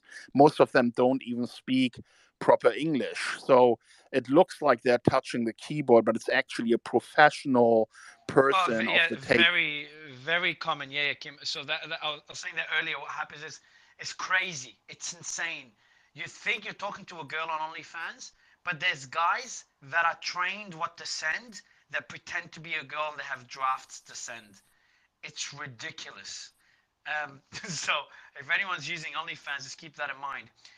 Kim, I've got someone that knows Tate, so as soon as you're done, I'll let you Sure. give the mic to Leia, Kim, and Yeah, she so can tell us all more I'm about saying is I think, to me, this story almost looks like an invitation, you know, saying you can't do anything against this. Yes, you know, it's tragic that these people are losing money. They themselves call it a big scam, bragging about it, and said nobody cares, it's their problem, not mine, that these men are losing money. And then of course you have the other side of the story is, you know, how are they getting these women to do this kind of stuff? So, you know, they have been asking for it. If you read the story, I've sent you the link in the DM. Feel free to put it up on your Twitter. But if you read that, it's asking for it. Yeah, I've got it open in front of me. I'll put it in the thread. Leia, good to have you. Yeah, good to be here. Thank you for bringing me up, Mario. Hey, Leia. I was looking at your account a while ago. The team was telling me about you, so here we are. What are your thoughts on what you're hearing? Pretty crazy allegations. It's a great question. I think the whole thing is pretty ridiculous. I think he's an incredibly successful individual who has put a lot of people out of business. There's a lot of jealousy when you're that successful, and people will do whatever they can to bring you down. I've kind of come in the middle of this conversation. As for, men speaking on behalf of women when it comes to like OnlyFans and things like that, it's a business at the end of the day. And I guess a man knows how to keep a man paying more money. It is what it is. I thought we all thought sex work was, real work, and women should be empowered to do what they want. My opinions don't matter on that. But, suddenly that's not okay. I thought we all supported women to do what they wanted. And, Tate and his brother were helping women get, make more money from this. I think the whole thing is rubbish. I think, like I said earlier, he's pissed a lot of people off. That's the name of the game. That's what he wanted to do. That's how he became incredibly successful in social media. It was by annoying a lot of people, being very rude. So, I don't take it seriously. I've said for months now, I know both of them personally.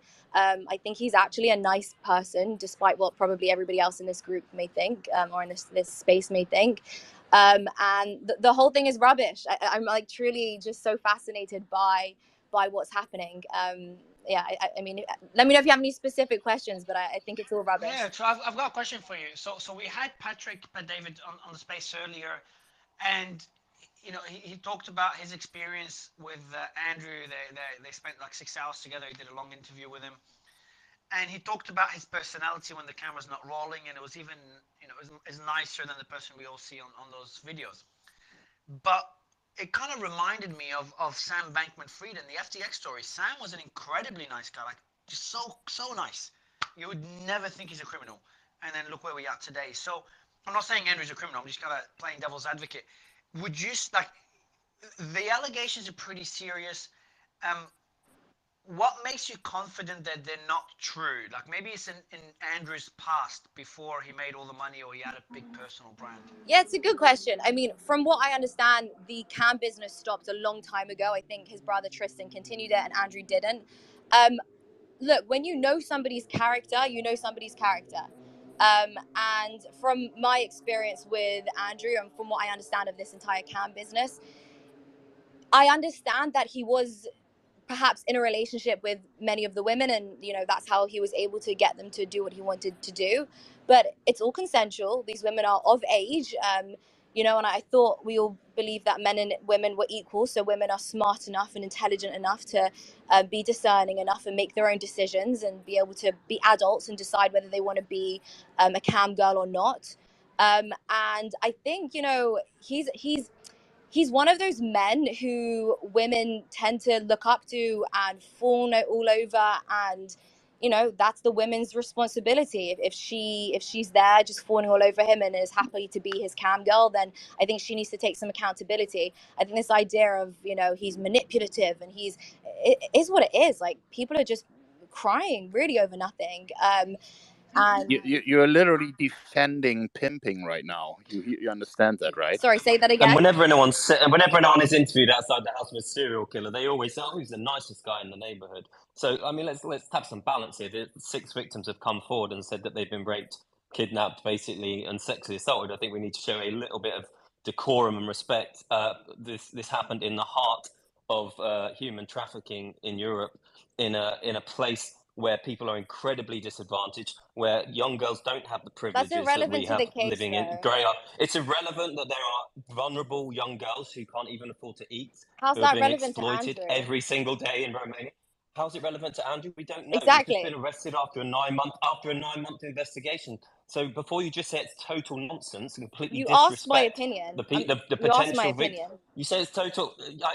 I knew you would come on with that opinion. You say it's total nonsense. That's my So opinion. why don't you have some balance and say, why don't we wait and see the investigation, which has been going on for 9 months, actually play out before dismissing 6 young women, accusing a guy of basically coercing them and raping You them. asked my You know, I yeah. think show a little bit of I respect don't need to to. the people You involved. asked my No, you don't opinion. need to, because you never do. No. Okay, so that's a personal attack. Thank you. So I came on. You asked my opinion. I'm going to give my opinion. I don't need to show respect to anyone that I don't know. I'm being very unemotional about the situation. Of course, we all Your know. opinion is it's total nonsense. Sam, It's total nonsense. Sam. You're I mean, do you sorry. want my Point. opinion or No, I not? got it. You mean. So I've got another question for you, Sure. if you don't mind. What information would make you change your opinion? Say, okay, this is pretty sick. Like, what allegations have proven true? So that, because I think one of the allegations that there were minors, Kim and Sam, you can confirm that some of the girls were below 18. Is that correct? I'll be honest, I didn't see that in the official police statement, No, I but think if Kim has more is the one that, information. Kim, you're the one that kind of brought that to my attention, no? No, I'm reading the same document that you are all reading, the press release from the police in Romania, saying that 2 defendants for committing the crimes of human trafficking, minors trafficking, and pimping. So minors trafficking means that there were probably females involved that were not 18 years old yet. So from these allegations, Leia, so maybe I'd say if these allegations are proven true and there's evidence to support it, I'm guessing you'd have a different opinion of this, but you just think that I would these hope are so, just because if those allegations are true, they're damning as hell, right? There's no walking back. I mean, you can't walk that back. It's insane. Yeah, let's be clear. I but obviously don't go ahead. support rape. I'm a woman. I don't support rape. I don't support abuse or anything like that. All I can do is go off somebody's character. Right now, there's no evidence. And so all I can do is go off someone's character.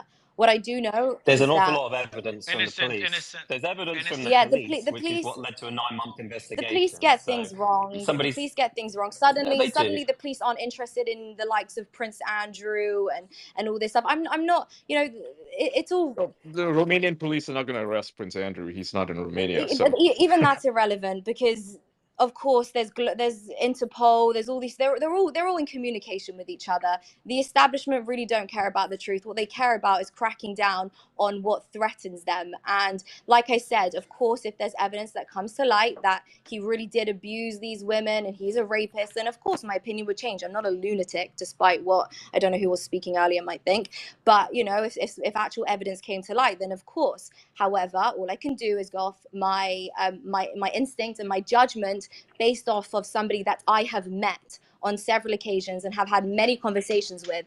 And a lot of things have been taken out of context. Like I said, there's a lot of people that dislike him. He's angered a lot of individuals. And so, of course, they can get the Romanian police and people in Romania to come up with all sorts of stories. Romania is one of the most corrupt countries in Europe. I believe that's why Andrew chose to live there, because it's easier to pay people off. It's one of the most corrupt countries. And what does that in say Europe. to you? Oh, Why that's an would he interesting need point to that do you just that? raised. I mean, Why would he need to do if that? he's not doing anything shady, why does he have to live in Romania? Yeah, this is an 8-month Pretty sure he lives there for police tax investigation. reasons. No, Romania is not a tax haven at all. Romania is a very cheap place with a massive amount of human trafficking, the worst in the world, apparently. You know, for someone who claims to be worth $200 or $300 million, there's very little logic to why he would live in Romania. It's not a tax haven. Dubai is a tax It's haven. definitely He could be better living for there running. taxes. It's definitely better than the No, UK it for isn't. It's a taxes. European I'll country. go. No, maybe I'll the go UK, to. maybe. So before going to Viva, I want to go quickly to Minod. Minod, you were trying to DM me and then DM Tara. Tara, thanks for sending me that. You wanted to offer more clarity on the business model of Andrew. So I'll give you the mic, and then we'll go to Viva. Yeah, so I just want to clarify. A lot of you guys were talking about OnlyFans, but the main business that he and his brother ran were webcams. So they used a website called My Free Cams, but what happened is he and his brother, they were actually getting scammed on this website. Some of the guys, they found out how to make fake tokens, and they were getting some of their girls to perform for free. So they switched over to Chatbait, and when they switched over to Chatbait, Andrew had an argument with one of his girls. She said he didn't pay her the money she was owed, and that he was violent with her. So she was actually held in custody for 2 days in the UK, and then he moved over to Romania, where he was arrested again.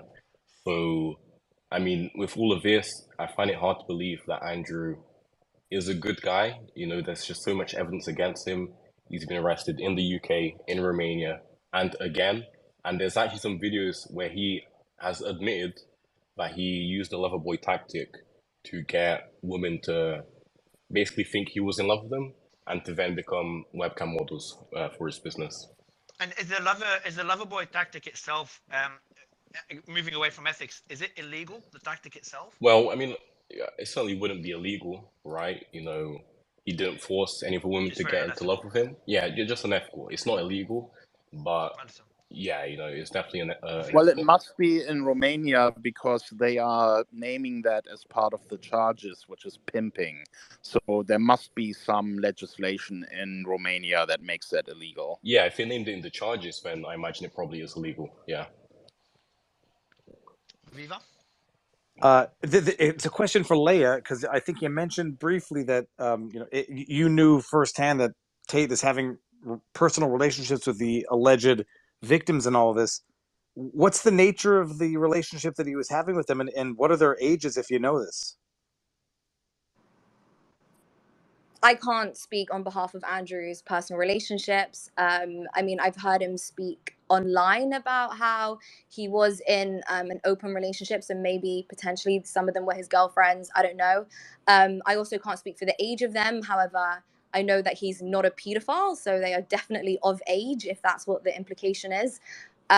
So I hope that answers that. And just to say, like, I read all of this with the same perspective in mind that they accused Julian Assange of sexual assault in Sweden.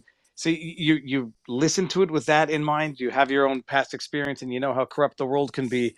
Flip side, you now put all of this in perspective with some of the public statements Tate has made. You talk about the OnlyFans and the webcam business, running it cleanly. I'm sitting here wondering, is there a way to run these dirty industries cleanly to begin with, or are you just less dirty than the other people running these industries or working in these industries? I'll answer for you that, Leia, because I'm going to answer that for you because someone is sending a message kind of in support of that particular point you made. So I'll read that out and I'll let you add on anything that they missed. So they messaged the following, someone that runs an agency. Please don't mention my name. I work in the OnlyFans management business. Whilst I respect your guests, many of them aren't in the business. Some of their concerns are valid. That being said, this business as a whole is no different to the age-old agent-talent relationship. We take percentages from the girls, but we also create revenue that they've previously never experienced. Yes, there are scams. Yes, there are bad apples. But some of the uneducated claims about OnlyFans and managers are ridiculous. This is largely being treated as women equals victim. You should see some of the groups or even subreddits where women are celebrating ripping off men. I know many guys who are paying girls salary and receiving far more. This doesn't mean the girls aren't getting ripped off. As Leia says, it's a business. The girls agree to a percentage or a salary, sometimes both, and naturally the agency does the best to earn as much as possible. So it's kind of highlighting the quote-unquote ethical, and I'm using that in inverted commas, the ethical way of doing the business and how it should be, and he said that there are bad apples. Leia, anything to add to that point? Yeah, look, to be clear, I don't think prostitution is sex work, or like legitimate work. Sorry, I don't think OnlyFans is okay. I don't think cam businesses are okay. I don't think any kind of sex work is legitimate work. I think it's highly unethical and quite disgusting. However, it's not illegal in many different parts of the world, and it's not my place to judge when the women are consenting to what's happening. Like I said, they are all of age and they all consented to it. I think many of them. You don't know any of this. You're just pulling this out of your What ass. don't I know? What do you know? What specifically What do don't you I know know? about the women that have made these allegations? You don't even know what the allegations are. Right, but I also believe in innocent until proven guilty. A lot of women make all sorts of claims. I don't believe we should just believe women for the sake of believing women. I think that's dumb and illogical. All I can do, like I've said before, is go based on somebody's character.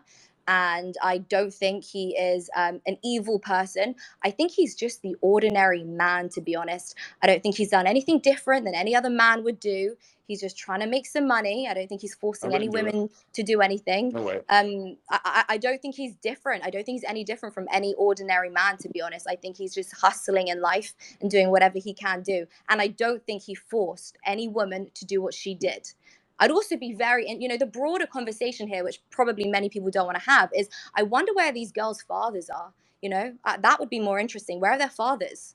Why does Andrew get the blame of these women consenting to expose their bodies online? Where are their fathers? Why can't we have a broader conversation about masculinity? The accusations where they didn't consent, Leia. This is the whole point. This is why he's been arrested. This is But why. I believe in innocent This is why there were until 5 proven warrants. guilty. Yeah, and I totally agree with you there. But you know, to just completely dismiss it and blame the poor girl's fathers is so flippant. I mean, come on. This is not just Andrew Tate. This is an entire country that is plagued by this. And just to dismiss it flippantly and saying these girls have been sex trafficked, it's their father's fault. I'm sorry, Well, it's I'm not not the here father's to fault. People are discuss. okay. I'm not here to discuss Romania at large. Like, I've joined the chat to talk about this specific case. And because from he's a what friend of I yours, and you understand, don't like the idea that it may be true. But this is an 8-month-long investigation, and I don't think it should just be dismissed flippantly and say it's the girl's father's fault. Or I'm just saying, like, to have a little bit of balance. I understand that you're friends with this guy, but you know this didn't just happen overnight. This is an 8-month. This started with accusations that go back to April. And I think there has to be some respect for the people who have maybe come I'm not forward in this case. disrespecting anyone. You know, I'm not disrespecting anyone. I think it's getting a little bit emotional. All I'm doing is presenting the facts that I know, my point of view. And like I said, I believe innocent until proven guilty. And I don't like the idea of believing women just because they're women. I think that's a very, very dangerous street to go down. And you know, as a man, I think Of them is quite a you should few. be very careful with believing women for the sake of women. Women will say terrible things when their hearts are broken and when they haven't had the kind of love from a man that they're completely in love with. Women will do terrible things, and I hope nobody in this space one day ever experiences that. Let's just be fair here. Men do the same thing in different ways. Okay, but we're not talking about men making accusations. We're talking about women making accusations. Of course, all sorts of people do terrible things, but I'm talking about the importance of remaining objective and unemotional. Laia, it's 6 women right now, right? And this is prior to this becoming public, so you can be sure there will probably be some more after that. And for you to come here and say they may all be making it up, they may all be in it for the money to create some kind of story, I think that's a little bit far-stretched, especially given that we don't know the details yet. Perhaps it is far-stretched, and that's very likely. All I'm saying is I'm here to I listened to this space about an hour or two ago, and I've just come back in, and all I'm here to do is provide my opinion. I'm not trying to offend anyone, you know, I'm just speaking very objectively. My opinion is innocent until proven guilty. I don't care if they're women, I don't care who they are, what they're accused of. I have no sympathy for anyone until we know the facts, you know, and all I can do is go by what I know, and I know his character. I don't know his brother as well. I can't speak for his brother, but I know Andrew's character, and that's all I can speak to. Sylvain, I'd love you. I know you've had your hand up. Well, you know, one of the charges that I think Kim or the others have mentioned is pimping, and that's a very specific prostitution charge. I'm not familiar with any virtual, you know, sort of OnlyFans type of version of pimping. Someone correct me if I'm wrong, but that would be specifically managing prostitutes for, I don't know, sex tourism. And I don't believe that's legal anywhere, even anywhere in Europe. Is someone correct me if I'm wrong, but that's specifically managing women for prostitution purposes. There's no other definition of pimping. So I think the allegation is they call it lover boy situation, where the allegation is that these girls are being made to believe that they will be in a real relationship with marriage and all of that. And what I find so interesting is that Andrew Tate just recently converted to Islam, and in his videos he promoted, you know, that you should have the ability to have many different wives. And when you look at these allegations now, maybe that's what he's telling the women that he wants to work for him on OnlyFans. You know, I can have multiple wives. I can be with all of you, and you can all be happy with me. Who knows? You know, maybe it's a business strategy to convert to Islam. So I looked up the Loverboy legislation in Europe, and Romania, the UK, France, Netherlands, and a bunch of other countries. Actually, it's illegal there to do the Loverboy thing. So yeah, if that's what he did, that would be breaking the law. It's considered pimping. So just to be clear, Loverboy is essentially you pretend you love a girl purely to convince her to start. No. Yep. doing. Yeah, doing essentially to coerce so her into, performing sex acts or, for money, for the purpose of money. It's a form of prostitution and human trafficking. Yeah. But hold on. This is what Andrew teaches. The guy mentioned, one of the guys that I read his message earlier mentioned. So, and that's actually relatively common. Like I know someone on a personal level, really nice guy. He does it, but the girl's happy with it. So I think it's different there. No, this one's a bit different. They love each other, I think, and then she started doing OnlyFans. But he told me that he knows a lot of people within his circle. I'm trying to choose my words carefully. That actually do this strategy, and they talk about it very openly. You go to a girl, build a relationship with her, and then convince her. So hold on, Ian, Loverboy, do you force them You coerce them psychologically. That's considered a form of sex trafficking. It's social And there have been engineering. crackdowns on it as recently as this year, where major sex trafficking networks, where groups of men would use this strategy on women to coerce them into doing OnlyFans or into prostituting themselves in real life. And we had people mention earlier, I haven't watched much of Andrew's content, but we had people say earlier that this is, and please correct me if I'm wrong, guys, in the DMs, or confirm if this is true, because I know we've got a pretty big audience, and some of you may, most of you will know more about Andrew than us. Has he said that or not about, not the word coercing, but if you want a girl to go on OnlyFans, you got to date her and then convince her or use different XYZ strategies to convince her to conduct those acts. If anyone can give me more clarity on this, that would be good. Yeah, go ahead. I'll let Tom. I'll just let Stan quickly go because I think he wants to comment on that particular point, and I'll go to Tom right after Stan. Yeah, so I want to make something clear is that whatever somebody said, I got a couple messages saying that I was kind of incriminated, saying, I'm part of sex trafficking. I want to make something very, very clear. Is the content creators who I brought on, they already had OnlyFans. So basically what I did to start out and what I'm still doing is I do outreach, all over for girls who already have OnlyFans. So they are totally willing to, do this. And I come along, I say, look, I will, grow your OnlyFans by, bringing in traffic from all these different sources. Let's say TikTok, Reddit, Twitter, Instagram, whatever the case may be. When I bring that traffic through and we convert them into subscribers, then we convert them into messages. Basically, we split the profits 50-50 split. You keep 50, I keep 50. And at the end of the day, the average how much these girls make on OnlyFans is like $180 per month. That's the average, how much, top 50% content creator makes.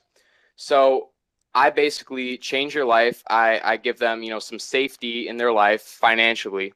I, help them get out of, let's say one of them used to work at Target and now she is doing whatever she wants now. If she wants to buy something, she doesn't have to deal with the stress financially. So some people, they come along and they, kind of push the mantra where you just get $500 a month and I take $20,000 a month. That's not me. I basically just get girls who already have OnlyFans and I say, look, we're going to split the profits 50-50 and then I'll just change your life. So how financially, do you have the right to take 50%, man?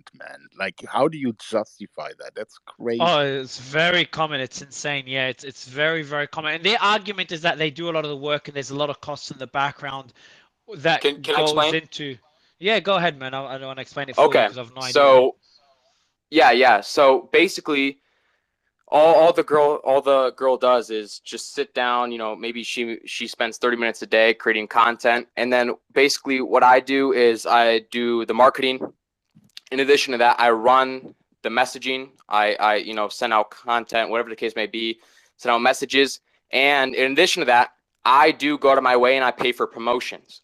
So I tell girls, and I don't keep 50%. You keep all the 50%.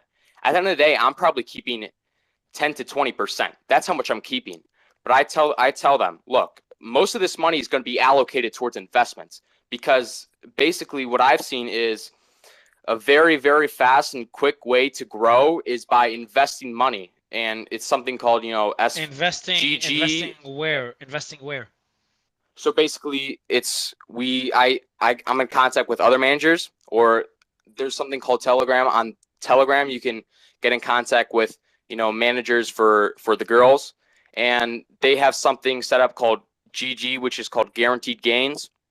So if I spend $100, I'm going to get 100 fans in return, and the fans are free fans. They're not paid fans, and it's my responsibility to convert them from them entering the account for free in the messages.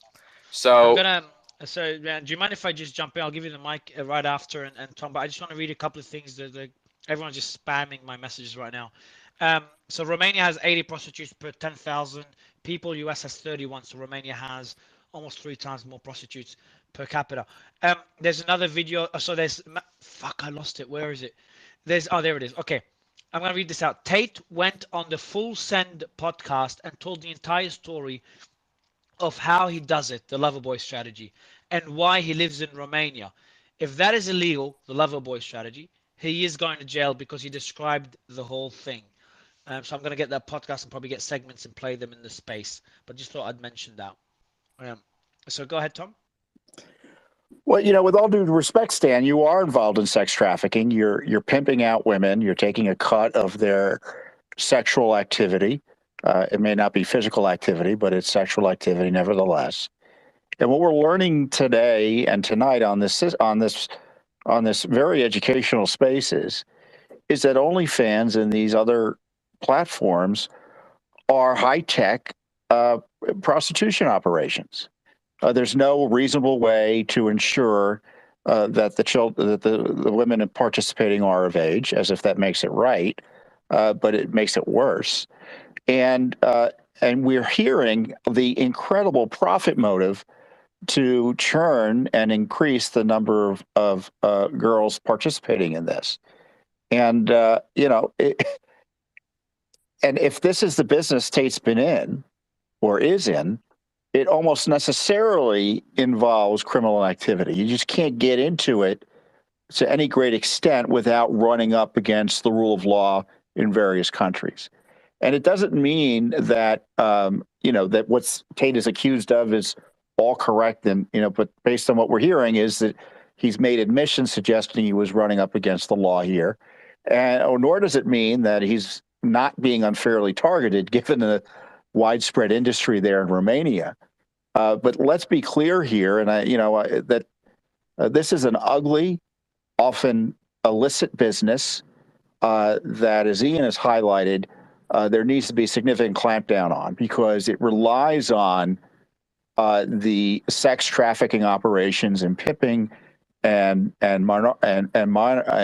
participation of minors in order to reap the monies that they're reaping, not only for the companies that are running them, but as we're hearing about the large-scale operations that are pimping out and prostituting women.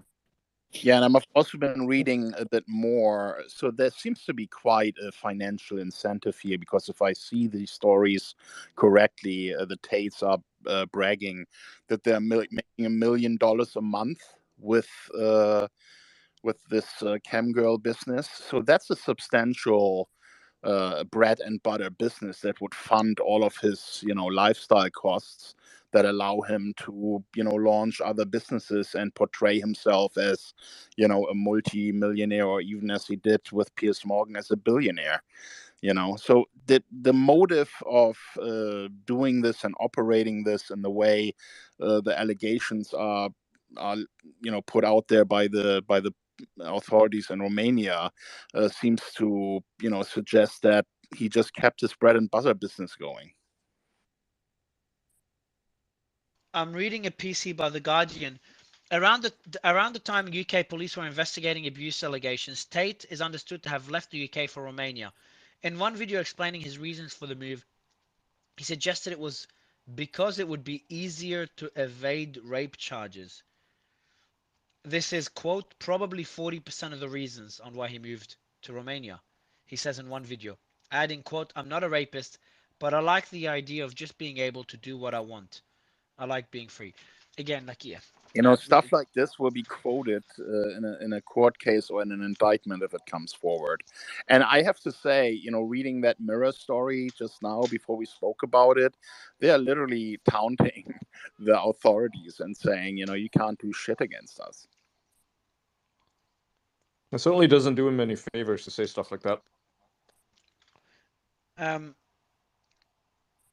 Yeah, so just people spamming my messages. Please only message me if you have something worthwhile to share. Is there a lot of confidence? Because there's just a lot of Is there a lot of confidence that there was that much cash actually seized at his house? Has that been confirmed by any authorities, or is that just speculation?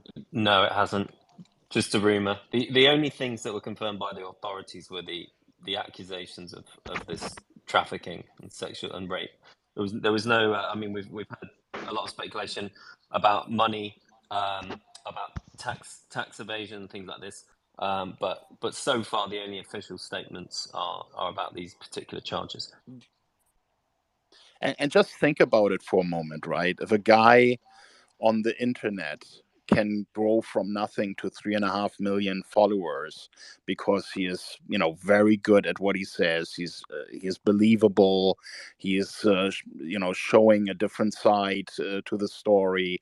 You know, obviously, someone who has a gift as a communicator like that can convince many women that he wants to be in a relationship with them. But hey, can you work in this business first? You know, I mean, that guy definitely has the power to do this, pull this kind of lover boy stunt, no? But Kim, on the other hand, there's just no need to. I mean, anyone who had that kind of social media has no need to even engage in this type of business. I mean, that's what blows Yeah, my but this mind. is quite new, so that right? was So that's Silver. That was the thing. before. This is quite new. The influencer role that he has now is a new thing. This webcam business he has been running for many years. So that's you know, some of the charges may already be, you know, for stuff that he's done 3, 4, 5 years ago. We just don't know yet because no details have yet been released. But you know, I think they will be coming forward. I think he may also think if there are going to be actual charges, he will probably regret that he didn't exit that business way sooner when he realized that he actually has a talent to achieve much bigger things with his communicator skills. I want to quickly mention an article someone sent to me. I'll read out the title: "Crackdown on quote loverboy trafficking scam in France and Romania." That was in March this year. So yeah, loverboy is definitely illegal. And there's also a quick video I'm going to play. It's a 12-minute video, so I'll just play like a small segment. Okay. Yeah, hold on. Oh yeah, sorry. Truth provoked. Yeah, I sent you an invite based on the messages you sent me. I didn't know you were up on stage. Go ahead, man. Before I play the video. You're muted, Truth. Truth provoked. You're still muted. You got to unmute bottom left corner. Okay, there we go. So thanks for taking me. Everyone can hear me, right?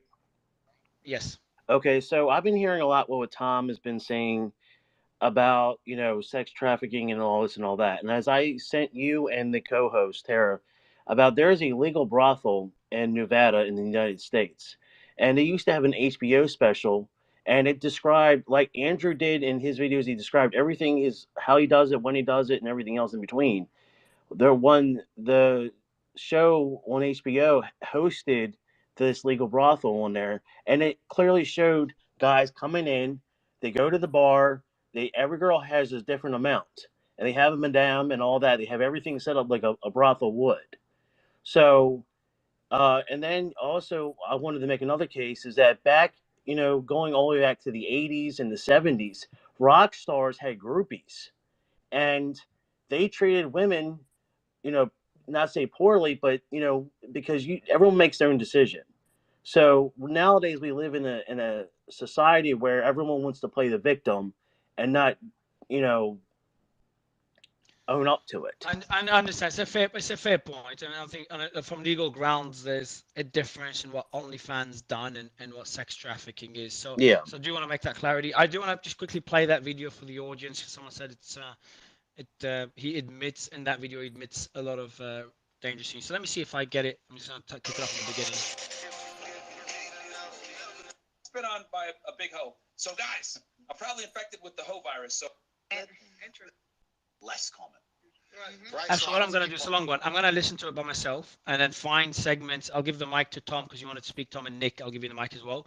I'll be listening to this, trying to find segments that will be relevant, that will give us a bit more clarity. Maybe he admits to some things he shouldn't be admitting to. Go ahead, Nick. Hey, so I'd like to bring up somebody. His name is Vulcan. He was involved in a high-risk takedown in Istanbul, so Eastern Europe. So he's fairly familiar with the European Union's prosecution process, and I think it would be an interesting take from him. So go ahead, Vulcan. Hey, thanks for having me, guys. Appreciate it. So just listening to what's going on in since, I don't know, probably 7 o'clock, 6 o'clock in the afternoon, in the evening. It's kind of people, a lot of people are talking about stuff that I don't think they're familiar with. So I introduced myself as somebody that was involved in a high-risk takedown in like pretty much Taksim Square, Istanbul, like pretty much downtown. And you know, I've been through that. Like that happened to me. You know what I mean? So what I want to bring is a different dynamic to the conversation of the other side of what we're all talking about and what we're all speculating and what we're all reading. You know what I mean? There's a reality to it. You know. So what happened was that I was with family. And then I was involved in a high-risk takedown. There was a SWAT team, tactical team, and they ended up taking me to the precinct downtown. And then I was held for 72 hours. I wasn't even allowed a phone call. I had my lawyer, and so we were 5 guys. And then after 72 hours, I got released. I'm a Canadian citizen. So I was down there to visit my family, and they eventually let us all go because like there was no illegal activity. We were just part of an investigation. And then what happened was that, I don't know, about 8 months later, one of my cousins got a 250,000 euro fine, right? It's either you could get anywhere from, I don't know, 5 years to life in jail for drugs in Turkey, right? So that being said, I came back to Canada, and then that was 2008. So 2011, I got arrested. I got a 14-year sentence. So I got a 14-year sentence. So coming back to what we're talking about, you know, I was in jail for a while. I did 9.5 years in federal time. And, you know, I rubbed shoulders with pimps, murderers, cartel bosses, whatever you want to call it. You know what I mean? And this is, and you can verify with Nick. I sent him the article and everything. So like, I'm not just sitting here making shit up either, you know?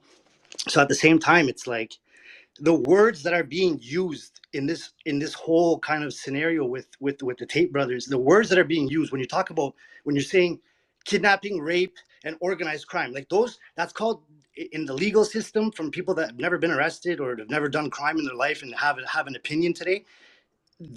You can't use those words as an introduction to what they're being charged with. That doesn't make sense. It's buckshot.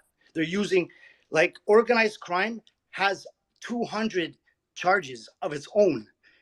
Kidnapping has 200 charges of its own.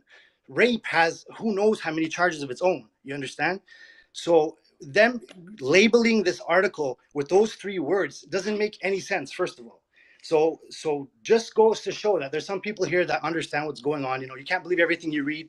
You know, innocent until proven guilty. Yes, you understand. But at the same time, it's like just because Reuters and WAPO and all these news companies are writing, like they're just writing nonsense because it's part of their smear campaign, like Leia said and Patrick Bet-David and all these other guys that kind of understand what's going on. It's not about taking sides with the Tate brothers because they're the Tate brothers. Who gives a fuck who they are? It's about what they've done.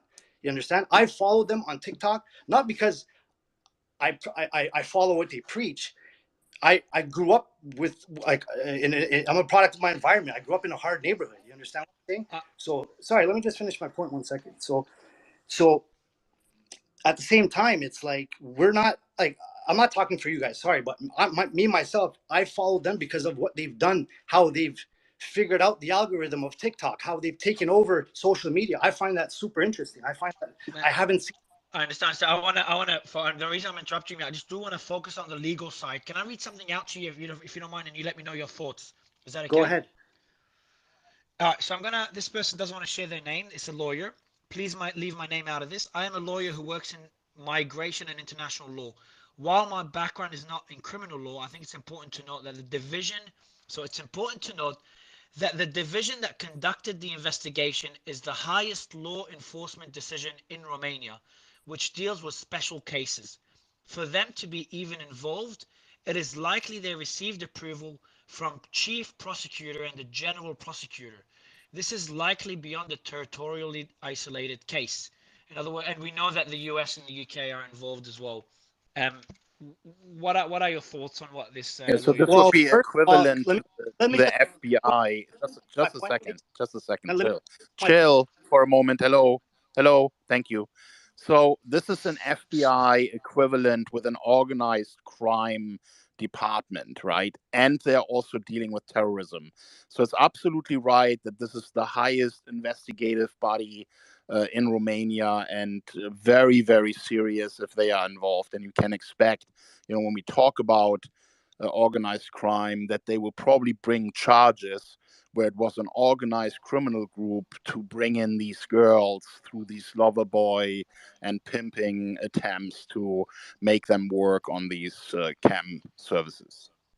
And I'd want to also bring up the lawyer that was speaking seems to have dropped out, but I do want to bring out Senior Jax, who interviewed the mother of one of the girls, the victims of the whole of these allegations against Tate.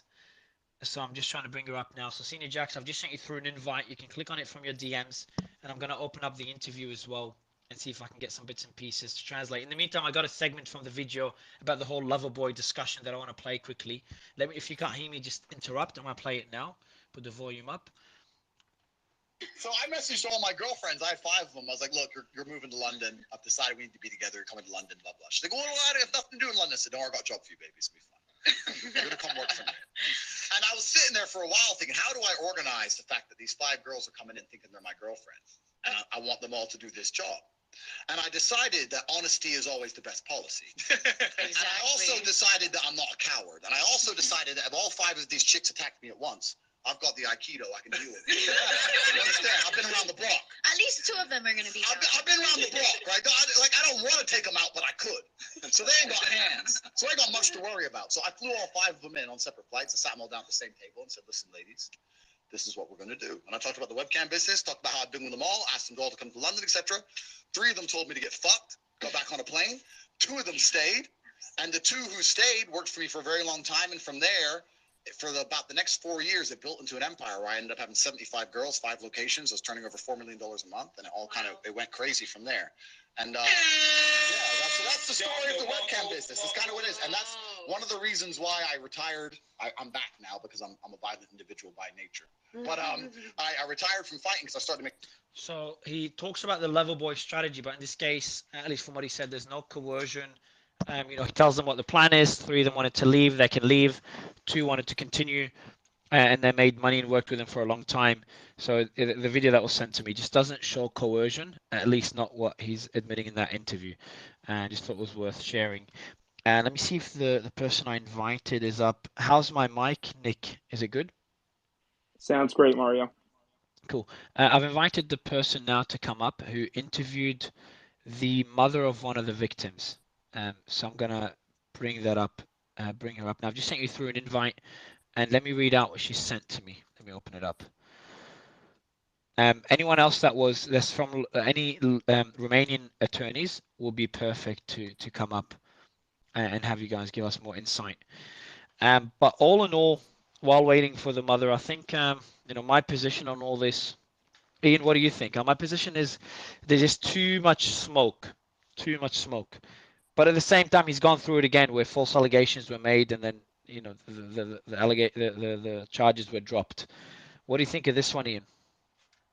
I'm taking a wait and see approach, right? Innocent until proven guilty. But if true, there's no reason why we can't condemn him, right? But I think it's premature to say he's guilty. True, yeah.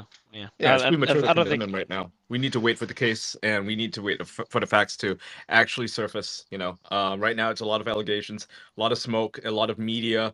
The coverage is going to be politicized, whether it's true or not. It is politicized. right? So we have to wait, and there's no reason why we need to jump the gun on anything, whether it's innocent or guilty. I mean, we can wait. We can be patient.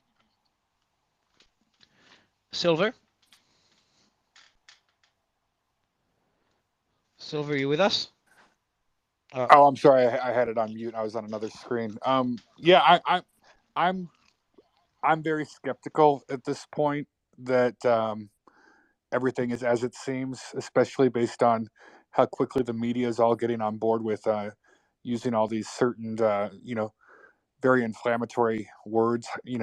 Trafficking is a very broad subject. I'm overall, I'm very skeptical at this point that all is as it seems, and we don't really know the true story yet. So I don't. It's all speculation at this point. Sam, and then we'll go to Viva and Leia. Sam, what's your position? Viva? Hey, Mario. So I'm just listening to this. One thing to remember is that back in the day, the issue with Andrew Tate was not that he was a hero that deserved praise. The issue back when he was getting censored from social media was whether or not he was a demon who deserved deplatforming for the things he was saying on social media. This is a totally separate issue right now. Innocent until proven guilty. We've seen how the political prosecutorial system can be weaponized for political ideological adversaries. You can bear that in mind. Flip side, you can also listen to what people are saying when they say it and apply it retroactively in hindsight. Some of the things he was describing, some people talk too much, and some people think that they are not above the law, but immune from consequences. And we'll see. The bottom line in all of this, however, is, my goodness, I don't think there's a way to keep clean in dirty industries. The moral of the story maybe is get married young, but not too young, have kids, and keep your schmeckel in your pants, because it'll keep you out of a lot of trouble. This is whether or not it's criminal and whether or not he's going to be doing, he's going to be in serious trouble for this. He could have avoided a lifetime of trouble by keeping clean and not, making millions of dollars a month in dirty industries. But to each their own, I guess. I do have the article now that I'm going to read out. I didn't know that existed. It's on a Romanian publication, which is wowbiz.ro. Heartbreaking. So it's using Google Translate. So I'll read it as is. Heartbreaking testimony of a mother after her child was allegedly molested by the Tate brothers. Quote, he saw her naive and good. So this is an article on a Romanian publication. Let's see what it's dated before I continue. Let's see if it has a date. I want to see if this is outdated or this is new. Okay. The website is fucked, so I can't find the date. Two young women aged 20 and 21 respectively managed to miraculously escape from the Tate brothers' villa after they had been seized. On Monday evening, horrifying scenes took place in Bucharest after two young women were allegedly rounded up and kidnapped by the brothers Tristan and Emory Andrew Tate in their villa in Pipera. The police and masked men intervened in time, so the two young women returned home safely. The mother of one of the kidnapped young women made heartbreaking statements about her 20-year-old daughter.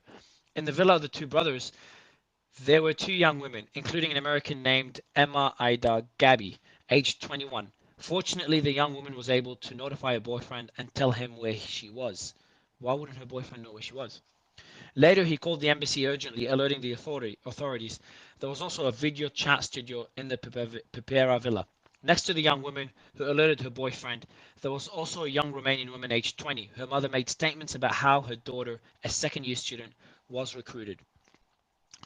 The young woman's mother takes quote, R takes naive girls. I don't know what that means. Google Translate is messing up. Quote, my child is a good child. She has never caused me any problems. I always asked her if she had a boyfriend, and she said no. She said, no, Mom, I'm just going to college. She's a very good child. I think that's why he bullied her. So that's the Tate brothers.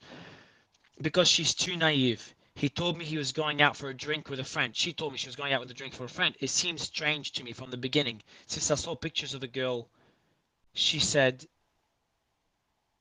she saw pictures of the guy she was dating. I saw that the girl...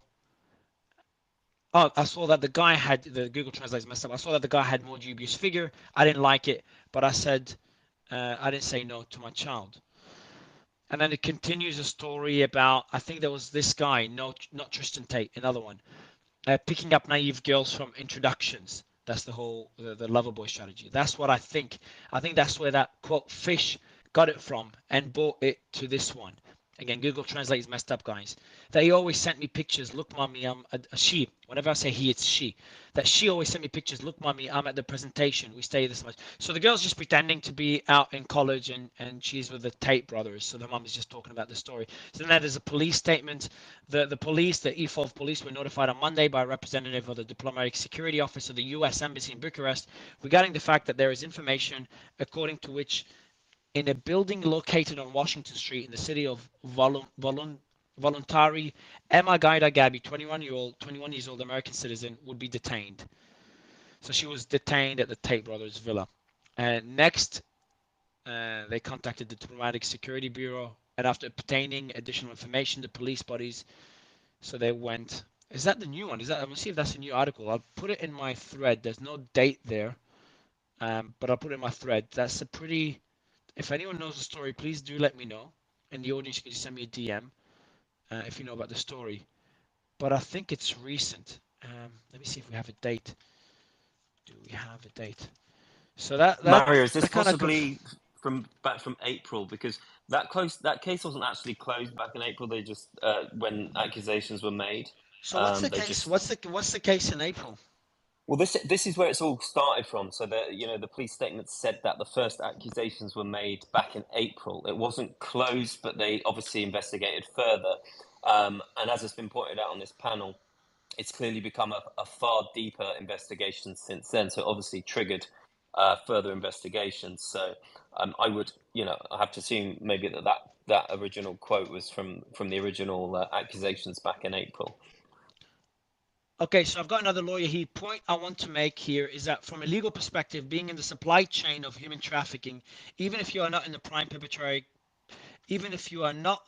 perpetrator, carries strong charges. Being in Romania in that business, it's hard to not be somewhere in the supply chain. So he's alleging that it's the Tate brothers are potentially in a bigger bigger supply chain. There's so many DMs, so many people know about this stuff. Crazy. I have friends in this line of work. I'll bring that person up. Let me invite them up and get some insight from them. I think it's good to have them speak instead of me So reading out the one messages. thing you can be sure about, Mario, is when they take this kind of action against someone who is a major influencer on Twitter now, they know that there will be backlash. They know there will be allegations that their investigation may be tainted. So I'm pretty sure they would have solid witness statements from these 6 women, and probably counting on some more coming forward because of the media frenzy that will be created by today's raid, right? So, I mean, I've myself been the subject to some false allegations and using the media, when I got raided at my house for copyright. The first big story in the media was that I was holding on to a sawn-off shotgun while they were raiding me, and that I was in a panic room holding a shotgun. It later turns out that it was a complete invention and that never happened, but that was the story that ran through the media for 3-4 days, and I couldn't defend myself because obviously I was in remand. So we need to look at this whole story and take everything with a grain of salt, but on the other side, I think they are aware that this is a high-profile case, and I don't think they would have gone and done this raid today and arrest the Tates if they didn't feel like these witnesses that they have will provide considerable evidence that a judge would deem, enough to keep them locked up for a while. Yeah, and I'm getting DMs that kind of support that point. I've got Mike on the Sam. I'll let you speak, and I've got Mike on stage, and then Buddha on stage as well. But I'll let you speak first, Sam. Yeah, just briefly. I mean, based on the actual charges, so the EU effectively defined human trafficking as the criminal exploitation of vulnerable people for the purpose of economic gain, and it's seen as a modern form of slavery. So again, that we know that there are economically vulnerable people in that part of the world, and that it's prolific there. And so obviously this is what the investigation is now going to be based on. Was this deliberate exploitation of vulnerable young women for the purpose of economic gain. I want to go to Mike. Mike, you're in the line of work. I know you mentioned 2 points in your message. I want you to focus on the first one. Give us some more clarity on the allegations being made and how it all works, especially the whole lover boy strategy, because I'm getting messages that this is relatively common. Can you guys hear me? Yeah, bro.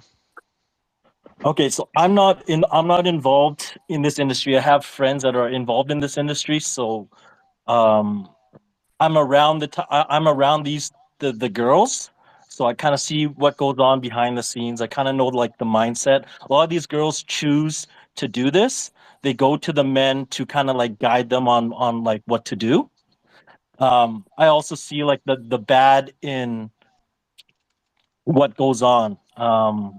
So if the girl has a problem, or like a lot of girls are dramatic in this industry, right? Like if they're like selling their, what's that word, their dignity and stuff online, they only really care about money. So I'm trying to give like the mindset behind the types of girls in this industry.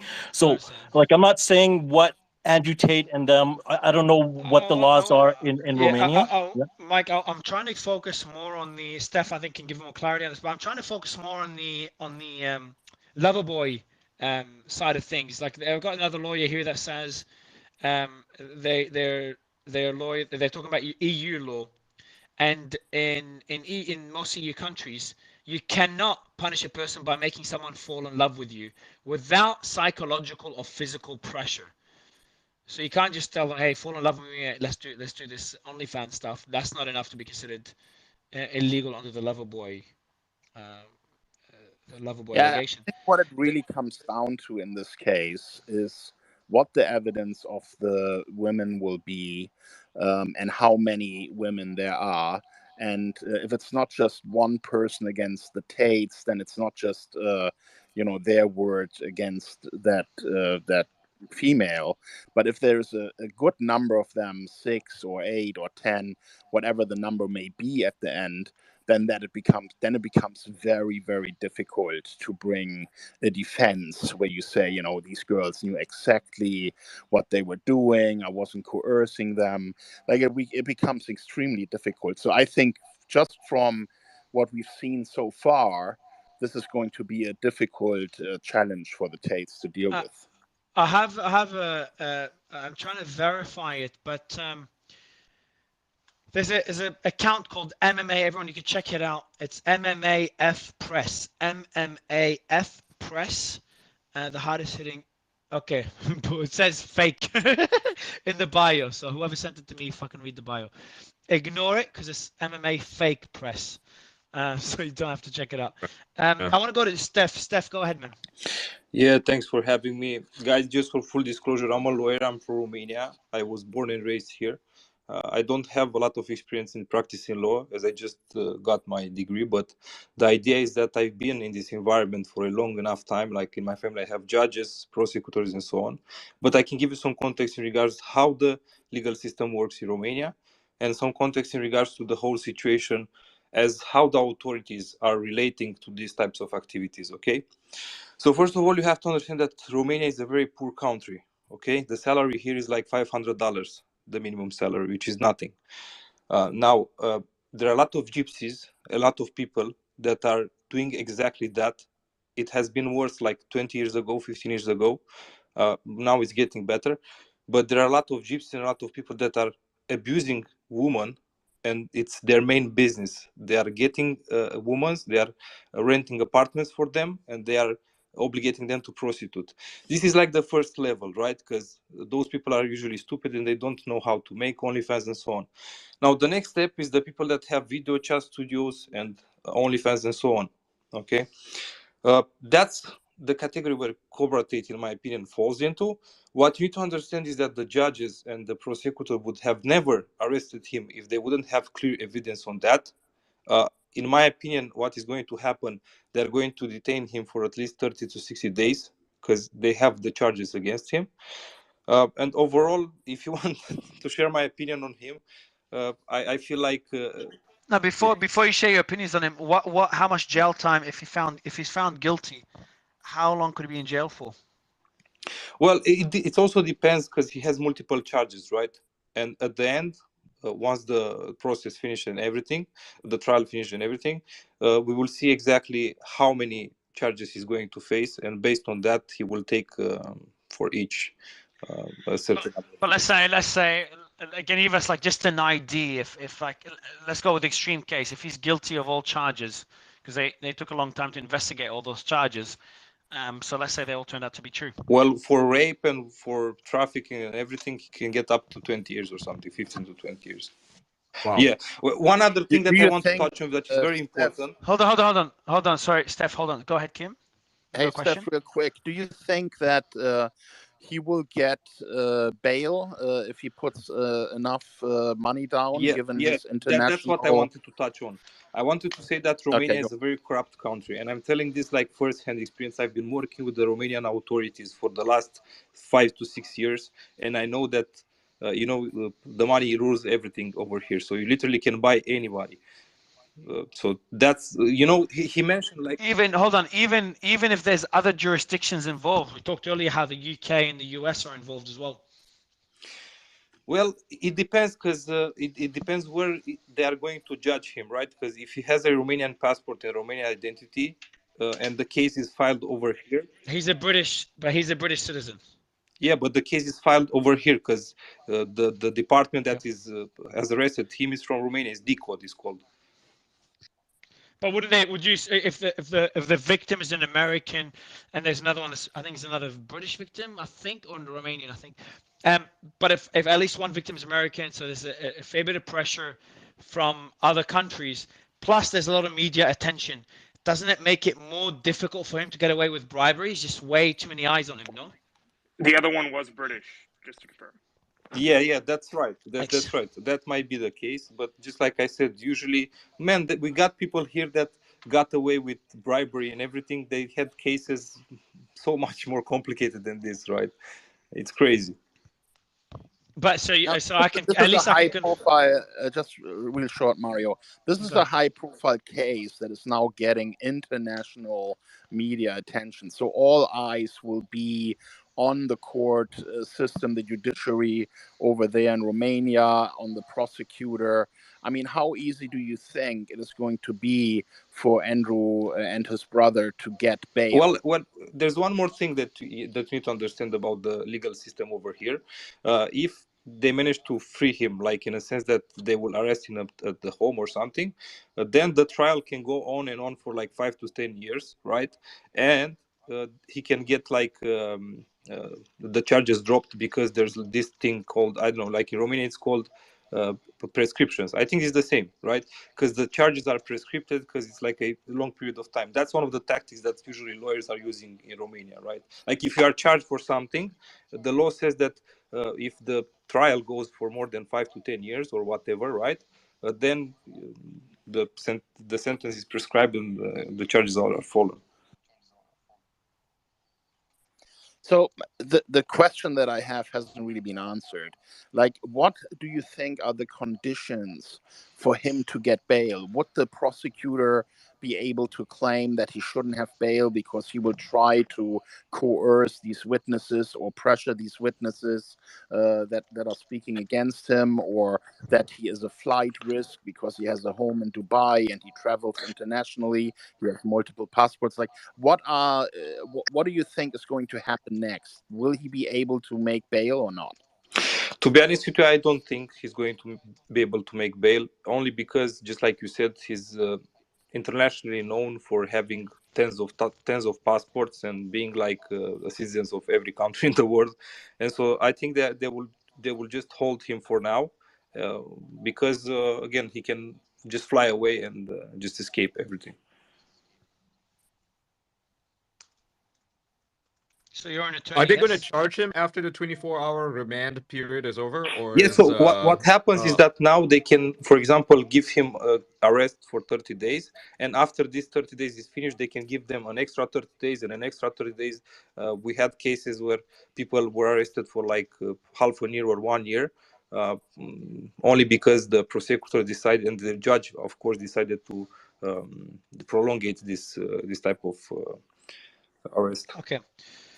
So let me summarize the points you've mentioned. You've mentioned a lot of things. So the Tate brothers are facing up to how many years in prison if they're found guilty of everything approximately? I would say up to 15 to 20. Total for all allegations, yeah? Exactly. Okay. Wow. So he has a very high. Okay, so in your experience as a prosecutor or as a lawyer, what are the chances that they do charge him in the next 24 hours before the remand period is over? I can't speak on that because I don't know the case and I don't know how many how many probes they have, in a sense, right? What evidence, sorry, they have against him. So it's pretty hard to determine that. But I would say, and I will mention again, they would have never arrested him in this instance without having real evidence against him. Wow, so he could be literally held up to 30 days plus another 30 if they decide to extend it, or however long the investigation takes. Exactly. Okay. Yes, basically until the prosecutor has enough to charge him. So this is probably still in the state of investigation. They will be going through all the material that they seized today in the raid. So all the phones, all the emails, all the digital data that is available, and they may even look for other potential crimes within that pool of evidence. And then once the prosecutor has decided, okay, now we're charging him, then I think there will be a bail hearing. But I think until then, probably not. Well, it looks like we're gonna have to call off that space, Mario. Call off the space. Oh, the interview with Andrew Tate. Yeah, the interview. Yeah, I mean, yeah, I was gonna make that 30 joke. Days, that's not happening. Yeah. Yeah, bro. Like, even if he's like let out, I don't think he'll be doing interviews for a while. Or maybe he does. It's Andrew we're talking about. Well, his legal advice will be to shut the fuck up and not say anything. Yeah, but we had fun with Sam. That's the same advice that Sam had, and he didn't take it. So yeah, I just want to add one more point, and this is like my before I'll keep that point because I'm going back. I want to ask you just one other question, and then I'll give you the point. So I'm just summarizing your points here. I'll tweet them out. There was another attorney that said due to the authorities, the Romanian authorities, I don't know which department that was involved, they must have gotten approval from XYZ Council. Do you remember when I mentioned that, Steph? Do you know what I'm referring to? Yeah, so first of all, they would have never had the right to arrest him if they wouldn't have an order from the judge approved, right? That's how I think it's called in English. They need an order from the judge approved. So that's, I think, what they're mentioning about. Other than that, because if there was if there was a case against them open before, like 1 year before or 5-6 months before in Romania by DCOT, by this bureau, in a sense, they have all the rights, but they need the acceptance from the judge to arrest them. Hey, Steph, since you're in Romania, do you have any public database where you can look up who this judge may be on the Tate's case, so we can have a look at this person and their background? Is there any public information about who signed and approved this warrant? Yeah, so the public database is available on the internet, but it only hits the public once they are sent to the judgment. Okay, right now it's like a case that is only in investigations, in a sense. So after that happens, when everything will become public. Okay, and you were Can I jump in something? Yeah, go ahead, man. No, sorry, carry on, Mario. Carry on. No, I'm just seeing. I want all lawyers to DM me. No one else. If you're a lawyer, DM me and we didn't reply. DM again, so it comes up. And I just want Kim was making Go ahead. Sorry, let me just jump in. Sorry, Kim made a point that there may be further charges.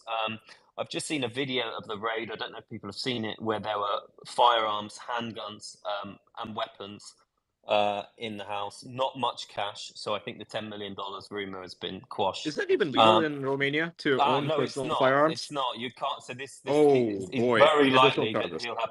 You are only allowed to have a short firearm if it was made pre-1945 or something like that. So only police not on duty, magistrates, etc., are allowed to have handguns, and there were 2 in the video. So I just thought that might be interesting, because it's exactly what Kim said there, is that other crimes, they obviously detain initially for 24 hours, but the idea of the raid is to find further evidence beyond the initial charges. So who knows where this could go after the raid. Is it possible Sorry, that Marion, to the interrupt, but- handguns were in the possession of his security? They might have a license to carry it, perhaps? I guess it is possible. It was shown on the video on the table, but obviously the police may have just displayed it all. There were swords and daggers and 2 handguns. A stack of 50 euros, maybe a few $1,000s of euros. So there wasn't any evidence of a lot of cash. I'll try and find a proper link to this video, because it was in a YouTube video. We have 2 special guests, but before introducing them, I do want to finish with quickly, Steph. Where are you, Steph? There you are. Anything else? I've kind of summarized what you've said. Where are my points? Yeah, man. I just wanted to say that the things that the Tate brothers are doing in Romania, they are exactly what the gypsies are doing, right? It's like mafia from Romania, but on steroids. That's exactly. But they also have the influence. I wouldn't use the words gypsies, but I know what you mean. Like there's certain people With tattoos, yeah, that are exploiting kids, and they make them beg for money. Certain. Yeah, sure. I would just say not all gypsies. Just want to make that No. clear. Gypsy Of gangs. course, but Yeah. especially in Romania. Gypsy gangs. Especially in Romania. Yeah. Okay. So the point I have here is Tate's facing up to 20 years in prison, unlikely to get bail due to the international media attention, despite corruption. Unlikely to get bail. Yeah, despite corruption in Romania, bribing will also be difficult due to the attention. Anything else that I missed out of the key points from what you told us today? Further charges could come about, such as arms. What's the terminology? Arms what? Arms Illegal carrying. possession. Illegal Possession, possession of weapons. Yeah. Illegal possession. Okay. Anything else, Steph? Yeah, there's a way that they can drag the trial until it's prescribed, meaning that until the charges are fallen, like few years, because that's how the legal system works. They can do that as well if they wanted to. Perfect. I appreciate you coming in. We do have Eliza and Syrian girl on stage. Tara, I'd love you to make the introductions for the audience. Tara, are you there? I'll do the introductions. Eliza, how are you? I'm great. Hey, everybody. It's nice to see some of my Twitter friends on here, like Silver and Viva and Tara. And of course, you, Mario. And actually, I saw Asif in the audience as well. Asif. Anyway, let me get to why I came in here. The reason why I came in was because I was told that you didn't understand that coercion can be used for human trafficking, Mario. So if you had any questions, I wanted to unpack that a little bit with you. As far as Tate is concerned, I am public about this now as of tonight. I have been serving one of the survivors in this case as their survivor advocate since the summer of this year. So I took on that case and I am her survivor advocate. And so I can't go into much detail about this case. I'm not going to speak to his innocence or guilt. I firmly believe in due process, and I also believe survivors as well. So, we'll let the chips fall as they may, but that's why I can't go into too much nitty gritty as far as the Tate arrest specifically. But maybe, this is a change in the landscape as far as serving a survivor. So depending on what the needs are moving forward is what I will provide. And if that entails public survivor advocacy for this individual in that way, then that's what I will provide. But so that's that. Eliza, we were discussing earlier the lover boy strategy. Have you heard of that? Oh yeah, I was a victim of it. Not to make light of it by laughing, but it's so common that it's very normal. It's a lot of times individuals will groom and manipulate a potential victim by finding out their vulnerabilities and develop a relationship with them that is inauthentic with the purpose of exploiting them for labor or for sex. So it can go any which way, but an individual who is very good at grooming and manipulation, this is one of the top ways that we see, especially with sexual exploitation. Eliza, And can I how ask does you it? a question? Sure, go ahead. So thanks, Marion. So you know, we were talking about it earlier. A lot of people were sort of scratching their heads, going, they don't understand why. And this is me quoting other people, not myself. Why, from a business point of view, these guys would do this because they're so rich, and why would they need to do this? And girls queue up to be OnlyFans and all of this stuff. I'd really appreciate if you could talk a little bit about the mentality of the perpetrators in this kind of case, and about how it isn't about money. It can be about power, you know, their own insecurities, and how they want to sort of demean and treat other people like this, because we've really not touched on it enough, I think, because people are scratching their heads saying, why would Andrew Tate do this to these women? Because he doesn't need the money. And I'd be really interested to hear Sure. your thoughts Yeah, you tapped right into it. about the mentality. Sam, you tapped right into it there. You started to say power. It's about power and control. Jeffrey Epstein didn't need money. Many abusers don't need money. In some cases, trafficking for labor and sex can be extremely lucrative. But if it was only about labor and sex, there are a lot of ways to make money for over exploitation of humans. You know, when you're exploiting someone for labor or sex in the form of human trafficking, that comes with a high risk. It's a high liability. You have to keep that person alive and keep them as quiet as possible so they don't flip. It's a very difficult hustle. So it's not always about the money. It's a lot of times about power and control over the vulnerable. So I think you nailed it there, Sam. You already knew the answer. Yeah, but I really appreciate you joining the conversation. And Eliza, can you give us more? Did you have any insight into the entire OnlyFans model? We had a few people that run similar agencies. Is there a dark side to OnlyFans that's not being talked about enough? Well, I like to state for the record, I'm not against willing adult sex work or willing adult entertainment. But sort of the same as with Twitter, I think that this wouldn't come as a surprise. There is sexual exploitation on almost every platform. This kind of is part of the package. That's one of the reasons that I was so crazy on Twitter for so long, because there was a horrific child sexual abuse material. And actually, there's a horrific adult sexual exploitation issue as well. But my primary focus was child sexual exploitation and abuse material on Twitter. This is on every platform. I could have chosen any platform to work on. It's not specific to any platform. It's on every platform. So yes, of course, OnlyFans has it. This is public. It's been in the corporate press. Survivors have stepped forward. So I think the OnlyFans tries to do a decent job, but unfortunately, it's sort of it's very difficult. Okay, so this is how I feel, and I can get dragged for this. It's very difficult to for a platform to find out whether or not the person in the imagery has consented. Now, obviously, minors cannot consent to any type of sexual exploitation, any type of sex abuse. Minors cannot consent, obviously. But when it comes to adults, there is a gray area there. How could someone in a video prove that they had consent? Now, a lot of people say you can click something and say, yes, I consent. But if you have a gun to your head, and you're a trafficker, and those that are exploiting you have a gun to your head, you're going to click the button, or they're going to click the button. So it's kind of like, it's going to be really, really difficult to remove all child sexual exploitation and abuse material and the sexual exploitation of adults as well on the internet. I think when we talk about these issues, it's better to strive for the best that we can do and to prioritize the removal and not for perfection. Would I like every survivor to never be exploited in the digital space? Absolutely. I hate it. It breaks my heart. Once that imagery is online, it's almost impossible to get it down. It keeps popping up and haunts these survivors for the rest of their lives.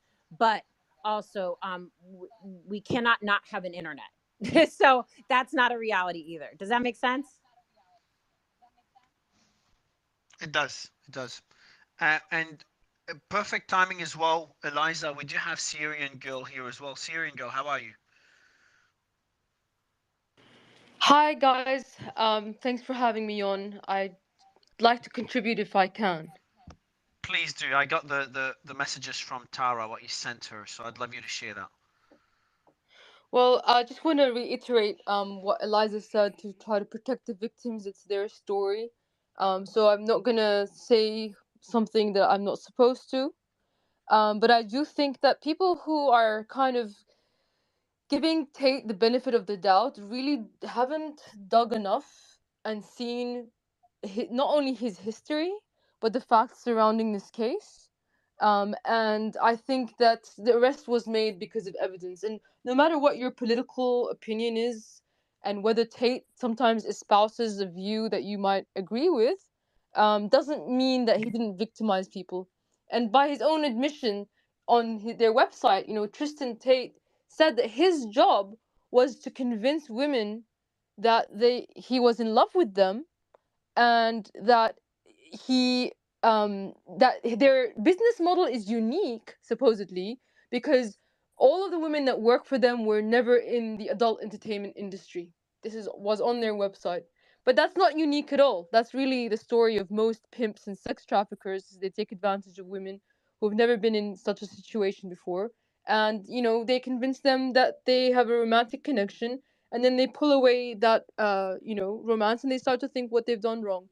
And in Tate's case especially, I think that they bring these women over and they kind of put them in, they buy them things and they make them feel like they're a girlfriend, and then they say, oh, actually you're now in debt to me. So this is what's been happening. I've also seen some people tell me, like, recently, that and if you can find this, if anyone can find this, it would be very extremely useful. Um, Under some kind of interview, they admitted to stealing women's passports. So that would be very, very. If you guys can find that, that would be great. But I've had that told to me by multiple witnesses. Um, Was there's this a lot more I regarding can the say, case but I back don't in know what I April? can say. So ask Sorry, the what was question. Someone jumped in. Nick, go ahead. No, I'm sorry. Was this? Are you referring to the case that was made against him back in April about stealing passports and such? Was that part of that case? I don't believe it's part of any case at the moment. As far as I know, this is something that's still like floating around. That they stole some of the women's passports. Maybe not the American woman, the American victim, but yes, it's related to the sex trafficking case. Of course, there's an account called Crab Crawler, who has documented a lot of what's happened. But not the stolen passports. That's some new evidence. People are skeptical because obviously there are political reasons why Tate would be attacked, and people are gonna be suspicious of anyone that comes against him. But you gotta see that he makes a lot of these admissions himself. So I don't know what you could say or do about that. There's now another lie floating around that he was arrested because of money trafficking, but if you checked the Romanian police website, their statement is that he was arrested for sex trafficking, where 6 women now have come forward. And of course, he left the UK because there were similar charges against him. By his own admission, he left the UK to Romania because they have more lax laws when it comes to rape allegations. And I do believe they do have lax laws, and I think the only reason that any of this is happening is because they tried to do this to an American. And people are always impressed by their money, but the fact is that they're making money in just the same way as any petty criminal would, through gambling, uh, sex trafficking, and they're selling to their audience that they too, these middle class young men, can also exploit women to become millionaires. So if Thank you for being if so you check, based, Syrian girl. Like, thank you. Like, that is so necessary. Really. thanks. I mean, people will come out for me, but if they want to come for me, I'll be waiting. And there's a claim that these women are it was all consensual. There was a video clip of him beating a woman with a belt where it says it was consensual. But I'm Hold about on. to tweet. there's a video of Andrew Tate beating a woman, actually beating, or just faking it? And well, there's a video of him taking a belt to a woman. Whether he's faking it or not is something that's being argued. However, I'm about to post on my Twitter account some screenshots of a woman who has these giant bruises, who says that she didn't consent to being beaten. So on that How can you argument, it hold on? is not What do you consensual. mean? What do you mean consent to be beaten? Or is that like the sexual fetishes? Yeah, well, that girl, I'm not, Syrian girl may have another one, but the one she's referring to is the previous one. That girl has come out several times, including a new video she just released today, where she clarified that it was just sex games and she was total. So the previous one, the Syrian girl mentioned, was, I Yes. believe, was totally consensual. That woman has said multiple times it was just sex games. But I'm not saying that there may be another one. I'm not saying anything about that. I just want There to is clarify another one. the old one. There is another one. I will tweet about it right now. And look, there's things that I know that I can't say, but this is not the first time such accusations have been made. And sometimes you just gotta, if it walks like a duck and it looks like a duck, it's a duck. What can I say?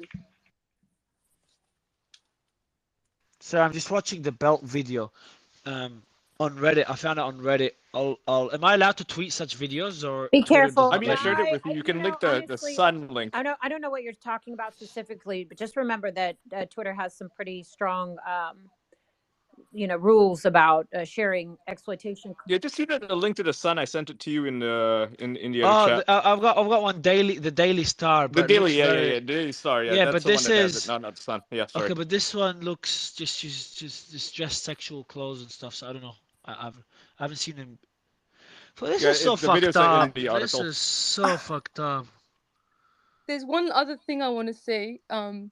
That some of the stories that they came out with, their version of the events, is just 100% untrue.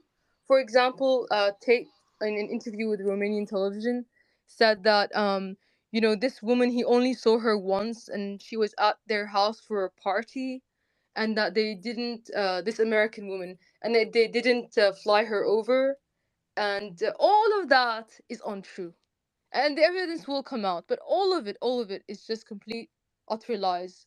um Further stuff about she having a boyfriend that was jealous, none of that is true. It's all just smoke screen. It's not my place to expose, but it will be exposed.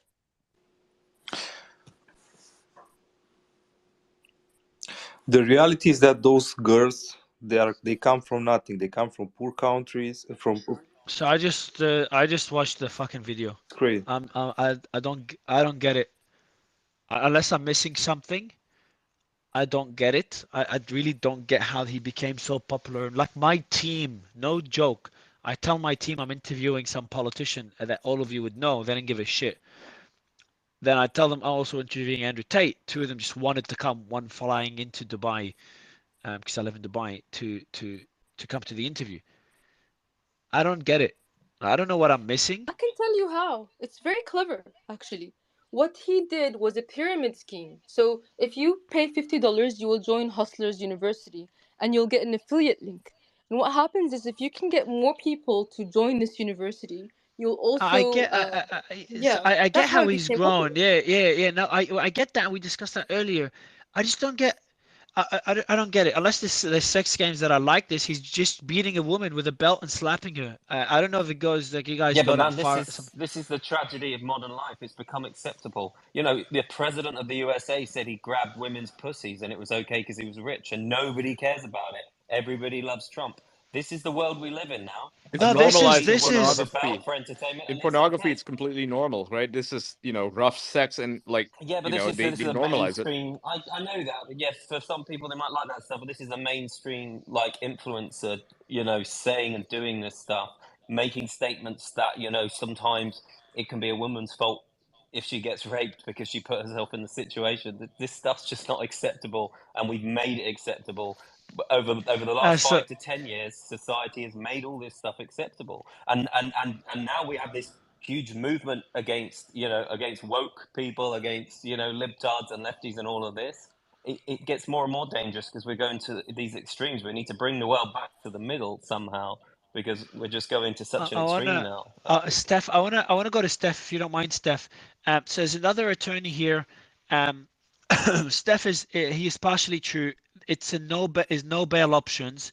The only reason for a judge to extend preventive arrest for 30 days is for investigations. It is also very likely the current evidence from the case would be considered as enough to have him investigated under arrest, with the objective of making sure they will not obstruct the investigation. And then he adds Romania is not a corrupt country, but may be politically influenced and bend. And then the rest gets political. Just want to add that, Steph. Anything to comment on that before we go to Viva? Yeah, just like I mentioned before, they can charge him for like 60 days, 90 days. They just can put another 30 days on top of the 30 days if they wanted to. So, but that's pretty much it. And about the corruption, I'm telling you, everything is sold here. Everything is sold. Everything. The country is sold. Perfect, Steph. If you can send me through, if you don't mind, before I go to Eliza and Viva, if you can do me one favor and send me through your license as an attorney via DM, please, Steph. That would be great. Viva, Eliza. Quick one for me before I head to bed. First of all, this has been great as always, Mario. The aggregate knowledge of the internet being what it is, people pointed out that Tate apparently had his house in Romania registered as a firing range, which might explain the potential legality of having possessed the firearms, which might have otherwise been illegal under Romanian law.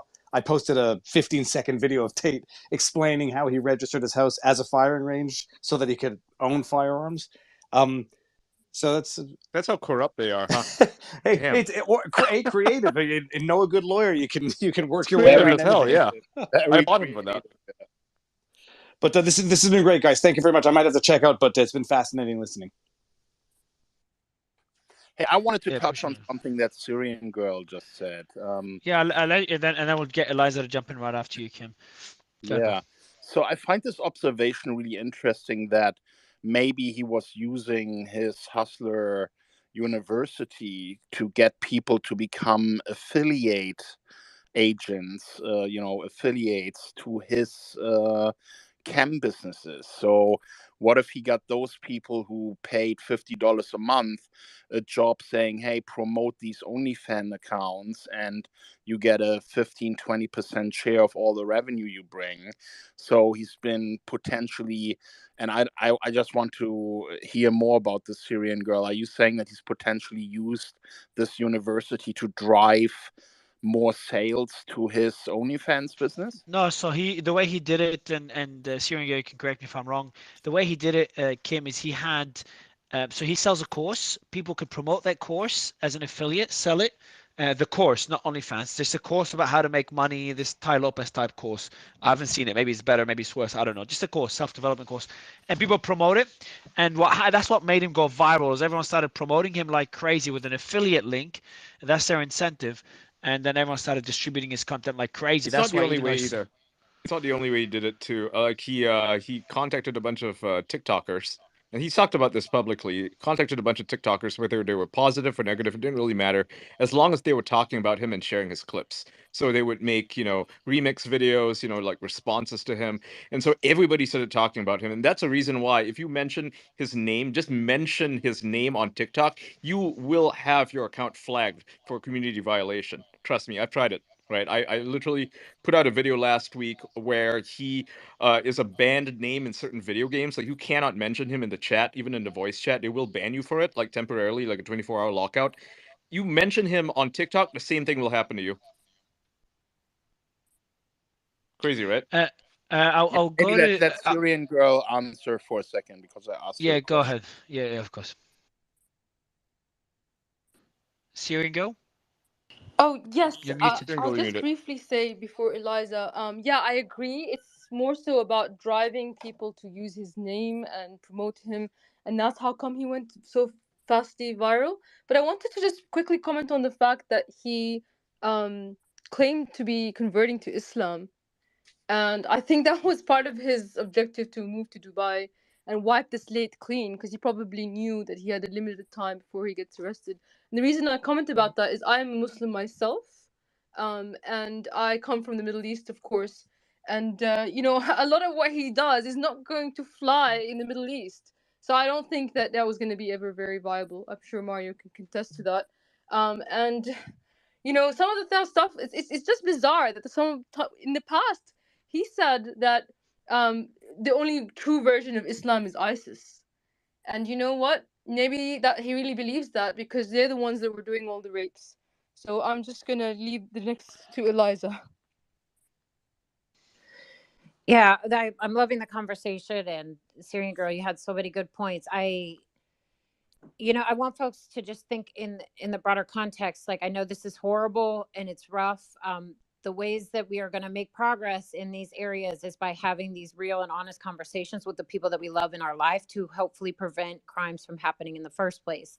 That's one of the reasons that I'm out here. That's one of the reasons that the Epstein case has been so important. These are real situations that are happening to real people, and you don't want to have it happen to someone that you love, especially not your children if there's any parents in the room. So please learn about the crime of human trafficking. Once again, I'm not speaking to his guilt or innocence. I'm just speaking in general. Please learn about the crime of human trafficking, both labor and sex, and make sure that someone that you love in your life or yourself is not impacted by this crime. That's how we're going to truly stop it from happening in the first place. That way. And the other thing too, and this is so important, is that if someone is exploited in this way, like OnlyFans, on Twitter, whatever way it could be, let them know that you're a safe person that they can come talk to if and when that happens to them. I think these are all really important things. And the only other thing I wanted to say is I think sometimes when I say I'm serving a survivor and being their advocate, that gets lost because people don't understand that that's a job. So I just wanted to kind of go over a little bit of what that can entail. An advocate can answer the human trafficking hotline here in the United States. An advocate can go to the emergency room and serve a survivor for multiple things, but including, a sexual assault kit. A survivor advocate can meet with the survivor either like once a day, once a week, once a month. Multiple phone calls. We help walk them through the legal process. We're there for them. We help find them a safe house. A lot of times survivor advocates work at a safe house. So in this specific case, I've been working on it since the summer. So I've been serving the survivor with multiple needs. So when Syrian Girl says there's more here, there's more here. That's all I can say about that at this time. But I've been serving the survivor in multiple ways for a very long time. Thanks for sharing this, Eliza. I do want to go to a video I've been getting as well. I haven't verified it yet. I'm just gonna, I'll retweet it, even though I don't know if it's true, but I'll retweet it. If someone that speaks Romanian can check it and just DM me, I've just retweeted it. Apparently they've been released already. So, fuck me, yeah, I don't know what the hell's going on anymore. So I've just retweeted it. I'll pin it above, or if one of the speakers could pin it above. And I know we have some people in the audience that do speak Romanian. Steph, I think you're there as well. If you could check that video and tell me what it says, that would be great. Because yeah, it's not in English. I just pinned it. It should be up there now. That seems like they're in a different outfit than what they were wearing when they got arrested. So I don't know if this is a video or not. I don't know if that's when he was released beforehand. I'm glad you pinned it, so let me unretweet it. All right. So yeah, I don't know if this is what his previous arrest, but based on the clothing, this is in Romania. His previous arrest, was it in Romania or the UK? It was also in Romania, where he just got brought in for questioning. But looking at the release, so quote unquote release, this appears to be the previous release because his brother Tristan is wearing a different set of clothes than when he got arrested today.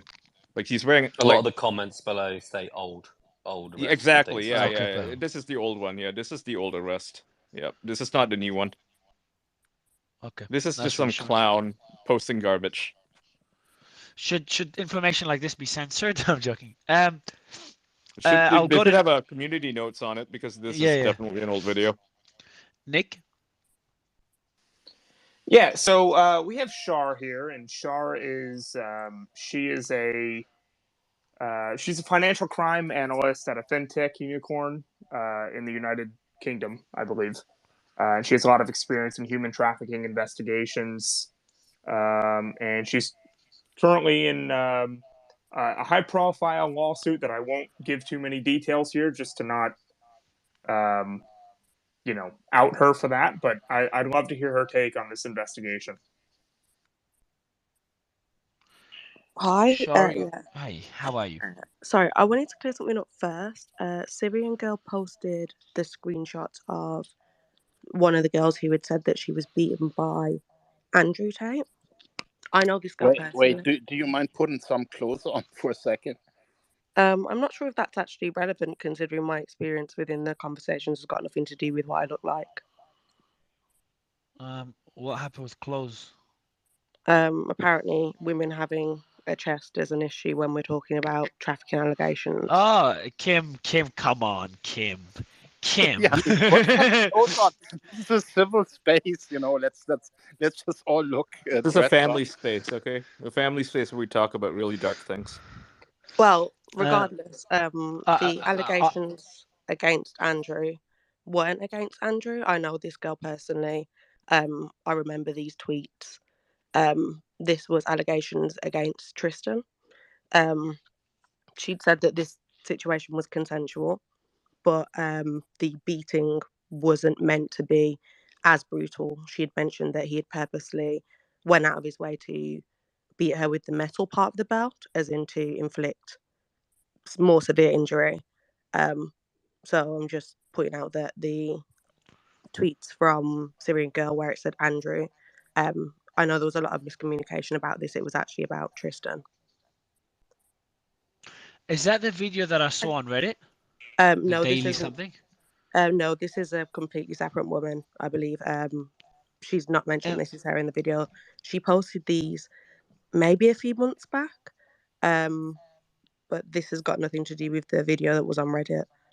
This is just a woman's other experience with Tristan, as it's not Andrew. That's crazy. I'm looking at those photos. I Yeah. realized Yes, sir. it was You here, can. so I'm gonna That's praise the okay. higher You can. resolution version. Your mic is bad, Syrian Girl, but you can easily edit the tweet, so it's okay. Thank you for correcting the show. And in A terms of question, the just a allegation, random one. But go why are ahead, there Dean. so many allegations? I mean, it kind of shows a pattern of behavior, right? I mean, that's what you would expect people to believe. It's not like it's like one person. It's not like it's. This is my thing where people have been saying, "Oh, we need proof of these things." If we're going based off just the things that he stated, that he runs a webcam business in a low economic country which is known for human trafficking and sexual exploitation. He speaks about getting women to fall in love with him and then getting them to work for him. He talks about flying these women across the globe. He talks about targeting women who are younger and more impressionable. These are the type of things. If you go on, I think it's called Polarity, I think it is, or Girls Education, or any of the big women's sex trafficking women's sex trafficking organisations, you go down the list of what are the typical, they call them typologies or skills they use to try and pick these women up. He describes them down to a T. Obviously, in a court of law, getting someone to prosecute him for him saying, I do this, that, and the other without the evidence is going to be a whole separate story. But if we're talking about the tips and tricks that they use to traffic women, sex trafficking isn't off the street like in Taken, or grabbing young white blonde women who are on holiday in Eastern Europe to go and take them. It is going to lower countries with economic problems where women are desperate, who they don't check these women very often. People who are in these spaces are going to say, oh, well, they've agreed to this, blah, blah, blah, blah, blah. This is how trafficking works. They don't target the women who are going to fight back or target the women who have the people behind them to get them out of these situations. If he has the ability to get all these women, why so often is it in Eastern Europe? Why is it these countries where they're desperate to do it for money? There's a reason why he does that. Maybe it's just like is it just more girls that are more like it's just less expensive, just economics. I'm trying to be as unemotional as possible by answering this question. But if they're less expensive, why is it less expensive? In Romania, because they What you know what I mean? It's I a guess they're relatively poor easier to country. exploit, you know. Yeah, Yeah, they're that's more what Yeah. that's Easier to what exploit. It's just that's the what I same mean. reason they go to Southeast Asia, to go to places where sex trafficking is kind of normal, right? Like Cambodia or the Philippines or Thailand, right? I said Thailand, it should be Thailand. And they do it there because the authorities are very lax in their enforcement of, you know, anti-soliciting, anti-prostitution laws. They can't exactly go to a place like you know, like Western Europe. You know, it'd be very hard to do it there. Or even certain countries in Eastern Europe, like Russia. Try doing it there and you'll get in trouble. Exactly. Yeah, The reason they do it, yeah. They don't because they can get away with it. You don't do these things. They do these things in the UK. They do them in other countries like America, but they target areas where specifically they know that the laws are laxer because you can get away with it. When you say, oh, maybe it's cheaper because that's the whole point of exploitation. You're not going Yeah, to the go girls after are the more rich next vulnerable, aren't they? daughter. Yeah, they The girls are target the more vulnerable majority. because they're poor. In many cases, they're poorly educated. They might not have the family support that in Western Europe, you know, many people have. This is the whole definition of human trafficking, is to target vulnerable people to exploit them for monetary gain. And people deliberately go to these areas where people are most vulnerable for this. You know, the odds of you getting away with it in Romania are much higher than if you tried this, you know, in the UK or in Spain or in France or in richer, highly educated populations where there are less vulnerable people. And you know, this is the reality of it. It's the very definition. Again, I openly admit this is allegations at the moment. We talk about theoreticals. The very definition of going to a poor Eastern European country and targeting young, poorly educated girls who don't have money, who may be desperate. That's the very definition of human trafficking. I think maybe a lot of people don't actually understand, because maybe it just sounds too gentle for everybody to really understand that, oh, well, she's just a young girl who doesn't have much money, you know. But that's the whole. These laws are in place to protect people in those situations. Yeah, and I feel like someone has said there's quite a lot of people saying he doesn't run a cam business. This happened 8 years ago when he was in the UK. Do you think that these crimes just disappear? You can't just say, oh, it was 8 years ago when I did this, so now it doesn't matter anymore. If he did this at some point in his life, the money that he's made off of this, it's a proceeds of crime. He's going to go to prison for it regardless. A lot of these investigations, they don't conclude in just 2 years' times. They monitor you for years. They watch your accounts. They send out alerts. They send out alerts to all the banking apps and all the financial technology institutes, Coinbase, all of these wallets. They ask you to trace all the payments. They look back. They follow all of your activity. Eventually, that will catch up with you. So whether it was 8 years ago, whether he was running the cam business 2 years ago, whether he sold it to someone else, if he was involved in the trafficking claims, as they've said there is what, 6 women, um, he's then involved. He's received the proceeds of a crime, which means he is involved with this. So legally speaking, in terms of what a financial crime is, him receiving money off the back of coercing women into sexual acts online, prostitution, means he's a pimp. He's making money off of this. That money is illegal. Whether people want to say these women have the intelligence or women can make their own decisions. If you actively go out to low income areas, countries where victims are less likely to get chances to report or be taken seriously, take them from those areas, promise them gifts, money, safety, fall in love with you, and then they say to you, oh, can you sleep with this one man?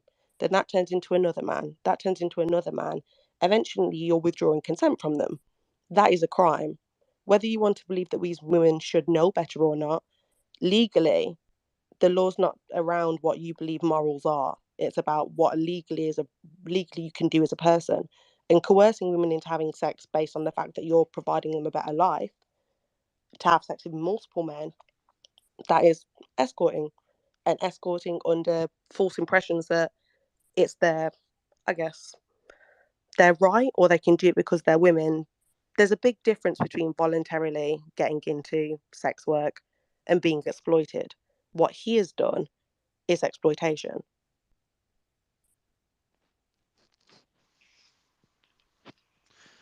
I'm just reading just an attorney message here in Europe. They're talking about Loverboy again, and talking about how it is a crime in all of Europe. Um, By the way, I sent you a link, Mario, just now. Looks like the Tates have picked the worst country to get in prison in, because the European Rights Court blasts Romania prison conditions. So they are the worst prisons in Europe. I've also just received a message from someone who I think may be Romanian, saying that they've been looking through the Romanian press, and there seems to be a lot of sentences for the lover boy method. So people are being convicted regularly in Romania for that very method, which is relevant because, you know, it may be that it's illegal everywhere, but some countries simply don't prosecute it. But apparently it is being prosecuted in Romania. So let me just say real quick, if there are any Romanian attorneys or legal experts that are in our space We do have here. Steph, I brought him back up. He sent me his license as well. Okay, sure, go for it. So Steph, I just want to go through the points again because I deleted the tweet because you didn't. I didn't have your license, and I just wanted to be on the safe side. So now that I have it, so what we concluded from the other discussion that we had, very briefly, is that Tate could face up to 20 years in prison. Correct? Could face further charges. But what further charges? Because obviously the gun, they're having guns in the house is not an issue because they're registered as a gun range. But maybe hold on, the police could go in there, find out it's not a gun range or shooting range, whatever you call it, and then then they face charges there as well. Correct, Steph? Is that possible? Yeah, well, they can put a lot of charges. Also, money laundering they can include to this case if they wanted to, without any problem. There's rape, there's traffic, but I really like what the girl Shore said before. Like that's exactly how it usually happens. And what you need to understand is that the judges usually they are accustomed to this type of criminal because again, it's something that happens usually, and that's pretty much it. Okay. I want to go through the points. So those more points as well as we're good for the audience. Anyone that didn't hear it earlier. So 20 years in jail, further charges. What else was there that we discussed before, Steph? There's no possibility for bail, at least in my opinion. Yep. No, I remember. Yeah, no possibility for bail Hey, and due to Steph, media attention. can you tell us a little bit about the prison conditions in Bucharest? You wish you would never born in the first place. I'm telling you, like it's like they're sitting like 20 people in one room. They're sleeping on mattresses. It's crazy. Like the conditions are the worst conditions in the world, in my opinion. One of the worst conditions in the world. And Is there no I'm not caviar? again. Is there no caviar? No caviar, unfortunately. No, I'm telling you, like there was a Netflix documentary where they went through a lot of prisons in the world, and Romania was one of the worst ones. Now, of course, if you have money, you can bribe everybody in there, and then you can get your own cell. So don't stress about him because he's going to live a good life if he's going to face years in jail in Romania. Any individual who has knowingly benefited or participated in trafficking a victim or who has knowingly played any role in the trafficking of another person can face a Class A felony and up to 20 years imprisonment. The emphasis is knowingly benefiting. This wording is also standard in Europe. Would you agree with that, Steph? Yeah, but this is like it's on the higher end, like 20 years, right? Again, it depends on how many charges he's going to have and to be left with. But it's like an interval. It's like, I would say, like 10 to 20 years. It's better that you say like this. Okay. Thanks, Amit, for sharing this. I'm just going through the DMs from people sending it through. Hey Mario, I have to pop out for a while. I might be back in later if it's still going. All good, man. All good, man. Okay. Thanks, man. Right. Good so chat. Good there chat. is thanks, man. There's a social tipping point in Romania. Cam exploitation has become as common as face tattoos in LA because it has ubiquity and has made it socially acceptable. That, however, doesn't mean it is legal. Hold on. Cam centers are not legal in Romania, Steph? No. They are legal. There is a specific type of business that you can have. I know people that have these types of businesses, and it's 100% legal. Okay. I'm just reading through other points. Sorry to interrupt. I just wanted to point Yeah, you out could jump in anytime. a lot of the wording, sort of like was it the lover boy wording? That is specific to like certain regions within Europe. So when people are saying like I've not heard of this before, or is this not something that they prosecute for typically, this is just kind of like a name that's been penned for it. It's also been known as like a Romeo pimp, which is a older name for it, but it's not a specific criminal offence, if that makes sense. It's just a slang name for this type of behaviour. It's just essentially the type of typical behaviour that pimps show, where they make a woman feel as though they do care about them. If you sleep with this one man, you know, you'll make me happy, blah, blah, blah. But I just wanted to point out that the lover boy terminology is sort of a regional dialect, kind of, rather than it being like a all-encompassing charge that someone can have for being a lover boy. Yeah, it would be the coercion. It would be the coercion aspect. Yeah. So it's human trafficking is force, fraud, or coercion, and lover boy would be in the coercion wheelhouse. That's what Char's saying, and it is sort of regional, but it would fall under coercion. So I want to go to Shof. Shof, I'm just summarizing the key legal points, just for the audience to know. And the first one got like just interesting points. I know you mentioned a lot of things, so we can add them along with what Steph mentioned. So the Tates could face up to 20 years in jail, could face further charges, no possibility of bail due to the massive media attention, horrible prison conditions. Anything else worth noting? Over just quick points. Sorry, who was this for? Sorry. I thought that was for you. Did you want to add anything at Yeah. all to those points? Well, someone mentioned the money laundering aspect. Technically, if he is being charged with human trafficking offences, he will be hit with money laundering also, just because any proceeds he receives from trafficking women is proceeds of crime. Basically, just that the behaviour that he's exhibited online, the things that he said himself out of his own mouth, he has incriminated himself.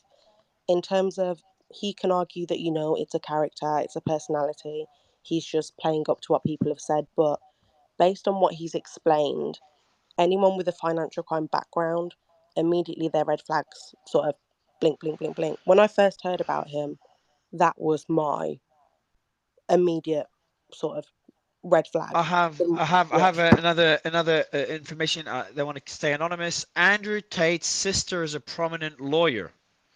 No one talks about this. His father was stationed with my father. Okay, I won't read the rest just because I don't want to dox them. But they've known each other for a long time. So yeah, just something worth mentioning that his sister is a lawyer. So I don't know why the hell he was in Romania if these allegations are true. Let's see if there's anything else being sent.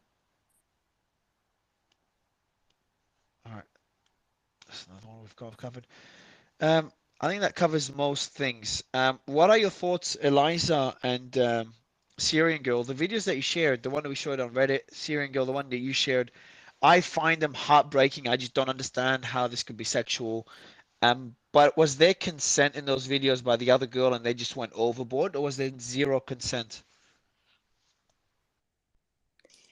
On the subject of consent, I think Chower, she outlined that in the photo that I posted with all the bruise marks, that there wasn't consent to that extent of violence. But I also have a video which, when I find it, I will post it on my Twitter, which isn't very isn't very popular, where he threatens a woman with a machete, and she cries and screams and kind of huddles in a corner. When I find it, I'll post it. But there's another time where he talks about if someone asks him what happens if a woman attacks. So why before you go to the next one, why are they being filmed? What am I missing here? Am I the weird one for just finding all this unusual? I don't get why it's filmed. No, not at all. You're the normal one for certain. But I guess because they hate women. I mean, people say that, but it's true. Okay, they Yeah, and like I think they get off on violence against them. Yeah, I wanna also just tell the audience I'm balanced. Like I saw some of the videos when Andrew Tate comes up on my shorts, he says some things that I just see he just kind of being dramatic to get attention, but then behind the scenes the points he's making and not like he's just not a crazy guy. He's just I'm like, why is everyone hating on him? Like I wouldn't see it when I saw his interviews and things. I just disagreed on a lot of things he mentioned. But then I see this shit. And that kind of changes the picture. It just makes the allegations again. I don't want to seem like a hater. I'd love to have um, um, anyone from Andrew's family or friend. We had his friends here before. Just address those things. Actually, I want to bring up his friends again. Nick, are you still with me? Yes, sir, I am. Do you remember how we had the friends, Andrew's friends here earlier? We had a Yes, couple of sir. them. Uh-huh. Yeah, do you mind inviting them again, please? I want to see what I'm missing. Because a lot of people were saying a lot of this was for show, and there's a lot of things that were done to get attention. But the truth behind the scenes was a very normal guy. Didn't believe in a lot of things he said. Was not so the Andrew Tate we see is just a character. And we had people that interviewed him on stage that said that when the cameras go off, it's a much nicer Tate. But then I see those videos and that kind of confuses me again. So it's just I don't know if anyone's really investigated all this shit, but I'm just trying to make sense of it all and for the audience to make sense. Like even I've told my team to kind of crop that, to send me that video, like download it and send it. And they send me a message, quote, fucking hell, how he hit her. That was my team just sent me as they sent me the video. It's just insane. So, Alex, I know that you have some sort of association with Jack Posobiec and Mike Cernovich. Did you actually have any association with Andrew Tate as they did? Because I know you guys were all in sort of the same bubble. So I only met Andrew once. This was in, I believe, 2019. It was in Washington, D.C. I was in town for, I think it was CPAC at the time. So at the time, I didn't really know who he was. I just knew he was a friend of Mike Cernovich, who's I believe to be a good guy. He's always been good to me. I went to like all of his events and everything. And he sort of introduced me to him. So at the time, I really didn't even know like who he was. It's only like in the past year where I had seen him all over, everyone's social media feeds where everyone's talking about him, and I'm like, I met this guy 2 years ago and like had no idea who he was, but like just like sitting there in the lobby of Trump, like he didn't seem like anything like too radical or anything, or like that like any of like these videos or whatever. I'm not sure if this was I remember like he was on some TV show or something, and one of the videos was kind of old, so like I couldn't picture that, like him doing anything like that, like, you know what I mean, like it's sort of a different side that like he puts out online, and those are kind of the videos I saw at the time. I just knew like that they had fast cars, whatever, and that's kind of what I was introduced as. But like on like a personal level, I like never like really knew him or anything like that, and I just kind of had friends of him. But yeah, it's like even now, like I heard about like that first video that was described, and I always kind of just thought it was what the explanation was of, oh, it was just like a kinky thing and it was consensual or whatever, and that's the extent of what I heard. And then you know recently I heard about what happened like in April or whatever, and I guess my sort of question after that was, like if they found something or didn't find something, like how had it been like this long in between, what happened tonight and that, like, you know what I mean? Like I'm wondering what was found and all of that for them to have been, taken into custody. But yeah, to answer your question, I never had like any sort of, background information or whatever. It was just sort of a public setting meeting when I saw him. I'd love to get Eliza's take on this if she can jump in here. Yeah, I mean, it could take 5 years to build a case. It could take 7 years to build a human trafficking case. So, and also too, I think one thing that folks are kind of losing in all of this is like, think about Epstein. Ghislaine Maxwell was in an anti-trafficking fundraiser not too long, with pictures and everything, not too long before she was arrested. Like these folks, abusers are really good at, and I'm not speaking specifically about Tate. Once again, I'm just speaking in general. Abusers are really good at putting up a facade and doing whatever. You know, Epstein was arrested for soliciting children for sex, and still was invited Is it around. me or is this space has gone very quiet? No, it's you, Sam. It's you. I'll just fix it for you now. Go ahead, Eliza. You know, he was still allowed around Bill Gates and all these other people. There's something else that's important here as well. Just because somebody hung out with somebody one time doesn't mean that they are also an exploiter of women or children.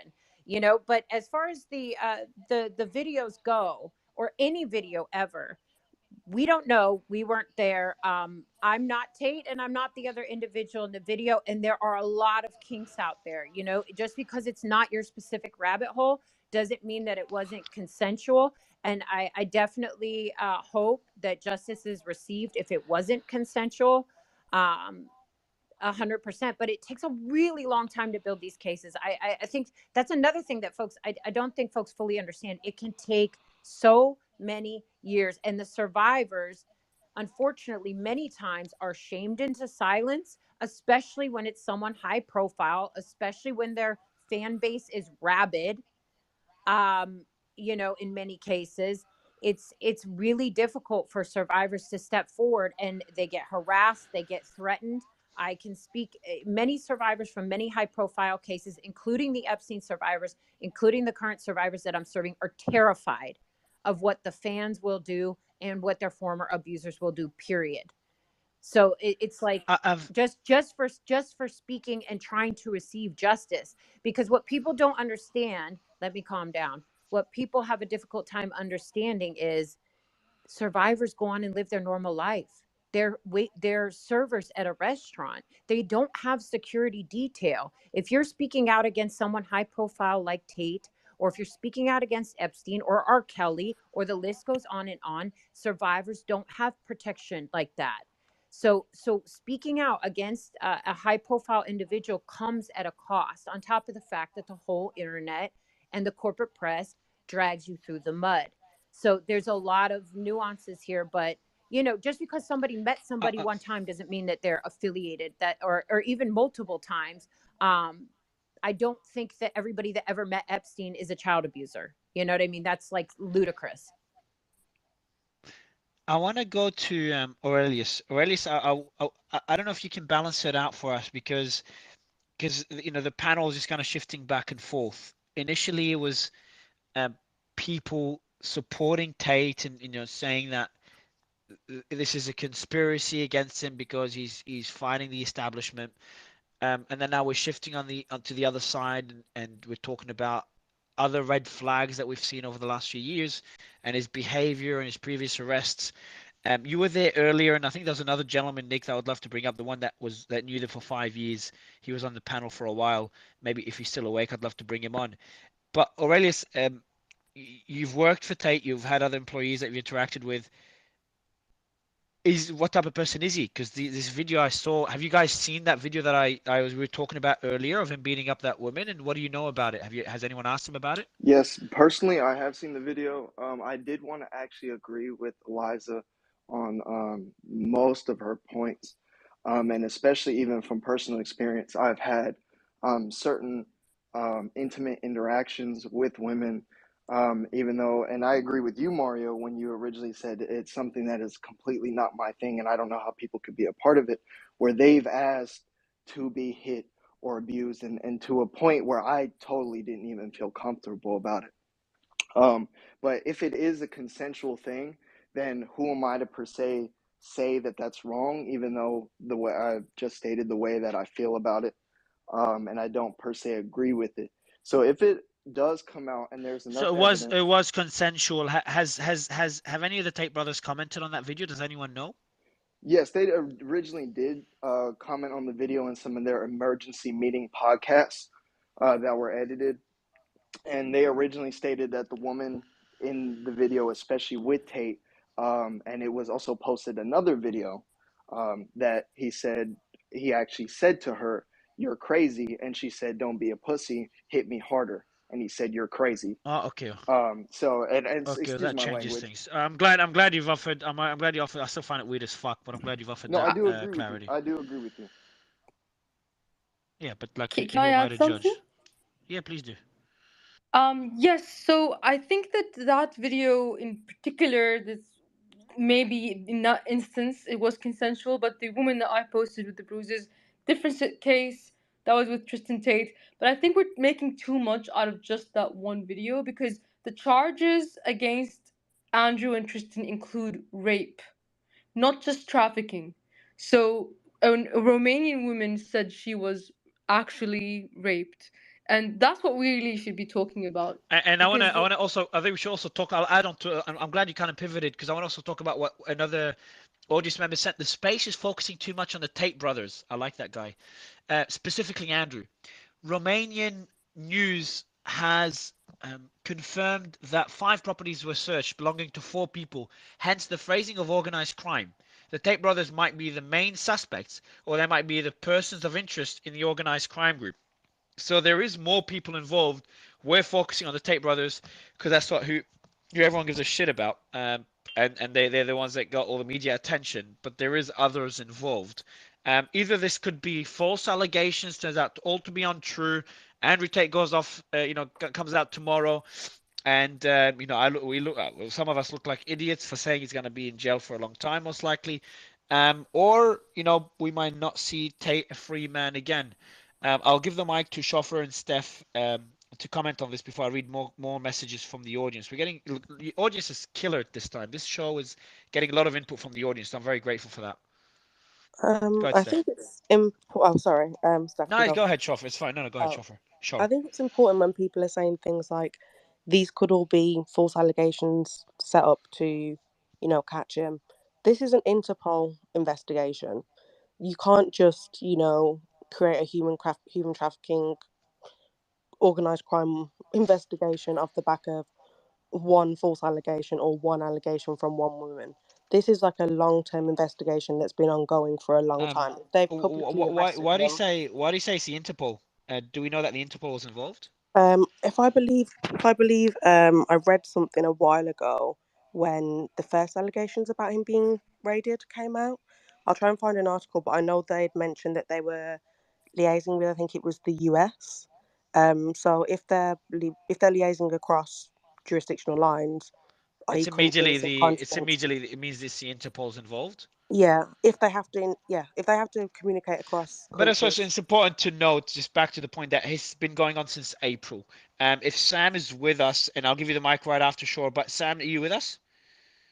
I am. Cool, man. Can you just prepare just for all the people that weren't here before? I'm gonna go back to you right after Shore and whoever wants Shore and Steph. I'm gonna go back to you just to kind of summarize the press release by the police, just to refresh the audience. But go ahead, Shore. Sorry. Yeah, I was Shore. just basically going across the lines of, with people saying these are fake allegations set up to get him, you do have to believe in like a massive conspiracy to why they would go to this extent to take someone down. This isn't just one allegation of rape, for example. This is organized crime, it's human trafficking, it's a lot of different things that spread across, like someone said, multiple different people, not just including, wasn't it the 2 brothers and 3 other people? Or 2 other people.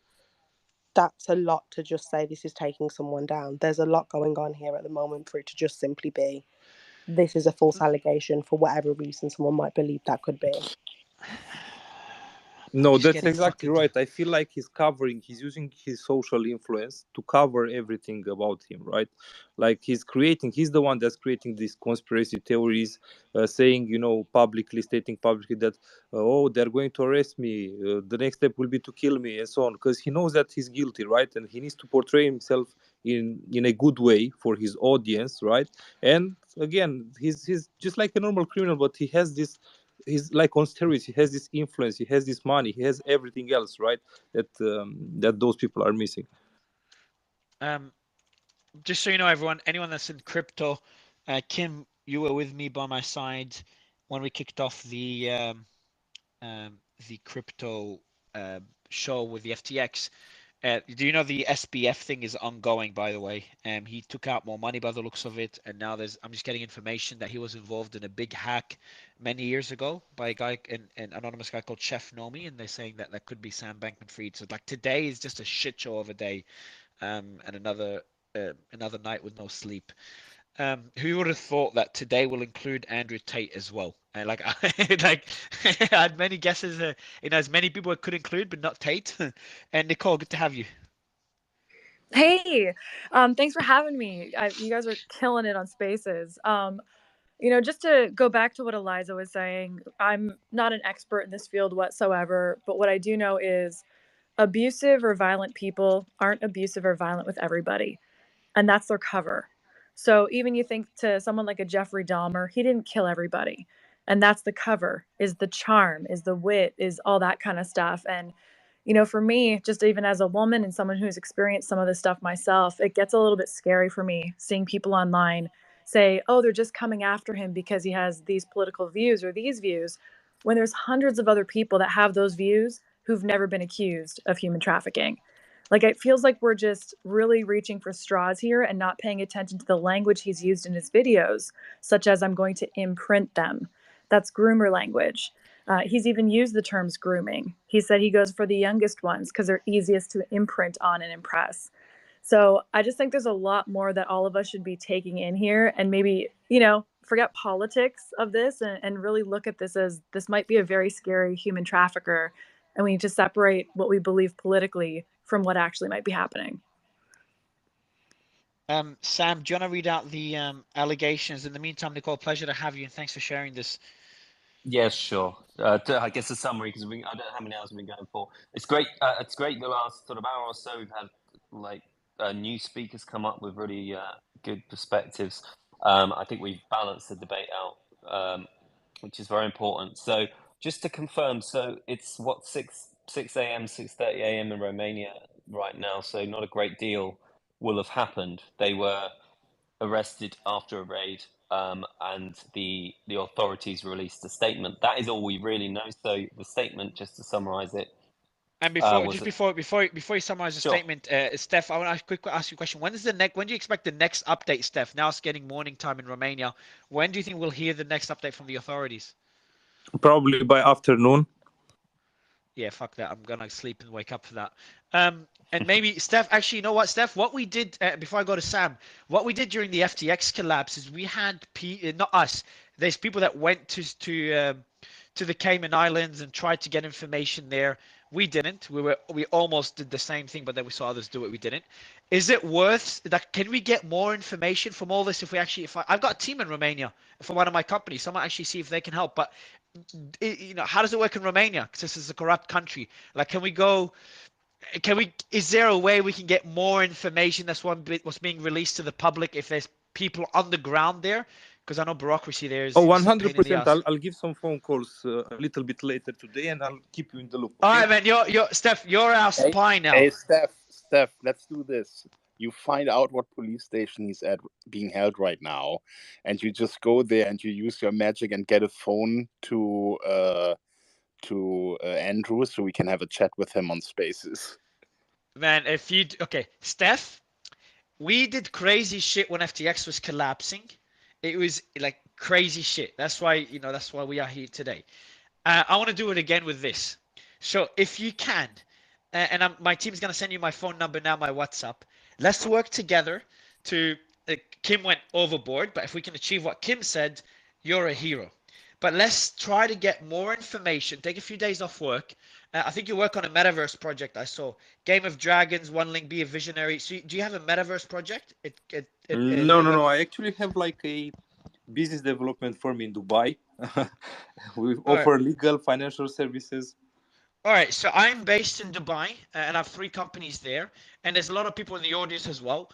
All of us in the audience, DM Steph how you can help him, like give him something, an incentive, if he's able to get us some scoops from prison or from the authorities in Romania, and come share them here in the space. He'll be the James Bond of the round table for this saga. Steph, are you up for it? Yeah, of course, 100%. So I'll do my best. Again, I'll try to pull some string and see exactly what information I can gather. And if I come, because I plan to come to Dubai like in January because I have some business to do. Maybe we can even do a podcast or something. Yeah, Are you absolutely. I are you live in in the. Bucharest, Steph? Is that where you are based? No. I'm not based in Bucharest. It's like the second.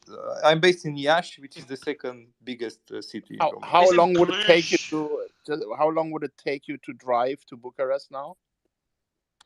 It's like a 5-hour drive, but again, I can give some calls because I have All people right, in we'll Bucharest. sorry, Steph. So we'll cover all costs involved in this.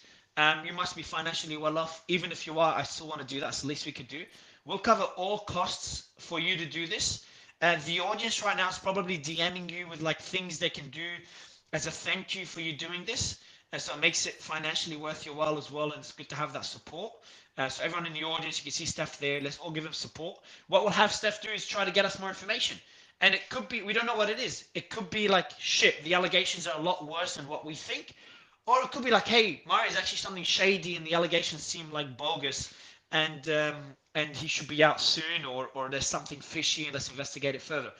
Um, so let's do that, Hey, Steph. You're going to get my WhatsApp number. Steph, do you have a criminal law license in Romania? No. So again, for full disclosure, I just told you that I just got my license like 2-3 years ago. I'm not a practitioner, but I have in my family like judges, prosecutors, and I have a lot of experience, like firsthand, right, experiencing through them in a sense. So that's why I'm saying, just give me a couple of hours. I can get some calls and I see exactly what I can find about this. As long as I Fantastic. can help, I'm willing to do it. No problem. I don't need Yeah, anything. we want to find out more. We want to get to the bottom of this, and we want to talk to some people that have, Man, some it's totally update. understandable. To be honest with you, I don't like this guy. I feel like he's not deserving the level of success and the level of attention that he has, right? Because he's nothing but a criminal on steroids, just like I mentioned again.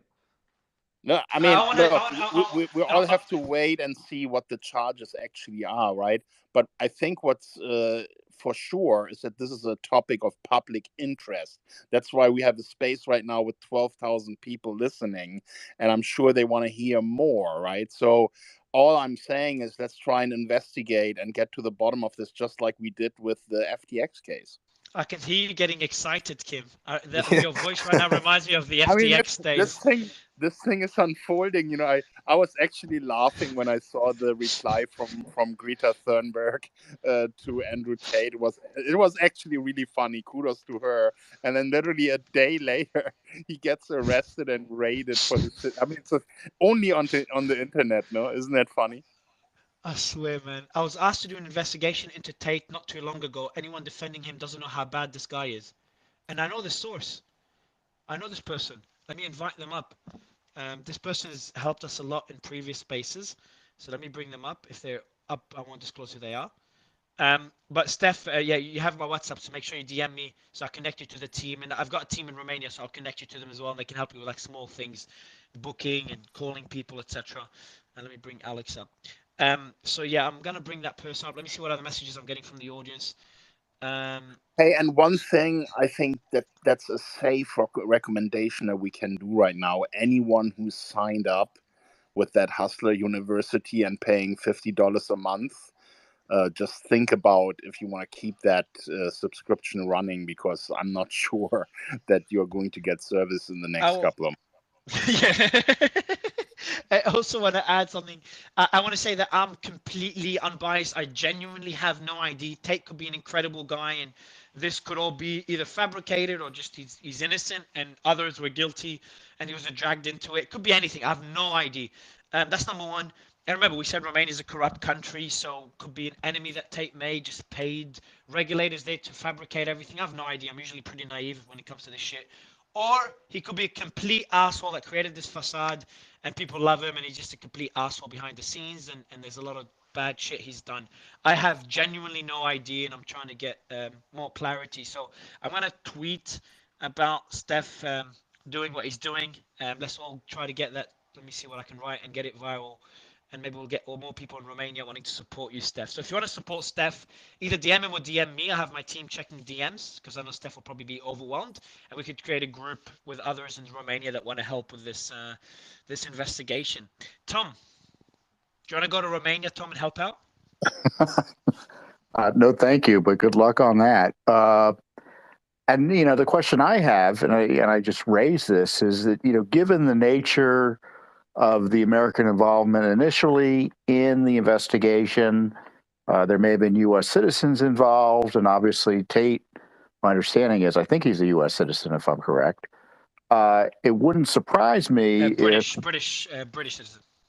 Yeah, is he a British officially? Yeah, I'm not sure if he still retains any American citizenship, but it wouldn't surprise me if there was a Justice Department component or potential U.S. Justice Department charges, given the initial U.S. involvement here.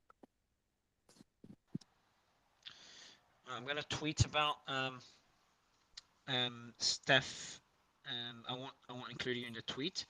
And let me bring up more speakers wanting to come up. In the meantime, let me see if we've got more people coming up.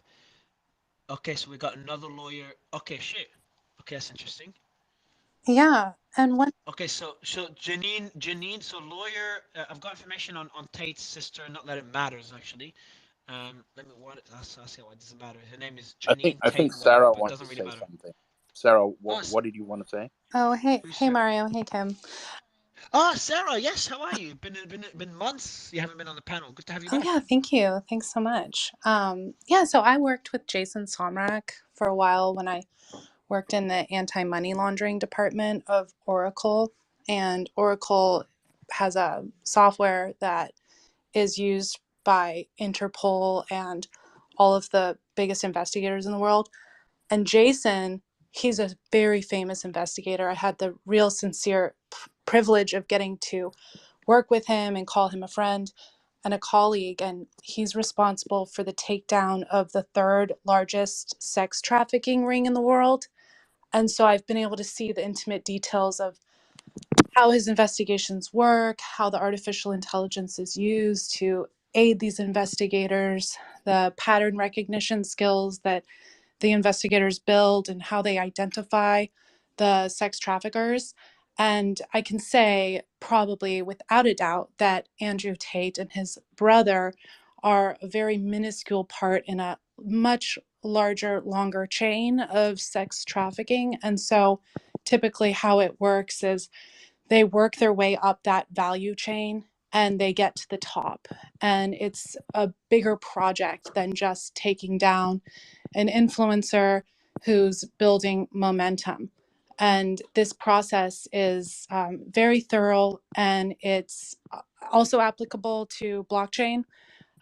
These technologies are easy to trace just as banks are, but there is not an AML regulation requirement from governments within Coinbase or within Binance to have AML departments. And so that's why a lot of money laundering has been taking place on Bitcoin, for example, or other cryptocurrencies. But typically it's very complex because money laundering involves multiple transactions as a way to wash the money, which is where the concept came from, was through laundromats and the mafia, was how the term was coined. And so that itself is a crime. Obviously, the sex trafficking of these two women, the allegations of rape, obviously innocent till proven guilty. So not going to jump on the bandwagon and say, that he's a horrible person. But, if you're looking at men in general and saying, is that a strong man? I would say no, just because he does promote himself about teaching other men about how to be a strong man. And I don't think any of this behavior shows strength. I don't think, bragging about wanting to beat women, or, whether it's consensual or in some cases started consensual and then was not. Beating a woman is typically a sign of a weak man, and it doesn't actually assert dominance. And so I think that it's, also important to say that the United States is the number one country in the world that drives demand for human trafficking. And it's the perpetrators in the United States that have pushed that industry forward as the main money source So, Thanks. you know, to say it's just in other countries is you know, and I know this is a very international crowd here, but I would like to, you know, bring attention to sort of how it starts, and it is a sickness. And I Thank you think for that, sharing, Sarah. yeah, yeah, yeah. Thank you. Your mic is playing up. I want to go to Shore as well. Shore.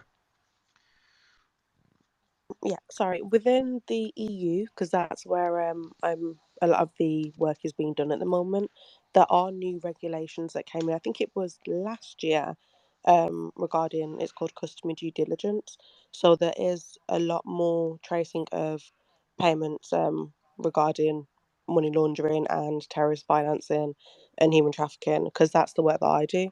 I do blockchain analysis as well as transaction monitoring, law enforcement reach out. So, for example, there's more than likely a chance that I would have received a email regarding Andrew Tate, because that's what the sort of, I don't want to use the name of the company that does it, but they send out company wide to Coinbase, MoneyGram, every single company across all financial platforms to say, this is a person that we're investigating at the moment. This is what we're looking for. If you have any information about this person, please find it. This is information that we would have had. So something that Your mic, Shore, is just messing up. Let oh me just give a quick update for the audience first. Alex, the video that you shared, I've just removed it from pinned tweets, so that's not Andrew Tate's not released. That's an old video because he's been arrested before. So I just want to offer clarity on that. Um, I've also got more people wanting to join. If you want to join, you know, if you're in Romania and want to join the team and Steph in finding out more information, just DM us. I'm already getting a lot of DMs, so just thought I'd let you all know again. But yeah, sorry, go ahead, Shore. You were saying something? yeah, but there was something that I picked up on a few months ago. He tweeted about how I think one of his accounts had been closed down, or he wasn't being allowed to open bank accounts. Um, that was something that had, when I saw that, I kind of had a feeling that something big was coming, just because if your accounts are being closed down, there is a reason. Either law enforcement's notified someone, or they've picked up on So something hold that on, means that you whose are. bank accounts was being closed? I don't remember the tweet specifically, but I remember tweeting about it because I saw him. He'd complained and said that like banks are closing his accounts down, or he's no longer being allowed to open Yeah, bank I've accounts. have spoken to a few people about this. And some people are just saying it's just not true. I'm not sure if anyone's verified these claims, but some people are just saying it's just part of his the whole facade of, you know, the establishment being against him, Yeah. etc. So Yeah, I'd said that wouldn't be true in terms of that they shut him down for no reason. But if they did shut his account down, it would have been for a financial crime concern, which could have been due to the. I'm sure that someone mentioned there's terrorist financing, or that was like a doxing attempt, but it could very well be that that is exactly what they caught him around that time, and that was what caused his but account why? to Well, be I have a triggered. question for you. Why would he be in Romania if these allegations are true? Why wouldn't he be in Dubai or some other country instead of Romania? I guess cockiness. Criminals don't think that they're going to get That's the caught. When you same. see these That's the scammers, same thing. We had criminals come on stage, actual criminals like Martin Shkreli and others, come on stage and actually say the same thing, that they just don't. They're just too cocky to know that they've done anything it wrong. is. They start feeling I invincible, yeah, I especially when you're the yeah, most Googled man in the world. It gets to your head. And this is all speculation. We don't it's know. cockiness. Just to be clear. But From yeah, yeah, go ahead. from my personal experience, when I've monitored accounts, you can use one of the main sources is open source intelligence, which simply is just like fancy word for I can Google this information about you. You will find people who are making millions and millions, who are involved in weapons trafficking. You go on their Instagrams accounts, they're posting pictures of guns, they're posting their whereabouts, they're posting money. They truly believe that they can game the system. And we can say, why would he not be in this country? But if your business is there and you're not being caught yet, a lot of these people just think they can try their luck until it does run out. So I don't think we can give a, it's just speculation, but most of the time it is simply cockiness. They don't think they're going to get caught. I agree. If people want to speak, don't request to speak. It's glitching like crazy. You have to DM me and we can bring you up. So just DM me. The team will check it. Tell us why you want to come up on stage, and we'll bring you up. Um, Kim, what do you think? Do you think this will go on for a while? Do you think it could get a lot deeper and become a whole fucking journey like FTX instead of just like a small problem becomes a deep, deep, complicated web of problems? From what you've seen Well, so far, will do be you expect a similar path with this one? yeah. I think this will be unfolding over the next few days. There will be quite a bit of pressure on the authorities in Romania to explain what their case is. So I think we'll be learning more quite soon. And then, we'll also be starting to hear signals from the Tate team. So I think what Andrew and his brother are doing right now is finding the best possible legal team that they can hire in Romania to represent them. And then I think their first approach is going to try and secure bail so that they can be free while they are awaiting the actual charges or a court hearing. We'll have to wait and see if they can put up enough for the judge to be convinced that they can be free. Maybe they make a very unusual high offer of saying, $20 million bail. And maybe they will get bail. We'll have to see. But one thing is sure, like, don't write the Tates off yet, right? I mean, don't underestimate their possibilities to fight back. And Christian, who is one of my lawyers, has told me earlier that a person like Tate can make an impact on the judge. If the judge asks him questions about how he's going to behave on bail, and Tate can make believable a believable case for him not being a flight risk, we may see him on bail, maybe under house arrest, maybe with wearing an ankle device or something like that. So the next few days will be very, very interesting. And how difficult it is if you go out on bail? Not sure if Steph, you can answer that one. How difficult is it to escape the country? And maybe Steph, you can take that one considering it's Romania. Yeah. But Kim, So from my knowledge, okay, there's no such thing as paying the bail to get free when you are facing criminal charges. At least not in Romania. Now, this might be the case in other countries like USA or other jurisdictions, but from my knowledge, again, and I hope I'm not mistaken, I will double check on this.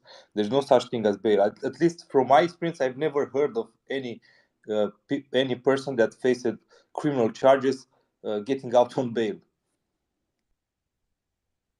okay, Kim, probably it's Romanian law, so I'm not sure if you can comment on that. But is bail out of the question then? What do you think, Kim? You're muted, Kim.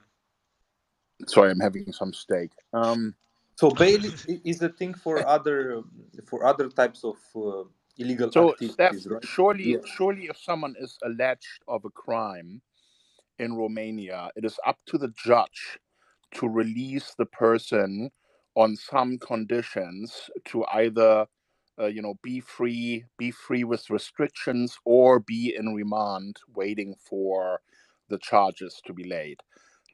Surely in Romania you have the same system, right? Exactly. So one condition for being free, so Tate's lawyers could offer house arrest, ankle bracelet, and we're putting down, a significant deposit.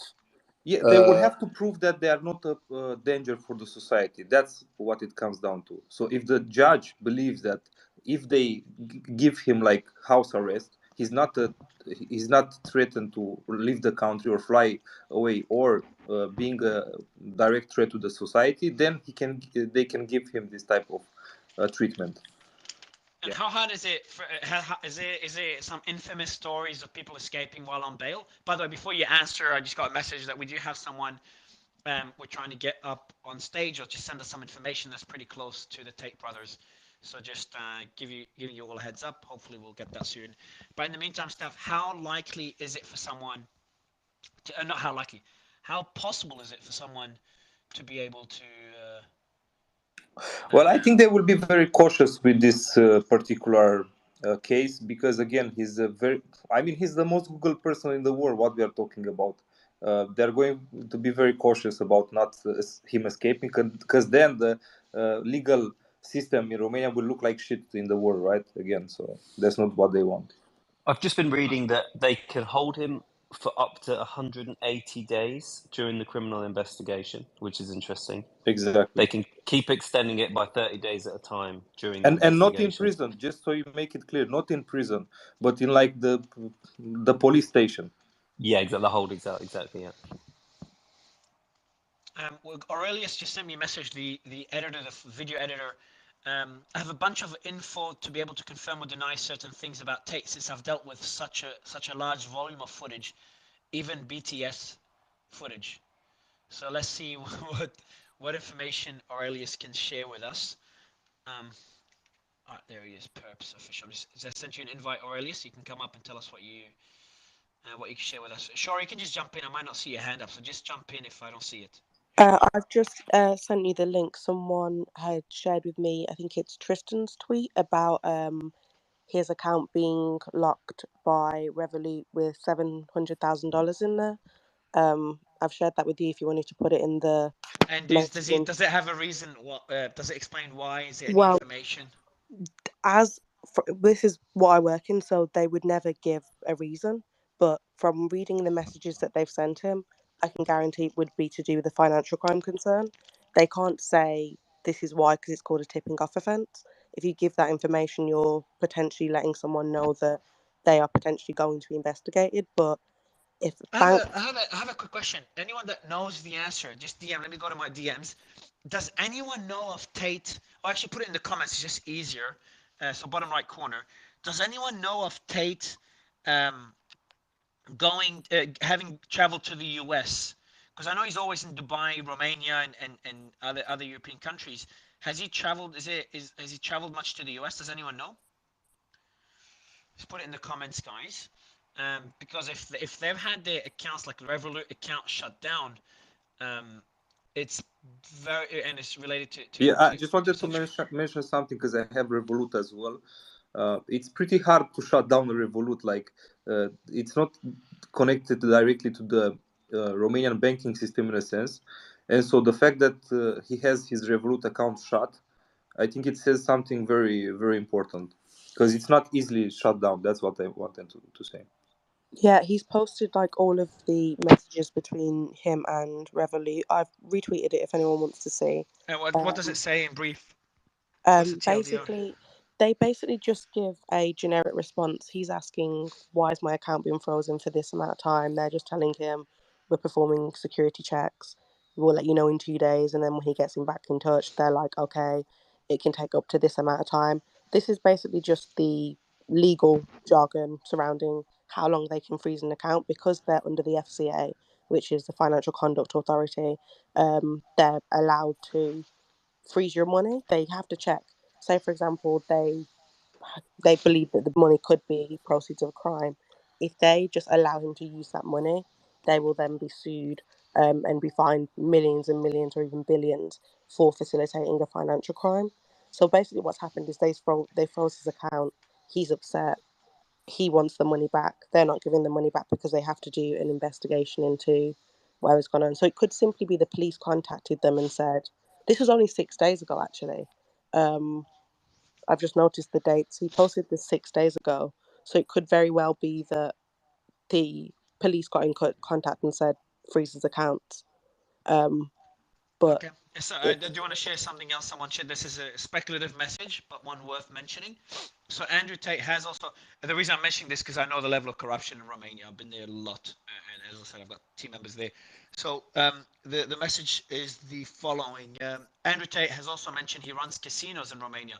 So if there is a quote corruption, bad blood end quote, it could be an organized crime syndicate he pissed off. Tate mentioned that he basically convinced some casino mobsters to let him open the casinos for a cut as long as he outperforms their competition.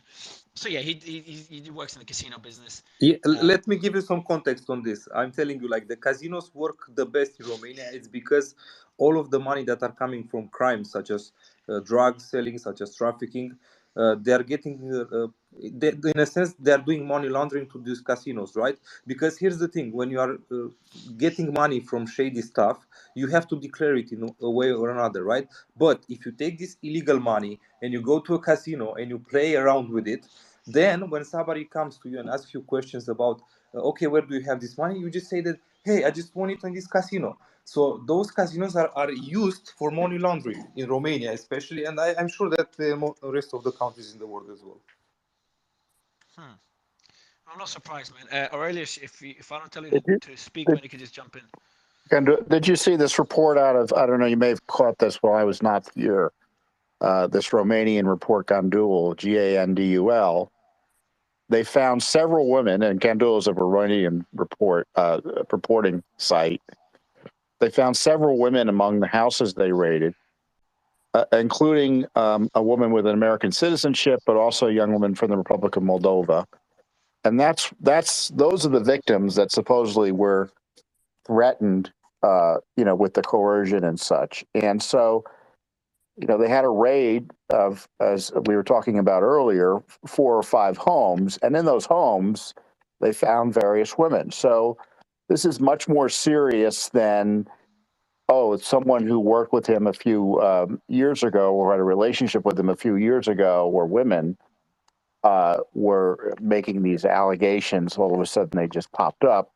Now, this just seems to be material and information that just popped up today because they found a bunch of women being held against their will, evidently or allegedly, throughout the area there. And it seems to me that that's the type of operation, as one of your other guests was noting, he probably had some partners in, given the scope. And if that's the case, that would be in addition to the 6 victims who had already previously given testimony in the investigation before the raid. So this would be additional witnesses as well. And so victims. This is, hold on, the article that Tom is referring to is additional witnesses. Tom, do you mind? Have you seen the article as well, Alex? Sorry, Alex. Sam, have you seen the article as well, Sam? No, I'm just saying if from what Tom is saying that there were additional victims, they would be in addition to the 6. 6, yes, 6. Yeah. Yeah. So Tom, do you mind sending me through? Let me open my DMs. Do you mind sending me through that article? I'll pin it for the audience as well, just on the thing on Twitter DMs, because that'll be that is if that's recent, that's a pretty important development. Yeah. Thanks, Tom. It's the Daily Beast referencing the Gandul article, which they helpfully translate, or hopefully correctly translate. Okay, I'll check the Daily Beast account. Go ahead, Aurelius. I did just want to also put for context and for everyone to keep in mind, in a lot of his videos, he also looks at things a lot like a chess game, and a lot like very preparation and plan wise. So he does have the capability to be able to do those things. But again, most of these things are allegations, so we'll see in the days to come. But just for further things, I just wanted to potentially confirm or deny certain things based off certain videos. Since I've had such a catalog of things, I can add context to potential excerpts. All right, man. Yeah, so do you want to add any context, anything else from the catalog that you can share? Because we've had you on stage a couple of times. Is there anything additional that you haven't shared? Right off this moment, not right on the moment. I don't just want to spew bullshit. So when I think of something, cool. I'll chirp in. Yeah, I appreciate it, man. Just sent an invite to Jeff to come on stage. Alex, have you been able to find the article? Let me see if Tom sent it to me. Did you find the article, Jeff? Sam? Yeah, I'm just reading it. Yeah, I'm just reading. Cool. I'm just trying to go to the original source, the original Romanian article, and then translate. That's probably the better way to look at it. But yeah, I mean, what Tom says is, it seems to have just come up, and it does state a woman of American descent and was it Moldovan woman as well. I'm just sort of half reading it and jumping back on here. I've only got my phone in front of me. Please, if you can I'm going to try and find the source, the source of the US article, so I can translate it and read it in the Romanian, and I'll drop in a minute. Yeah, if you can send me the article as well, and then you can just jump in once you've reviewed it, it'll be great. Um, I'm just here about. Okay, yes, I'm just having people send me a lot of messages, so I'm going through them. Um, all right, they got someone that wants to come up on stage. All right, let me bring up Buddha. Mario, can I say something? Of course you can, man. Okay. Mario, by the way, Mario, dude, you're amazing, dude. The way you moderate rooms, it's entertaining, and I enjoy it, and I haven't got a chance. Kim.com, the Tara, everything you guys do is, and I'm not just saying this, it's just amazing, and how you try and moderate stuff. But the one thing I'll say, going back from that, I came out very vocal against Andrew Tate when he first came out, called him a tool. And I got a lot of, I got a lot of pushback, right? Oh, you don't know. And then my current mentor, Patrick Ben-David, who I love, I went back and watched the whole 5-hour video. Me and my brother got in an argument. Me and my brother will do like live streaming together, like a little show to stay while I'm in Miami and he's back in Connecticut. And we got in a whole argument about it. And I went and watched it. And I actually started being like, you know what, maybe let me give this guy a chance, right? And as I started listening to it, but the crazy thing is when we heard this here, and I think Patrick and David tweeted this out, and I think Layla did as well. The fact that like we don't know Epstein and he never got arrested, and then this guy, because he spoke out against the narrative, is now like just really getting targeted. And he even called out the Nelk boys on their stream, called out that the next thing was going to be arrested. And listen, just like Trump and Tate, man, they're both controversial in their own way, and they say their own way, and both marketing geniuses to a fault, right? To a point where they put out content like that. But the biggest thing that it's always values and principles, right? For each and every one of us, we all have values and principles on where we're going. And listen, one day I want to be president of the United States. I've made that very clear many times in way where we're at in America right now, what's going on. And that came out of being by Patrick Ben-David, really just urging people. And the biggest thing is when we see something like this happen to a level, it should really just bring up a more. But I have a point, Jeff. But I have a point. Like, Yeah, go ahead. if you've done shit and they're shady, or if you've done criminal shit, Yeah. and there's a risk that regulators could catch you one day, and you live with that risk with one eye open, wouldn't it make? Because Andrew's a smart guy. Wouldn't it make sense? Because there's a lot of people that it's a very common strategy to start creating a narrative that some XYZ is after you, knowing that you could be arrested. So when you are arrested, there's a story that makes it sound that questions the reasons you're arrested for. So, for example, Andrew's making out the story about the establishment trying to silence him, like he's a president of some country or something. And that narrative, obviously, a lot of followers believe it. I'm not saying it's not true. I have no fucking idea. And now that he's arrested for other allegations to do with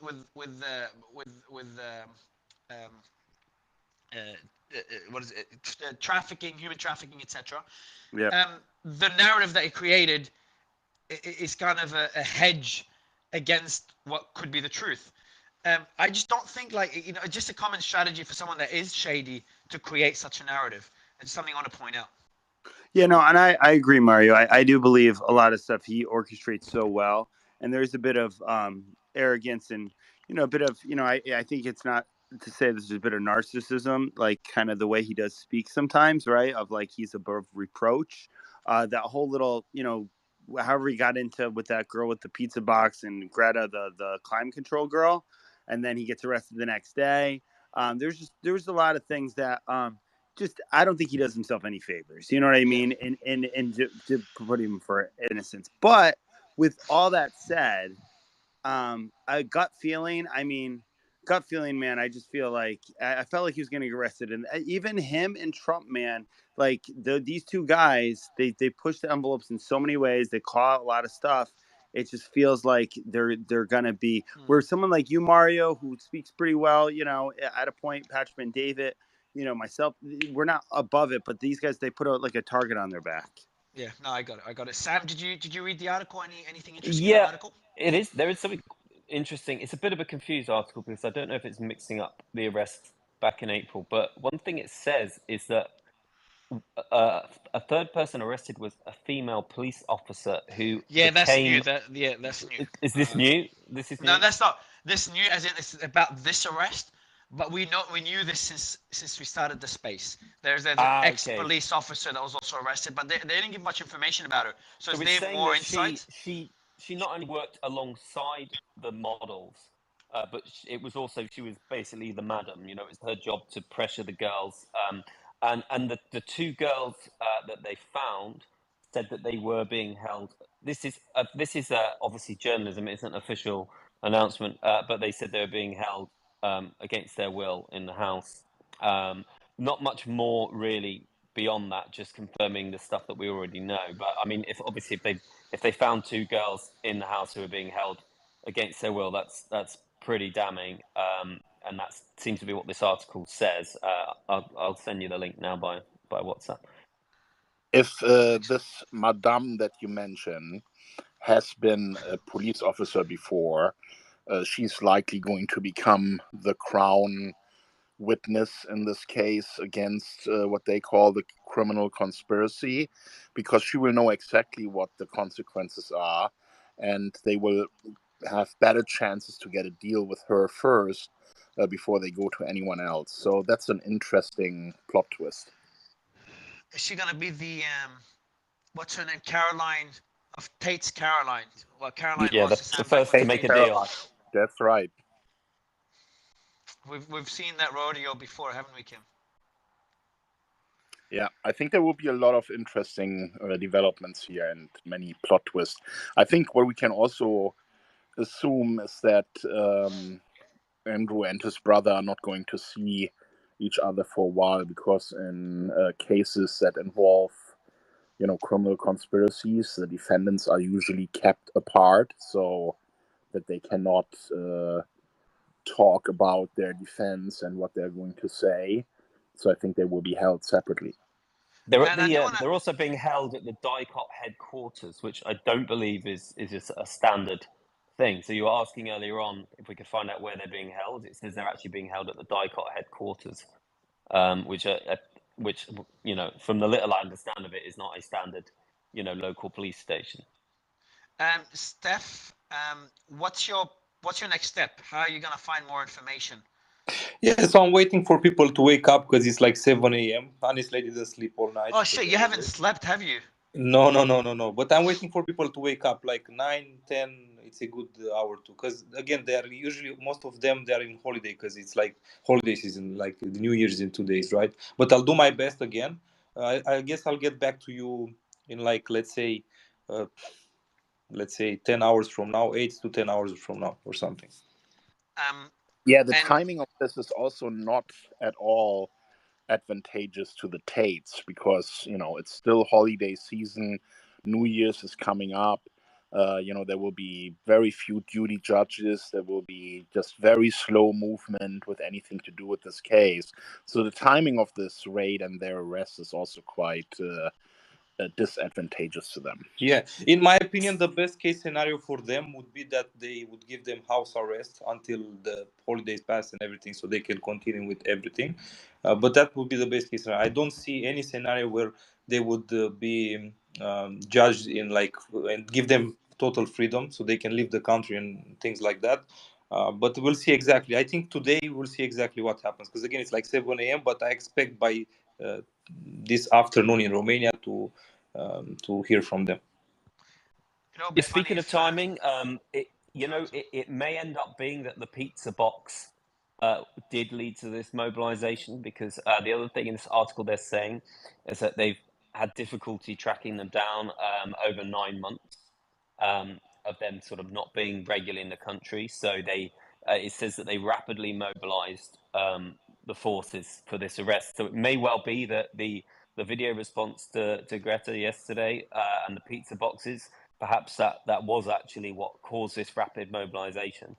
Exactly. Plus, Romanian authorities do not have advanced technology. I'm telling you, like 100%. So they don't have this science fiction technology that you see in movies, or in at least that the US has or other countries. Sorry, hold on. Are you saying that I'm going to call it Pizzagate? Are you saying that the Pizzagate theory is true, that the pizza box? 100%. 100%. I think it's very.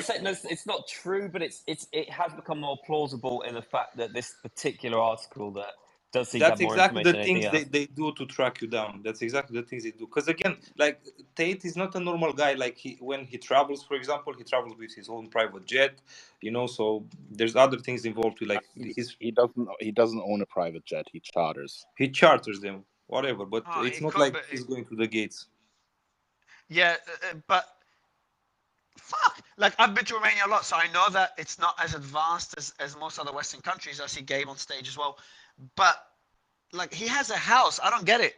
He films himself in his house. He has a property. It's not hard to find him, Steph. That is very true. I do kind of want to mention though, most photos and videos do have metadata, and he has stated that he understands that, and he will actually most of the time screen record or make it so that there's a copy of the video so when it's posted.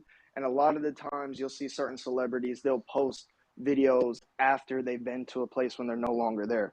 So what could potentially have happened is when he ordered the pizza, they contacted whatever place it was, found it out, see what address it was, see what the time was, and then potentially isolated through that.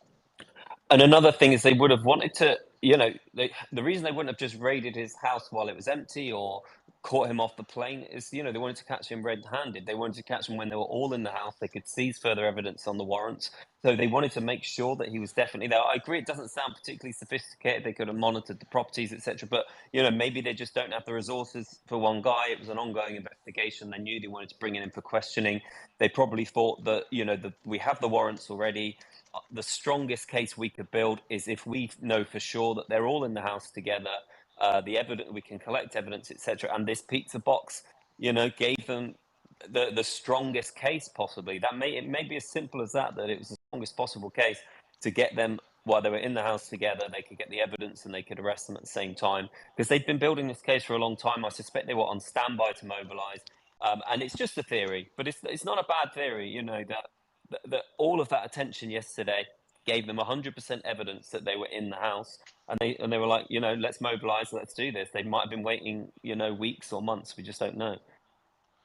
Andrew Tate may go down in history as a victim, one of the first victims of global warming.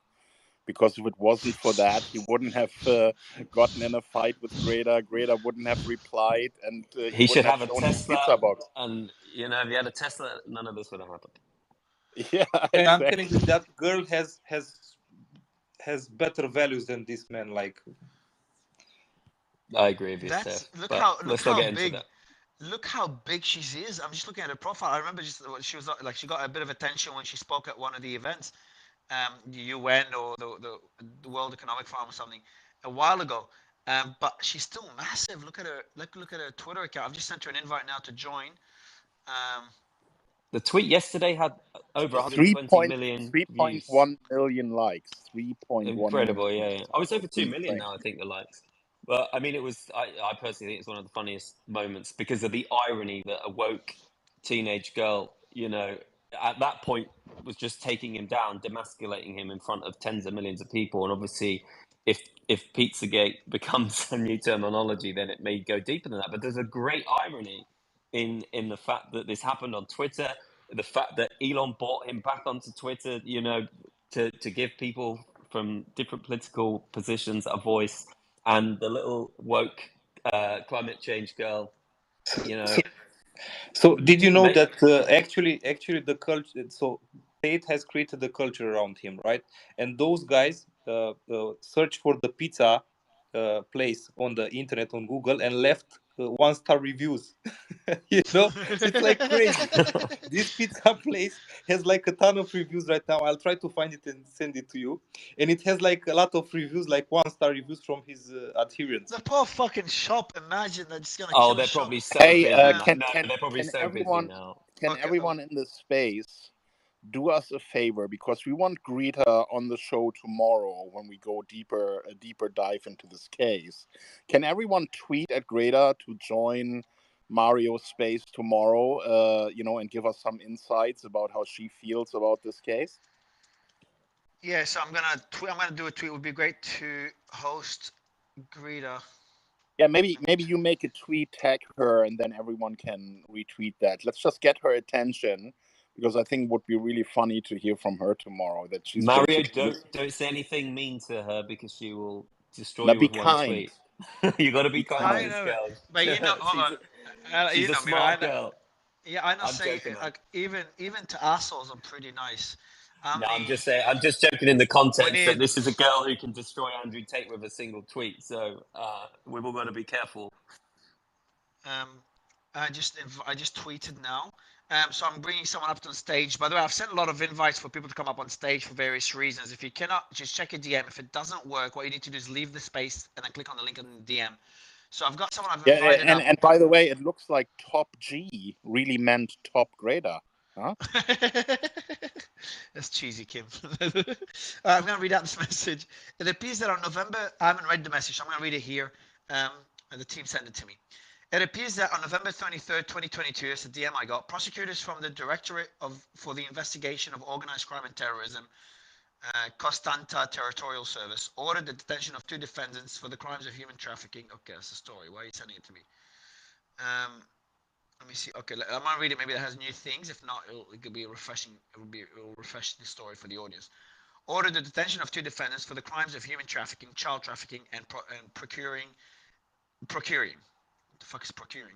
The investigation found that one of the defendants recruited 2 victims, one minor and one adult. I don't think we're putting enough attention on this. One minor under the age of 18. That changes everything. Using the quote lover boy method. You know, the guys are in their 30s and this person's under 18. And exploiting their vulnerability. And with the help of the second defendant, provided them with shelter and exploited them by forcing them into prostitution in order to obtain material gain. The defendants also identified and provided a location for the purpose of carrying out prostitution and arranged for the transportation of the victims to the addresses indicated by clients. On November 22, 2022, that's 8 days ago, 4 search warrants were carried out in the counties of the search warrants were 8 days ago. No one talked about them.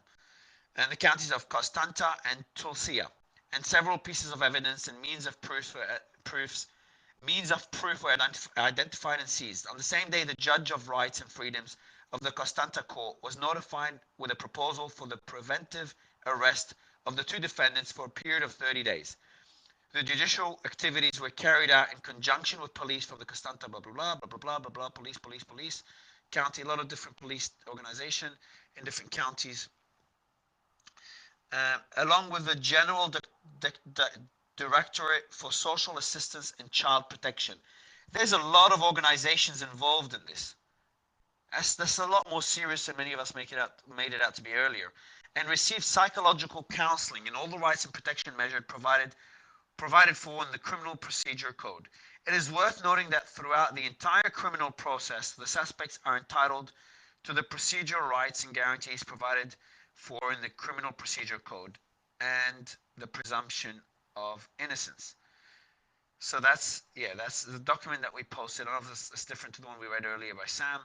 I've invited the person people told me to invite. Okay, and I'm bringing up Matt Dubiel. I'm just sending you an invite now, Mike. Sorry, Matt Dubiel. Let me do that now. So see, I'm inviting a lot of people. It seems not to be working for you. Again, if you get an invite, it's in your DMs. If it doesn't work, what you got to do is leave the space and then come back again. And that should work if you are in the space right now. So I'm just going to clear it up and then invite another one. In the meantime, we do have Gabe on stage. Gabe, I sent you an invite earlier based on your request. The mic is yours, man. Yeah, no, thank you. Thanks so much. Yeah, I just want, it's kind of impressive how many people on this space, or at least earlier on, were so, I mean, I know Kim.com is a pretty adamant defender of Andrew Tate or the Tate brothers, but what I will say is... Sorry, what? I don't think what so. No. Yeah, Kim hates them, bro. Hey, Kim hates them. I don't hate them, man. I'm just giving, unbiased opinions. Like, when did I defend them? Are you crazy? Kim was defending me, Gabe, not them. Oh, well, the way that I took it earlier was more concerned about the prison conditions and let's wait till all the facts are. I mean, here's what I'll say is if there's smoke, there's definitely fire. And with Andrew Tate, it's no different. The guy has admitted to many of the crimes, whether it's a, quote unquote persona or not.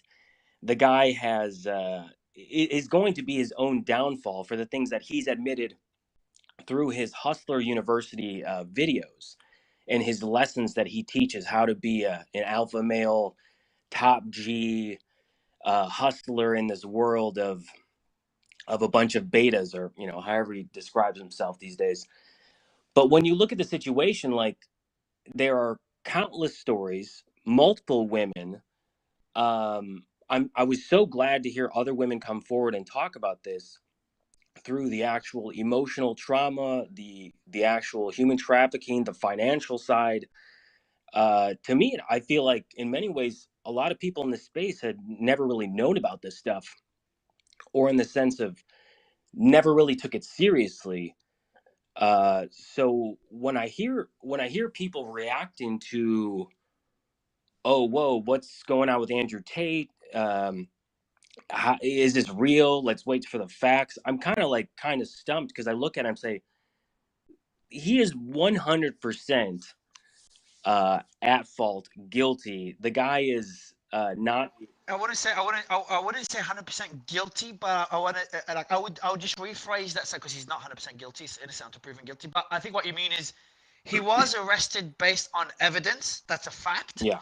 And that evidence was collected over many months. Yeah, and not only that, and you could read the many months, and also different agencies.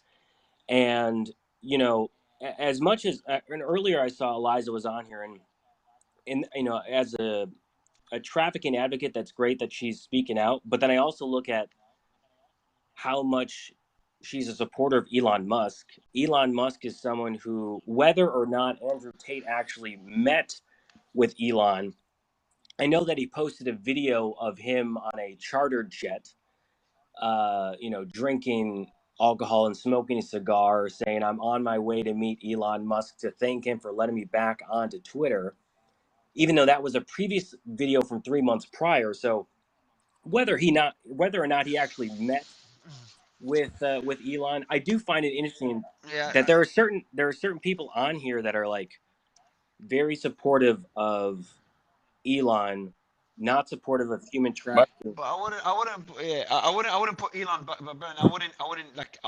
There's a lot of points you can criticize Elon for, but I definitely wouldn't put him in the same basket as Tate.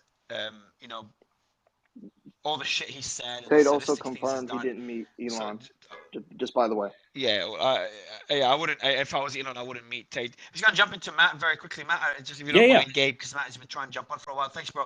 Matt, go ahead, man. Hey, yeah, I think it goes without saying that obviously human trafficking and is very serious. So if the guy's doing bad stuff, that's terrible, and I don't think anybody would advocate for that. But I think that there's a bigger thing going on with Tate in general, that it seems like a lot of people are taking him at his word, at the same time saying he's, a scumbag, for example. But then I hear people repeating that he's the most Googled guy.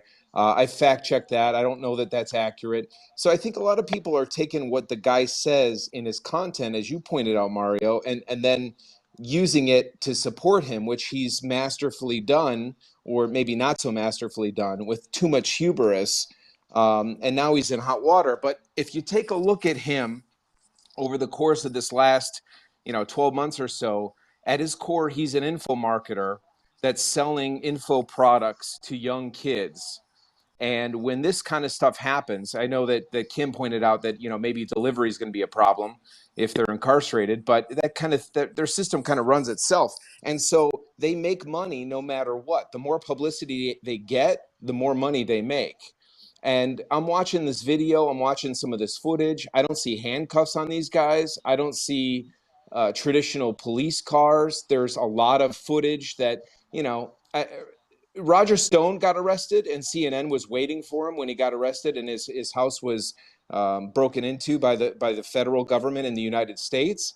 But that wasn't exactly what was happening with this Tate thing. So I think that people got to take a look at this with some real objectivity as to, is something really happening? Is it not? Can that government, can those officials be manipulated?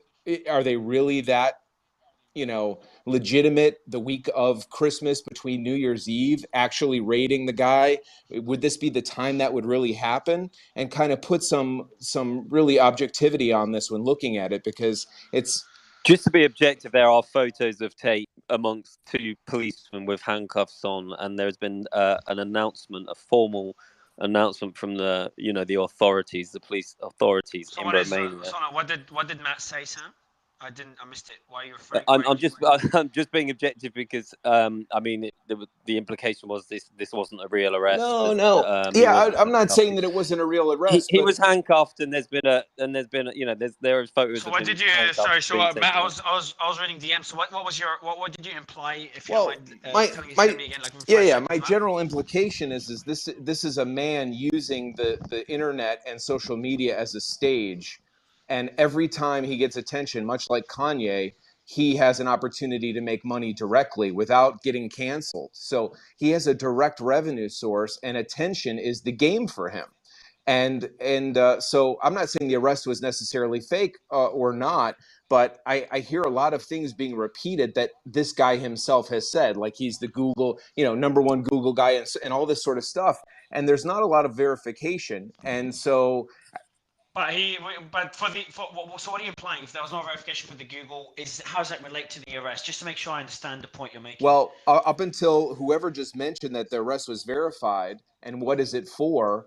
I don't hear a lot of facts. I hear a lot of people regurgitating. There's Matt, I think you've yeah, just so missed. I think the problem is you've just missed the majority of this space. you missed a lot of hours, man. So we have a press release by the police in Romania about the arrest and why he was arrested. We do have the lawyer, Andrew Tate's lawyer, confirming that he's been under arrest. And we do have photos of him in handcuffs in jail. We did have people that witnessed him as well, sending us photos. We didn't tweet and confirming the story, but that doesn't matter because we got the press release. So yeah, it's all been confirmed. Otherwise we wouldn't state that it is confirmed. So just want to say that you probably missed it earlier, Matt. But I do appreciate your input, and I'll jump to Buddha. Buddha, how are you, man? Can you hear me? Buddha, yeah, bro, we can. You've been trying to come up for a while, so it's good to have you. I want to mention a thing that has not been mentioned here. A very specific detail. Yeah. And that is that the one that you should be looking at here is not Andrew, but Tristan. Why? Because Tristan has, in about 2-3 years, been the main protagonist in the cam business. Tristan runs. Can you give us more insight on how you came to that conclusion? Tristan runs a company that is called Talisman Enterprises SRL. The company is in Brasov in Romania. If you Google the company, you will find a couple other businesses on that address. Specifically also the War Room Vegas SRL. All of this is in Brasov, Romania. The apartment that they are living in is in Pipera, Romania. They have a couple of apartments, a couple of real estate places in Romania that they use. But another important thing is that on the apartment in Pipera that they're living, 500 meters from that apartment, they run the cam studio. The same cam studio that in April, the US citizen, a girl named, let me check for you. The girl's name was Emma Ada Gabby. She's a 21-year-old American citizen that was mentioned on the April case, the last case, not this one, which was abducted, they say. This was the girl that was in contact with Tristan. Tristan brought her to Romania. And this is where the story from the ex-boyfriend, according to Tristan and Andrew, that was supposedly jealous. He called the US embassy, they called the police, blah, blah, blah. But this is the girl. You can Google her also. Her name is Emma Ada Gabby. Gabby with 2 B's, E-Y last name. She was the one that was in Romania. She was the one in the news. She was basically one of the reasons why they were arrested in April. So there are a couple of things that you should be looking at also on the business side specifically on the Tristan's role in this case, because Tristan has been the main guy in the cam sphere of the two brothers. Okay. But I think they're pretty close as well. So anything that Tristan did, I'm pretty confident that Andrew knew of it as well. Any other information on how deep it all goes? And we've heard some people mention that it's part of a bigger, a wider ring. Well, I Steph, also, yeah, go on, Steph. I want to add something. I know for a fact that they were very well known in Bucharest for hosting those big parties where they've only invited girls, right? And so this might be like a mean for them to just pick some girls that would work on their studios and so on, because it makes total sense if you think about it, right? You lure them, you attract them, you show them wealth, you show them the possibilities. And keep in mind that I can't stress enough about this. Most of those girls that those type of people are regulating for these purposes, for sexual traffic, they're coming from poor families. They have nothing, just like somebody else mentioned before. So they don't have father, or even if they have like parents, they're usually not powerful. They're from countryside. They don't have money. Okay, so it's very easy to frighten those types of people. Which is the lover boy strategy. That's what you're referring to, correct? Exactly. And this strategy goes back for like 30 years in Romania. I'm telling you, like, I know stories and I've heard stories from like 30 years ago that people were doing this.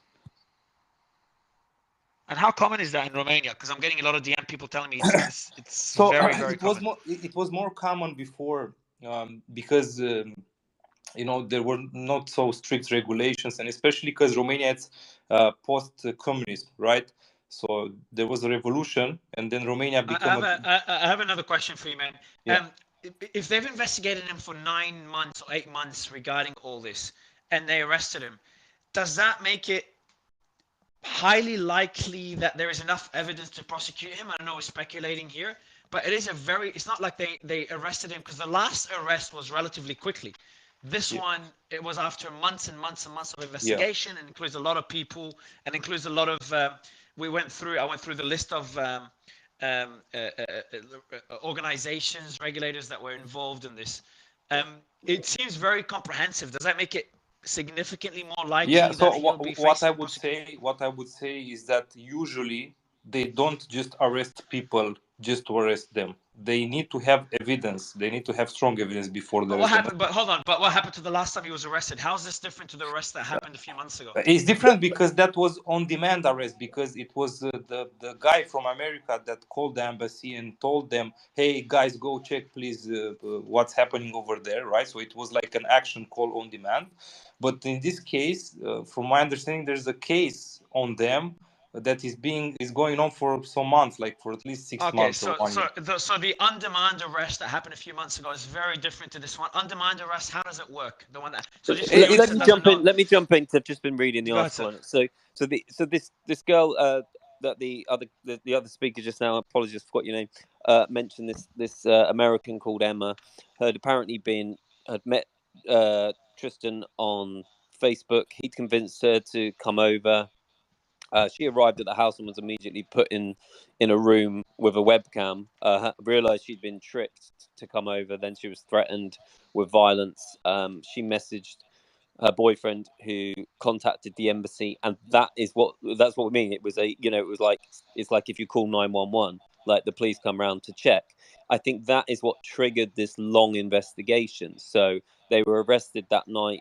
You shared the video earlier on of them being released whenever that was, maybe a day later, and that is in the statement that came out today. That is the point of the beginning of this investigation, based on that arrest back in April. So they were released, I got perhaps it. because the police didn't have the evidence. All right, let me summarize. I got it. So in April, I always like to do these little summaries for the audience and myself. In April, Tate, so it's Andrew and Tristan that were arrested. Do you know? Yeah, they're both arrested. Okay, Tristan Tate. Were arrested based on what do you call it, Steph? On It's demand, like what? not on demand, but they arrest them only for short time investigations, like few hours or whatever, so they can check the situation, right? Because it was another country implicated, like another jurisdiction, which is the US, and it's important, right? Because it has another authority in front of the I think it Romania. was because there was an active crime in Exactly. progress. So they're like, you know, this wasn't an investigation. There was a girl being held hostage in a house in your country. The And someone embassy, yeah. and that was based on a what do you call it, a call or a request from an American citizen. Yeah, so the Exactly. boyfriend of this girl contacted the U.S. embassy, who would then have, you know, contacted likely the local police and just said, "Look, we've had a report that there's a girl being held at an address in your town," and that, you know, that's like a 911 call. It's like, get the hell over there. Somebody's life is in danger. Obviously, they were arrested. They were interviewed. I don't think that was that wasn't the end of it. That was the beginning of it. I would imagine that there wasn't enough immediate evidence, but it led to this long investigation that has been resolved in the last, well, not Well, resolved, obviously. if you check, like right now, I'm looking at the press release that the police has made, like today, right? And they state very clearly that this goes back to 2021. So they said that the group, the crime organizational group, was formed in 2021, and there are 4 suspects involved, right? 2 of How's them, it? obviously, the Tate Sorry, brothers, and 2 bro. more. What's from 2021? This is in April. What are you talking about in 2021? So Steph? this press release, I'm looking right now on the police website. Okay, so it's a press release from today. I mean, from yesterday, from 29th of December, and it states clearly that back in 2021, right, there was a group, infractional group, criminal group formed by 4 people. 2 of them, the British people, which is the Tristan and Tate brothers, right, and the other 2 are Romanians. So I doubt that this case, in a sense, it's from the April case. Maybe. No. I think you're misunderstanding it. Yes, they're saying that these alleged crimes date back to 2021, but they wouldn't have, Oh, if okay. they weren't aware of it in 2021. They became aware of it when there was an arrest in 2022, and then when they begin investigating, they are saying that the group was formed.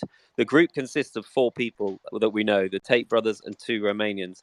They are saying that that group was formed in 2021. So obviously, over the last 6 to 8 months, they have looked back.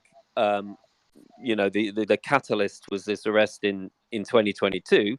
Obviously, if they'd been aware of all this stuff going on since 2021, they would have acted by now. So it's obviously they became aware during their investigation that this dates back to the founding of this criminal organization, which is what they're calling it, in 2021. Sorry, Yeah, within I think you're right. investigations, they do typically go on for a very long time. There are cases where we've been contacted by the police to say we're aware that this account is being run by someone who is the head of a weapons trafficking ring or drug trafficking ring. Please don't freeze the account. Please don't touch the account. Please don't do anything.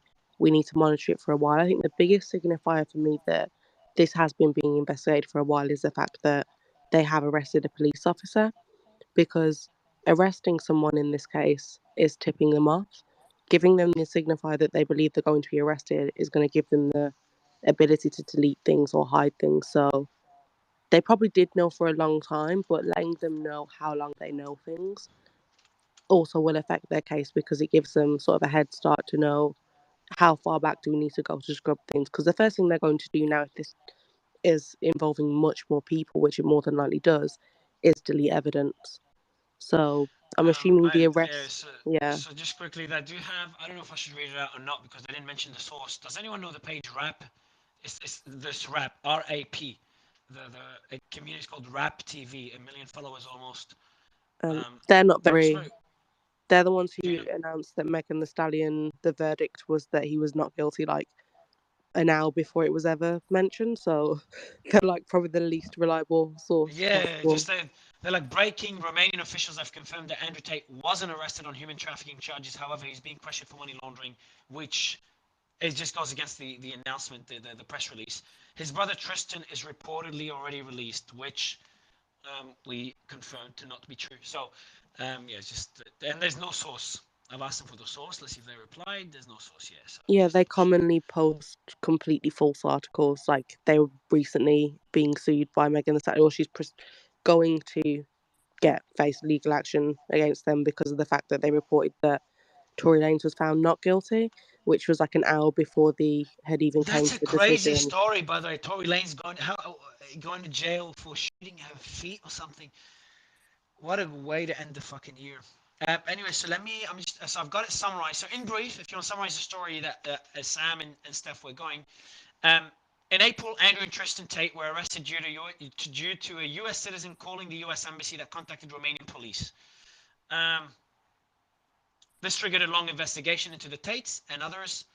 After 8 months, the Tate brothers and others were arrested based on the allegations that we were talking about earlier. That's the story in a nutshell, correct, Sam? Yeah. Okay, got it. And let me see if I've got any information on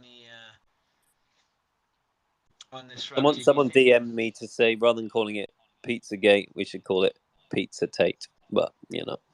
Oh, that'll be yeah. But most people wouldn't get that refers to gate. And I want to go to Shore. Does it look like it's part of a larger ring, Shore, as we've seen a few people say and a few articles mention?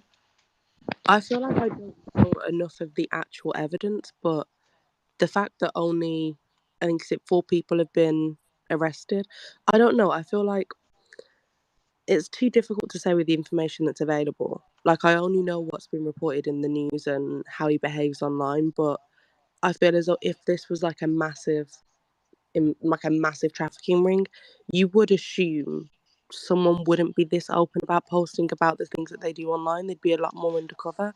So it's kind of difficult that I would say it's a big part of a different ring. But I'm sure that more people are going to get arrested because of the fact that it's impossible not for there to be less than maybe I'd say 10 people involved.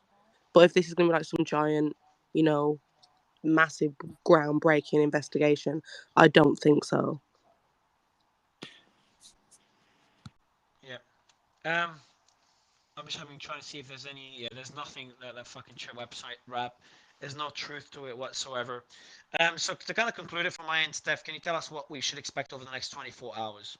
So then we know what to Yeah, so I think we should prepare for. expect an update later today from the authorities, because again they've only retained them for like 24 hours, and I'm expecting this afternoon for the authorities to say if they would prolong the arrest, like give them like 30 days, because that's usually what happens. The first time they give them 24 hours, and if the judge decides it, they give them 30 days afterwards, right? So they can continue the investigations in.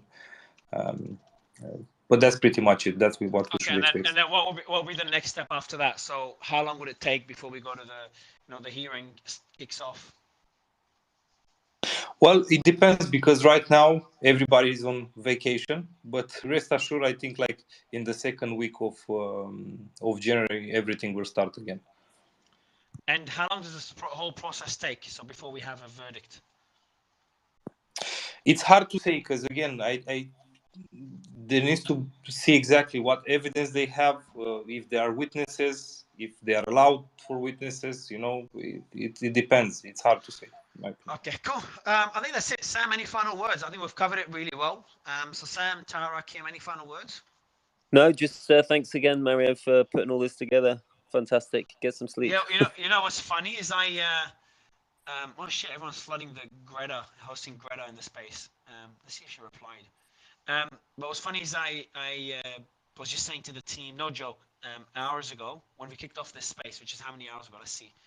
This space started about 7-8 hours ago. So let's say 8. 8 hours ago, I was telling the team, like, hey, I'm exhausted. I've been doing space every day for the last few days. Finally, a day to sleep. I delayed the crypto space we meant to do today till tomorrow so I can take a day off. Pretty much in bed, going to sleep. I read the article about Andrew Tate getting arrested. I tweeted about it as a joke, like, fuck, my interview's gone now. It didn't click to me how major this is. And here we are. The guy's significantly bigger than I expected, and it's probably going to become. And it's also a bigger story than I expected. Like, an arrest is an arrest, like Purdue. But then to see all the allegations, all the different authorities that were involved, to see a 9-month investigation, into the Tate brothers just made it, yeah, a potentially much bigger story than we initially expected. And obviously we created the space, and as always, broke the news here, covered it really well, had a few people that know Andrew come on, had a few attorneys, including Steph, come on. And now Steph is going to be launching an investigation. He's going to get some sleep, wake up, launch an investigation, and then we'll do the next space tomorrow, as always, covering the story live, as we always do, from Sam Bankman-Fried and FTX to the Twitter files, and now fucking Andrew Tate. Who would have thought? Who would have thought? Who would have thought doing Andrew Tate? Who would have thought? A fun, From the fun number, couple of weeks. man, from the biggest exchange. Listen to this. In the last couple of months, from the biggest exchange in crypto, second biggest exchange in crypto, and one of the key figures in crypto, turning out to be a massive fraud. As soon as that's done, there's a missile in Poland in the middle. As soon as that's done, Elon decides to start releasing all these different Twitter files about censorship and other shady, weird, questionable things going on at Twitter, or controversial things going on at Twitter. And while this is going on, we're still covering it. Tomorrow there's going to be the next drop of Twitter files that we'll be covering live. Andrew fucking Tate gets arrested on serious allegations, including minors being trafficked. So the year is ending on a massive fucking bang. So yeah, it's going to be a pretty interesting few days and weeks as we cover this and that, and we'll see what happens next week. What's your guess, Kim? I just made a little poll asking people what plot twist they would like to see next in the Andrew Tate and Greta Thunberg saga. So look at the options. We have small dick energy drink. We have Greta on OnlyFans. We have a Greta and Andrew love story, or Jerry's Pizza goes global. How do you come up with that shit, Kim? Every time there's something, you come up with those weird tweets that always go viral. How is this weird, man? This is fucking funny. I want to see Jerry's Pizza go global because of this, man. This is so funny. Like, imagine you can order Jerry's Pizza in every country in 2 years. Go trademark the name, Kim. Yeah, I have to see. Maybe that's a good investment, investing in Jerry's Pizza, because there must be good pizza places Andrew orders there, right? Imagine doing Jerry's Pizza, getting all the haters of Andrew Tate, or all the supporters, one or the other, I don't know which one will work better, and then together launching Jerry's Pizza. Yeah.